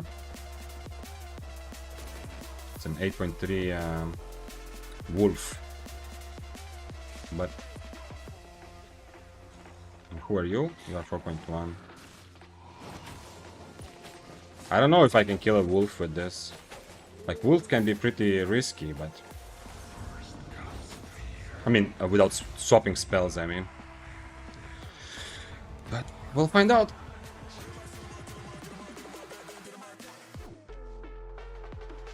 Also depends on his spells, of course. So what I wanted to say is, like, in a completely equal 1v1 mirror matchup, if I play spear versus spear, it comes down to a lot of other things, but sometimes it will be just whoever E's first has an advantage, yeah? Like on Daybreaker, it's super obvious. If you... I've had so many fights. Daybreaker versus Daybreaker is kind of boring because whenever you are... like, if I walk close to you, you walk close to me, we are on top of each other, we are hitting each other and queuing, the person who E's first will almost always have a big enough advantage to potentially turn it into a victory, or the fight resets. Because if I E first, I'm gonna hit you always, I'm gonna remove your stacks, do the damage, and now if you want to use your E to get after me, there's a chance you miss. This was especially clear when I played Mistwalker Jacket. This was so clear when I played Mistwalker Jacket, I don't even know. Now, the other one is a Panther, by the way. Where is the Panther? Is he in this? The Panther is lower tier, okay. I need to get the kill on this guy somehow. I need to change food though. Dismount me, please. Man, I can't... like, he doesn't know that I'm trying to help him at all, yeah? But I would so much like for him to dismount me. Now that he mounted, he's a threat as well.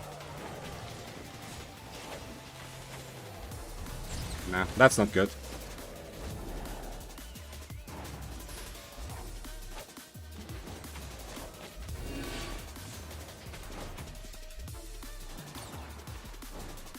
I have 2 potions, he has 1, that's why I'm bringing pretty boldly here, but the Panther has to help a lot. And I don't know what will happen after we kill him. I think the Panther will very easily just go and kill me anyway. The E was pretty botched there.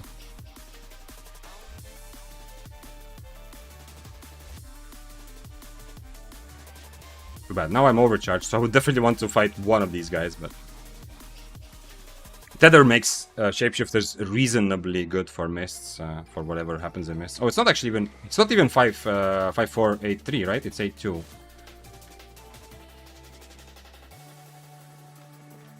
How much for escape, actually? 1.5 minutes.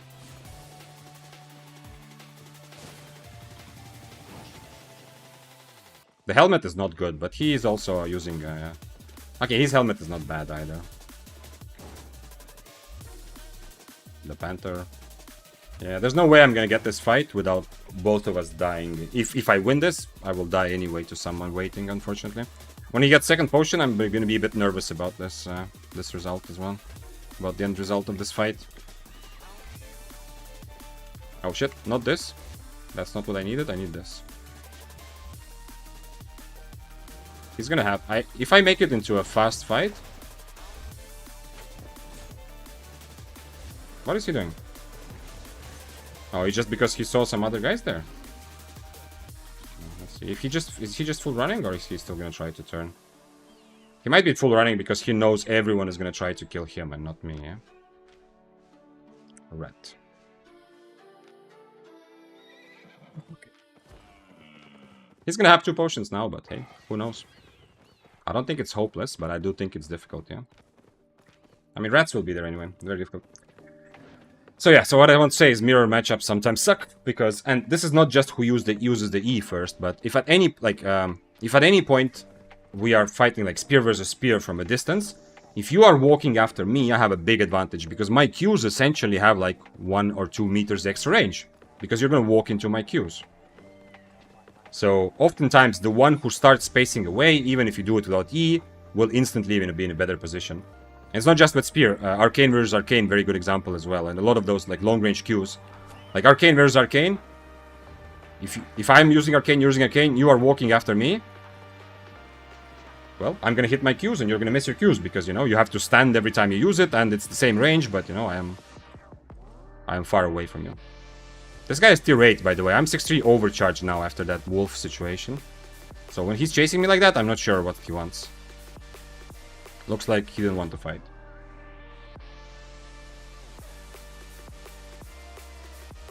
Oi Boy said, hello, my inspiration for spear play. Happy to be that guy. I have been playing Daybreaker on tier 7 with Merc-Hood, Inferno, Heal Sprint, Demon Boots, and Double Heal Pot. Good choice. Is there any weapon matchup where the Energy Shield should be a better choice than Merc-Hood? Yes, a lot of matchups. Currently, until the next patch at least, until the nerf, Energy Shield is super strong. And I kind of almost want to say majority of matchups. I would feel like the Energy Shield is just so strong that I would do it the other way around, yeah? I would default to Energy Shield and swap your helmet when you specifically feel that you need whatever your helmet does. So here I'm gonna be on Energy Shield unless I specifically feel that the fight requires me to have extra mobility to catch my opponent or to kite away from them, if that's like a priority. If you're using Merc-Hood, it's kind of similar. Like Merc-Hood will primarily swap to Merc-Hood when you specifically need an interrupt or you are worried about mobility, you know, so you really want the slow. For everything else, I suggest using Energy Shield. It's just super strong right now as a basic option. I mean, I'm not sure if he wants to. Maybe I shouldn't have swapped. Oh wait, never mind. I swapped for the wolf. Yeah.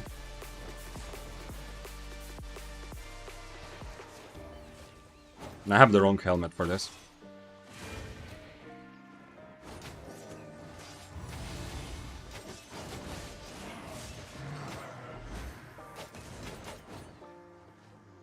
I can't go after him with this helmet.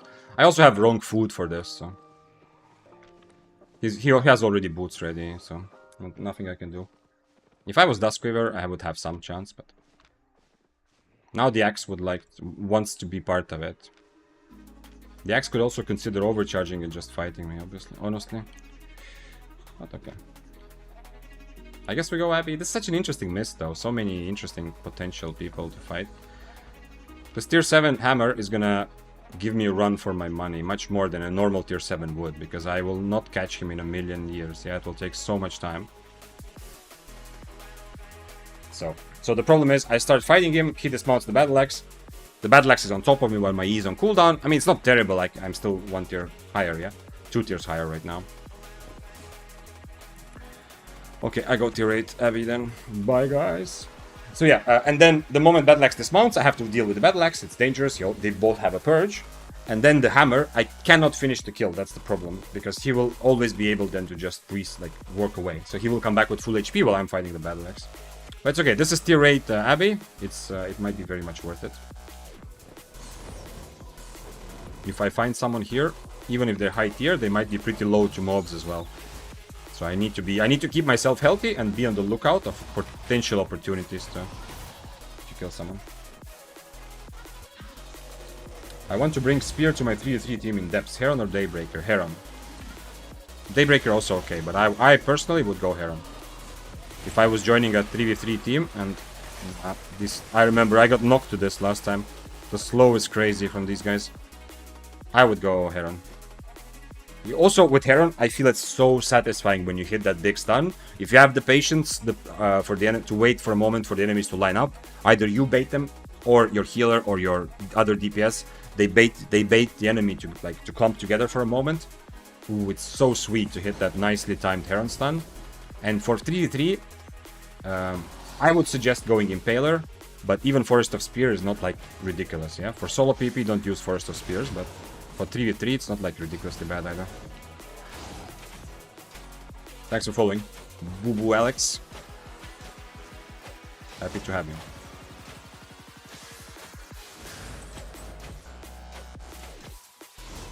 Do I have any more advanced spear tips?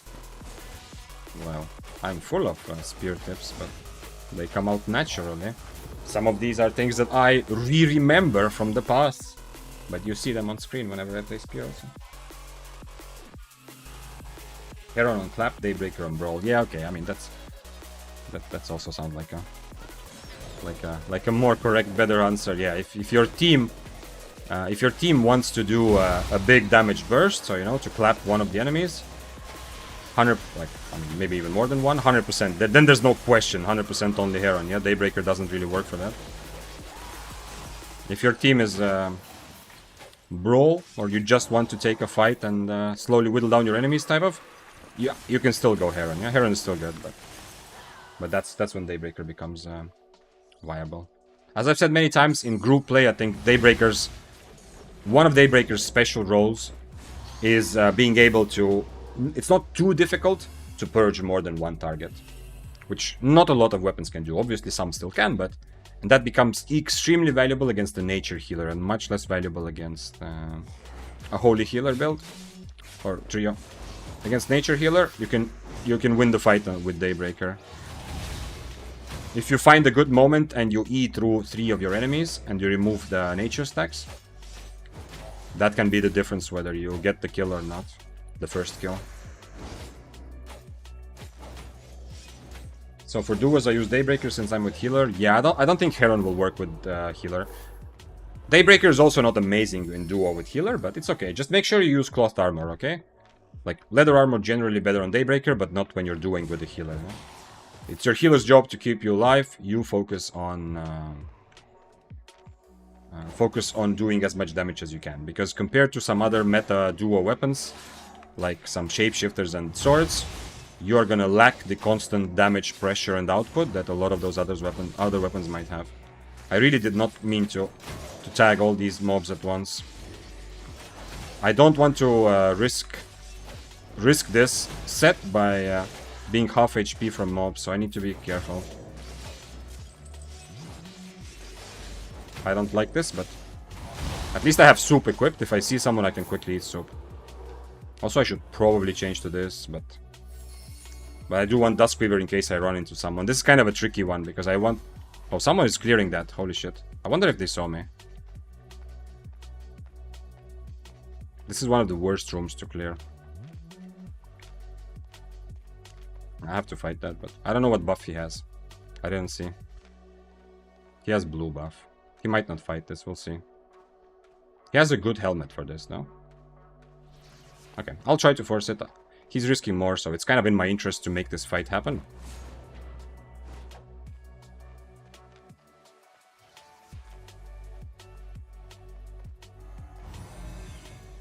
Let's see if he turns when I use my E. Looks like not. Interesting, why does he have this food equipped? Why would he have roast pork equipped? He's full running away right now.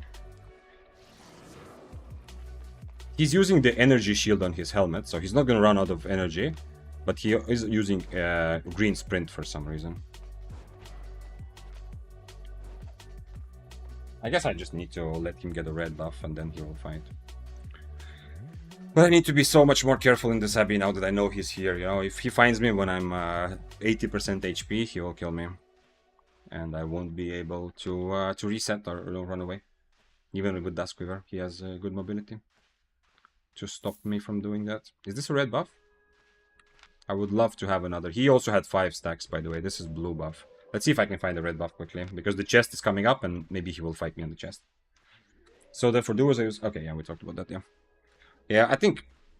I don't know. My experience is for duos with healer, spear is viable, but not amazing. Like, if you come up against like a carving sword or hellspawn, I think you will just lack the same sort of damage output that those weapons provide. And while carving, for example, is a good example, it's a weapon that you have the potential for a big burst of damage, like at least more or less with the E cutting resistances. You also just have very good constant damage output to both enemies, yeah? Or like decent damage output to both enemies. Whereas on spear, Like, the constant pressure is not that crazy, but it's still possible with cloth armor, yeah. And Daybreaker is gonna be a bit, might be a bit easier, but I'm not sure. I haven't played it with healer that much, so no, I want to say that much. Actually, I haven't played it at all with healer, so I don't know how good Daybreaker is with healer from first-hand experience. But looking around other spear players that I've seen some play with healer, they've opted to play one-handed spear. Nourisher says, yesterday was quite successful, but today I already lost 12 sets. Holy shit. How to keep motivated on bad days? Go offline and touch some grass, or go all in? And both are options. But it's definitely much easier to reset your mentality by going offline and touching some grass, or just taking any sort of break. One thing that might help you is to know that I'm also not having an amazing day, yeah? It has been fun, but for example, in terms of profits, yeah, I've lost a lot of... Some fights, like, ridiculously close. One fight to what seemed like a straight-up hack, or like an internet issue. But some fights to, like, straight-up me just messing up, you know? Like, not waiting for my potion and stuff like that. And, you know, I'm still here, and I'm here to tell you that those days are very normal and they happen. I don't know if this helps, but just so you know that you are not alone, yeah? It's, and it's not something that's gonna go away, yeah? I've played, as I've been saying, like, I have somewhere between 2,500 and 3,000 hours in Albion, for sure now, and those days will be there forever. But the easiest thing is just to quit, like, close Albion for the day, or, like, at least for 20 minutes, just do something else. You don't have to touch grass, but, like, go wash the dishes or something, I don't know. I mean, if you have a dishwasher, then go unload it, yeah? Or, I don't know, do something else. That's by far the easiest way. But it's not always, like, or for me also, sometimes I feel like I just need one good fight. Just need one big kill, and then the mental will be back. Is there hidden matchmaking for mists? I don't think so. I have not even heard compelling conspiracy theories on that, so I'm gonna say no. I hardly see people as high IP as you get to fight, or could it just be a server primetime thing? Server primetime thing plus just a bunch of randomness. I have had a lot of questions about mist matchmaking myself.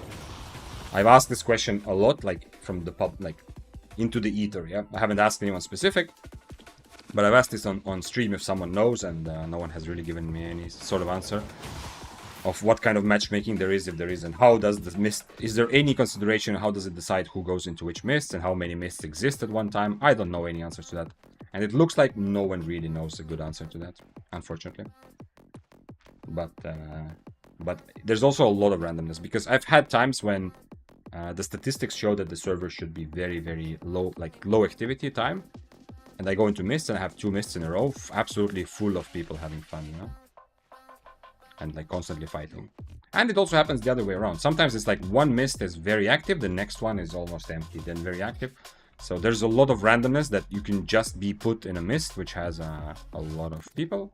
Or even when there are active players, for some reason the system still creates so many mists that you can very easily end up in what feels like an empty one. I say what feels like an empty one because oftentimes that feels like an empty one mist is actually full of gatherers. Where's the other Death Givers, the 5-4? That's the one that I was really looking forward to, you know? Not 1v2ing these guys. They have different boots, so if I keep running, sooner or later, either they will turn around or only one of them will be able to actually catch me. He used his boots, so we'll see. Maybe he turns around and tries to go for me, maybe not. Maybe he goes for the other guy.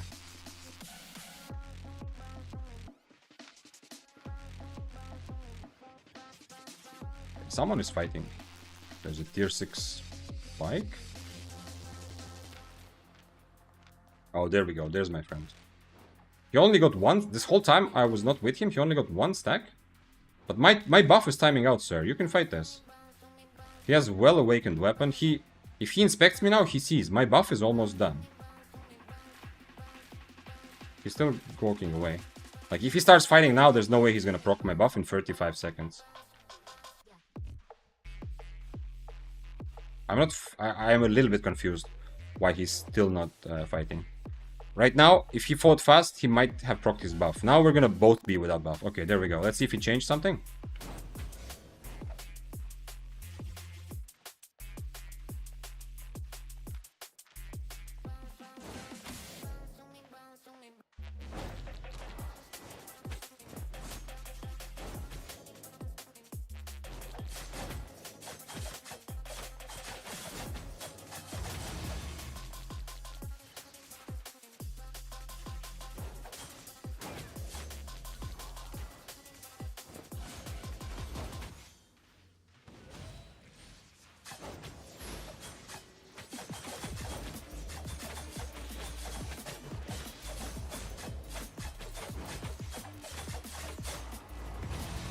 Nice, I purged his W buff also there, which is big.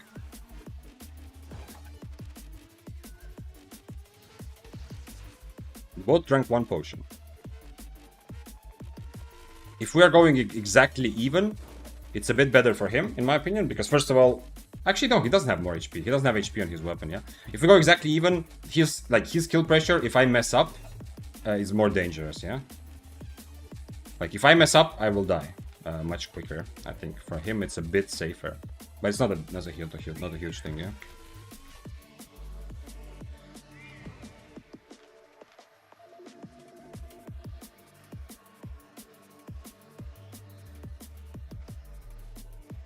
Okay, hopefully we get a fight in the next 3 minutes. Seems like... I hope he's not gonna do that, but... I feel like maybe he's just running around until it's last second, so he doesn't have to.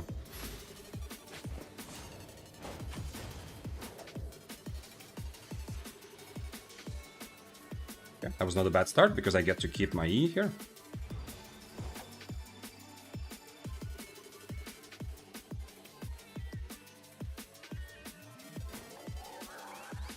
I can't change to Duskweaver because of... I think he will just outbrawl me, unfortunately.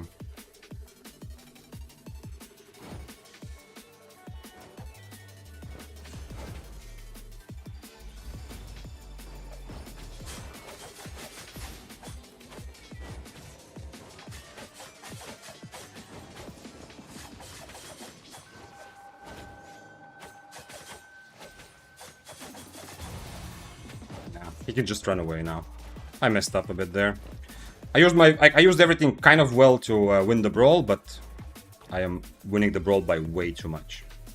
Using my boots just to dodge his stack is a big, as you saw, yeah. Didn't work out very well. So now he will just leave. Yeah. Okay. Ah! Okay. I should have risked more and not used my boots there. I didn't want to give him 3 stacks. I kind of feel like even if I don't win the brawl, he's like you saw, he's playing so carefully that even if I don't win the brawl, he's gonna make sure, like he's still gonna start kiting around. He's just gonna E me and then double E me and then start running away. But also another thing I could potentially do is change to cripple. Not like an amazing idea, but at least against the blade thingy, the throwing blades. At least I can kind of cripple it off at any, like whenever he throws it, I can cripple it off, and I can do what I did without committing my boots. And what I did is I ran around, so he missed his Q jumps very... it was very difficult for him to hit. Too bad. Sushi said, yesterday I almost beat 150 IP higher carving with Bloodletter. I had OC, but forgot he was like 200 HP. That's a difficult one. Carving is not very strong right now, but for Bloodletter it is very difficult matchup, yeah. Carving is definitely feels, in a 1v1, feels like, not exactly a counter, but it feels like a very much Carving favored matchup, so good job, still. Even though it was an almost situation, still good job. Too bad. And that's another reason why. I mean, okay, I've had a lot of fights, I shouldn't be bitching about this, but another reason why I often like tier 7 and tier 8 fights. Because a tier 8 guy or tier 7 guy, when I get such an advantage like I did here, I mean, they might still fight and try to bring it back, like this guy is risking his, whatever, 8 million or something, so you can see, like, he's constantly looking for a way out, much more, which is okay. I mean, I would do the same if I was risking, like, 8 million. No, I'm risking, whatever, 5, so it also makes sense for me not to just give my money away, but it's just, it's a bit annoying when the situation happens. And I think if I changed, like, okay, in the end, to be honest, I was a bit too careful. Using my boots was a mistake. What I could have done is keep myself on Duskweaver helmet and then play the same way to make sure I win the brawl with other means and then keep Duskweaver. 200k, some good item here. I don't understand when you can leave or not, Missed Sabi. Selvik, when you get out of active... So, when you are being attacked, you are not in active combat, you can just leave. But when you are attacked, like when you do damage, debuff, or purge your enemy, you are in active combat, then you cannot leave. And this will last for 20 seconds. So if you do damage, you have to, from your last moment you did damage or debuffed an enemy, you have to wait 20 seconds. So if you want to watch the VOD, like when he left from Abbey, you will also see, that's also why I'm not like full chasing him. The reason I didn't use my boots to chase him is because I was hoping maybe he doesn't leave, instead he gets full HP and then fights me.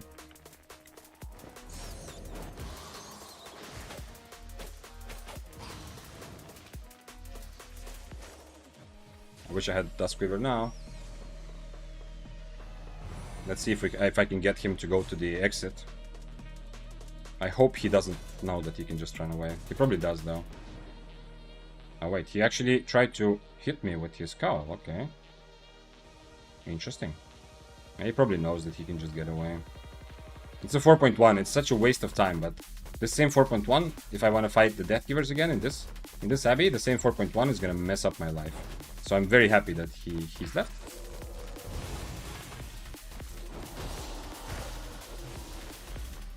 And sometimes, what happens obviously is that he's gonna rat and kill me. Yeah, if I fight the 8.2 Deathgivers again. But sometimes another effect of having like letting people stay in like rats stay alive. Another effect is that your enemy sometimes won't fight you. Like this Deathgivers was already trying to be careful and to survive. If I see the same Deathgivers in this Abbey and there's a 4.1 hammer, do you think that guy is gonna fight me? Very unlikely, yeah. He doesn't want to risk his 8 million, knowing that, the hammer is gonna mess up the fight. So there's like an extra layer that even if I'm not worried that this hammer is gonna kill me, there's an extra layer. I get it now. Yeah, it's... If you are not in active combat, if you are just being attacked, you are passively in combat, yeah? You haven't done any damage to your enemy or debuff them, like slow them or purge them, then you can leave. The only thing that happens when you are like attacked is that your regeneration stops, yeah? The one that you constantly have, the kind of high regeneration, that stops. So you don't get the regen when you're being attacked. Of course, if you had the mount next to you, the mount will also disappear. But the rule of not being able to leave is when you are in combat. And combat ends 20 seconds, but if the person you were in combat with disappears, meaning that they don't exist anymore on this map, this can happen two ways. Either they have died, or they have left. Then the combat ends immediately. Which is why, if you're in fight with one person, and you're low HP, and you kill them, and now a rat dismounts or comes after you, the moment you kill that first guy, unless you've already hit the second guy, the moment you kill that first guy, your regen will instantly kick in. You're like out of combat regeneration. Oh, that's also... I'm gonna have to double overcharge this, actually. I just realized. Not the most attractive idea with 6-3, but... if I want to contest this Abbey, which I do, I'm gonna have to double overcharge. Because this chest will take more time. Another person to get out of this Abbey. I wish I had my E right now. E would be so valuable.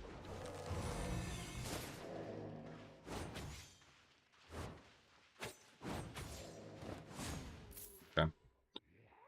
Is there anything from here? Not really. Mostly 4.1 stuff. Okay. Okay. Another potential threat, but... I mean, not threat, but another one. Another case where I don't really want to, kill him necessarily, but it's... Even if you forget the idea that maybe he has some good item, yeah, it's whatever, but... But if I face the same Deathgivers later, either I'm gonna be in trouble from this guy, or the Deathgivers is not gonna fight me because the Deathgivers will be afraid of rats. I'm curious why Deathgivers didn't... Oh, because he didn't have energetic sprint, yeah. That's also why he was maybe hesitant to fight. His build not that good with like that. I mean, the shield is very, very good on the helmet. But the Deathgivers, he couldn't purge my Inferno because he didn't have his helmet on purge, yeah. And the reason he couldn't change his helmet on for purge against me is because he's gonna run out of energy because he's not using energetic sprint. Let's see, what is the timer on the chest? This is 3 minutes, yeah, there's no way. Yeah, the chest is 4 minutes. Well, I guess this is happening. Double overcharging, 6-3. Like it's my job. Oh shit, it is actually the same guy, holy shit. And this time he has 9 stacks. I kid you not, I was saying this whole time if I see the same Deathgivers in this Abbey, yeah? I did not expect to actually see the same Deathgivers in this Abbey. That's crazy. Okay, well, let's go again and see what happens. I'm gonna eat my food because otherwise it's gonna time out in the middle of the fight. I'm gonna be unhappy. I do the same, but I'm just a bit less careful. I'm gonna accept that I might need to die for this.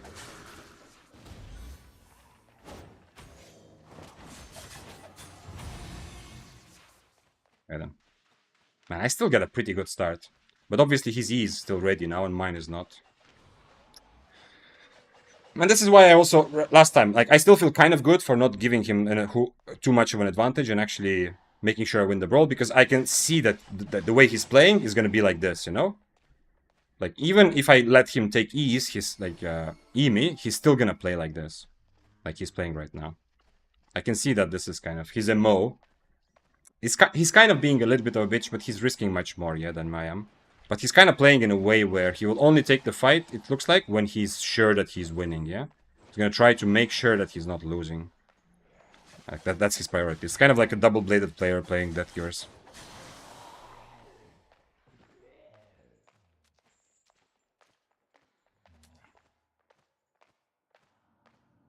Double OC, point Gamba. Yeah, we can Gamba at the end of the OC, actually.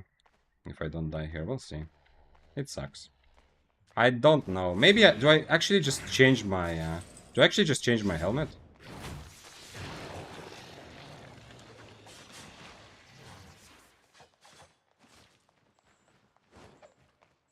What is he doing? Sir, Mr. Givers of Death, what are you doing?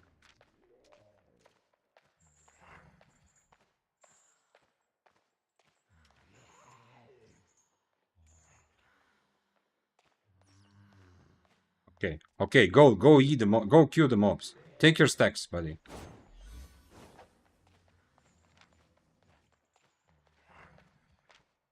He's not risking like crazy. He's gonna jump into mobs now and try to get the E for free again, and then still run away like last time, I'm afraid. Like the last time when he got an E on me, like he did.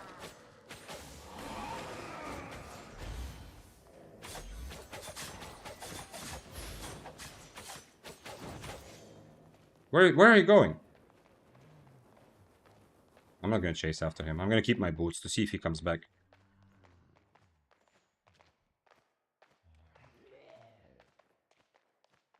He has red buff. Does he want the red buff? He has the red buff. He has 3 more stacks in red buff already.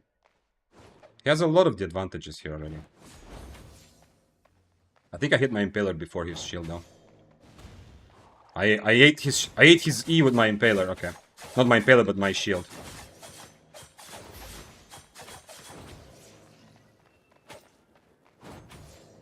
Come on, jump on me. He's not jumping on me, okay.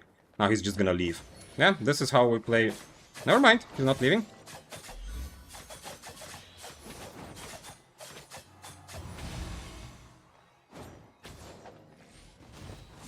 That's not good. I thought he already hit his mercenary before. Now I might just be dead.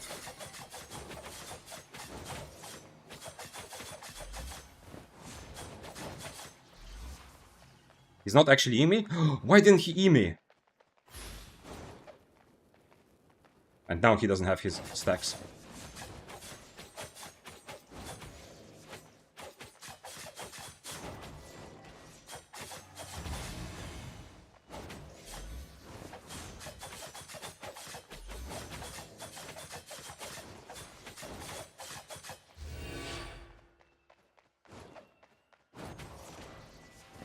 No! That was my winning.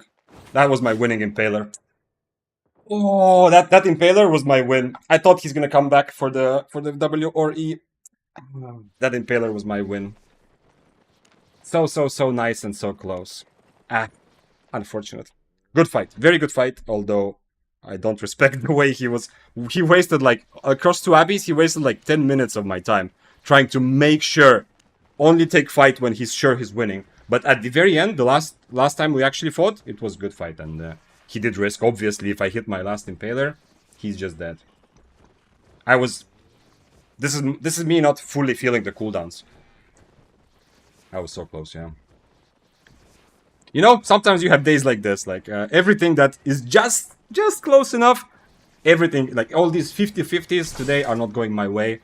It's inevitable. Such is life, but let's have it. So we don't get the Gamba for the thing. So yeah, wait, wrong thing. The ending here.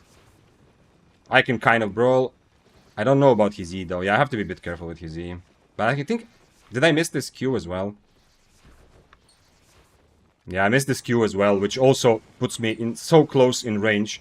Use my boots for extra healing and the dodging. And here, the Impaler here is a kill. This Impaler here. But the problem is after he used... Yeah, he did use W. The problem is after he used his W, if I get hit by his Q, I'm already dead here probably. Yeah, you can see my HP. So this is like do or die moment. And unfortunately, I died. Okay. Decent fight. Decent fight. At the end, he did risk his items, so some respect for that, but not very high respect because of all the jerking around when you have more stacks, higher IP items, and just jerking around forever. Like, to try to make sure, like, to try from this way. Like, maybe I get, like, free money like this. Okay, maybe like this, maybe like this. It's exactly the double-bladed thing, yeah? But in the end, he did at least grow a pair and actually took the fight, and... Also, he didn't have too much of a choice, because in the end I had a very good start. But I messed up my E a little bit, because I thought he already... I mean, I have to E at some point anyway, because he's higher IP. I have to E for damage. I can't just wait forever. But he did get good value from his mercenary there. Which is so. Brother Penny says, Vic, I think you're the only one who knows this. Is potion damage influenced by extra damage buffs from armor and food? You mean poison? Poison is true damage. I'm definitely not the only one who knows this, but when it says pure true damage, it's not affected by modifiers, no. Hellfire. Oh, so poison is not. Hellfire, let's look at it. Ooh, man, I'm also getting pretty sweaty here, actually. Time to maybe think about that. So Hellfire potion, let's look at it. True damage, it says. You can read it. Everything that says true damage. There's also spells that do true damage, yeah? There is Wildfire that does true damage. There is Prowling that does true damage. Whenever it says true damage, it means this is the actual number it does with, like, not considering reductions, yeah? The food increases combat damage. Potions are potion damage. I'm not sure.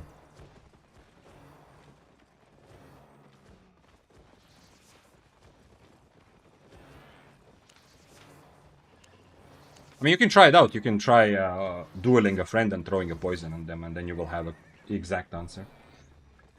Very close. I think the wrong read on Merc Jacket made a big difference in how... Yeah, kind of. Yeah. Wrong read, yes. I would have kited him a bit more. But at the same time, I don't have a choice. I have to E anyway, right? So I don't really...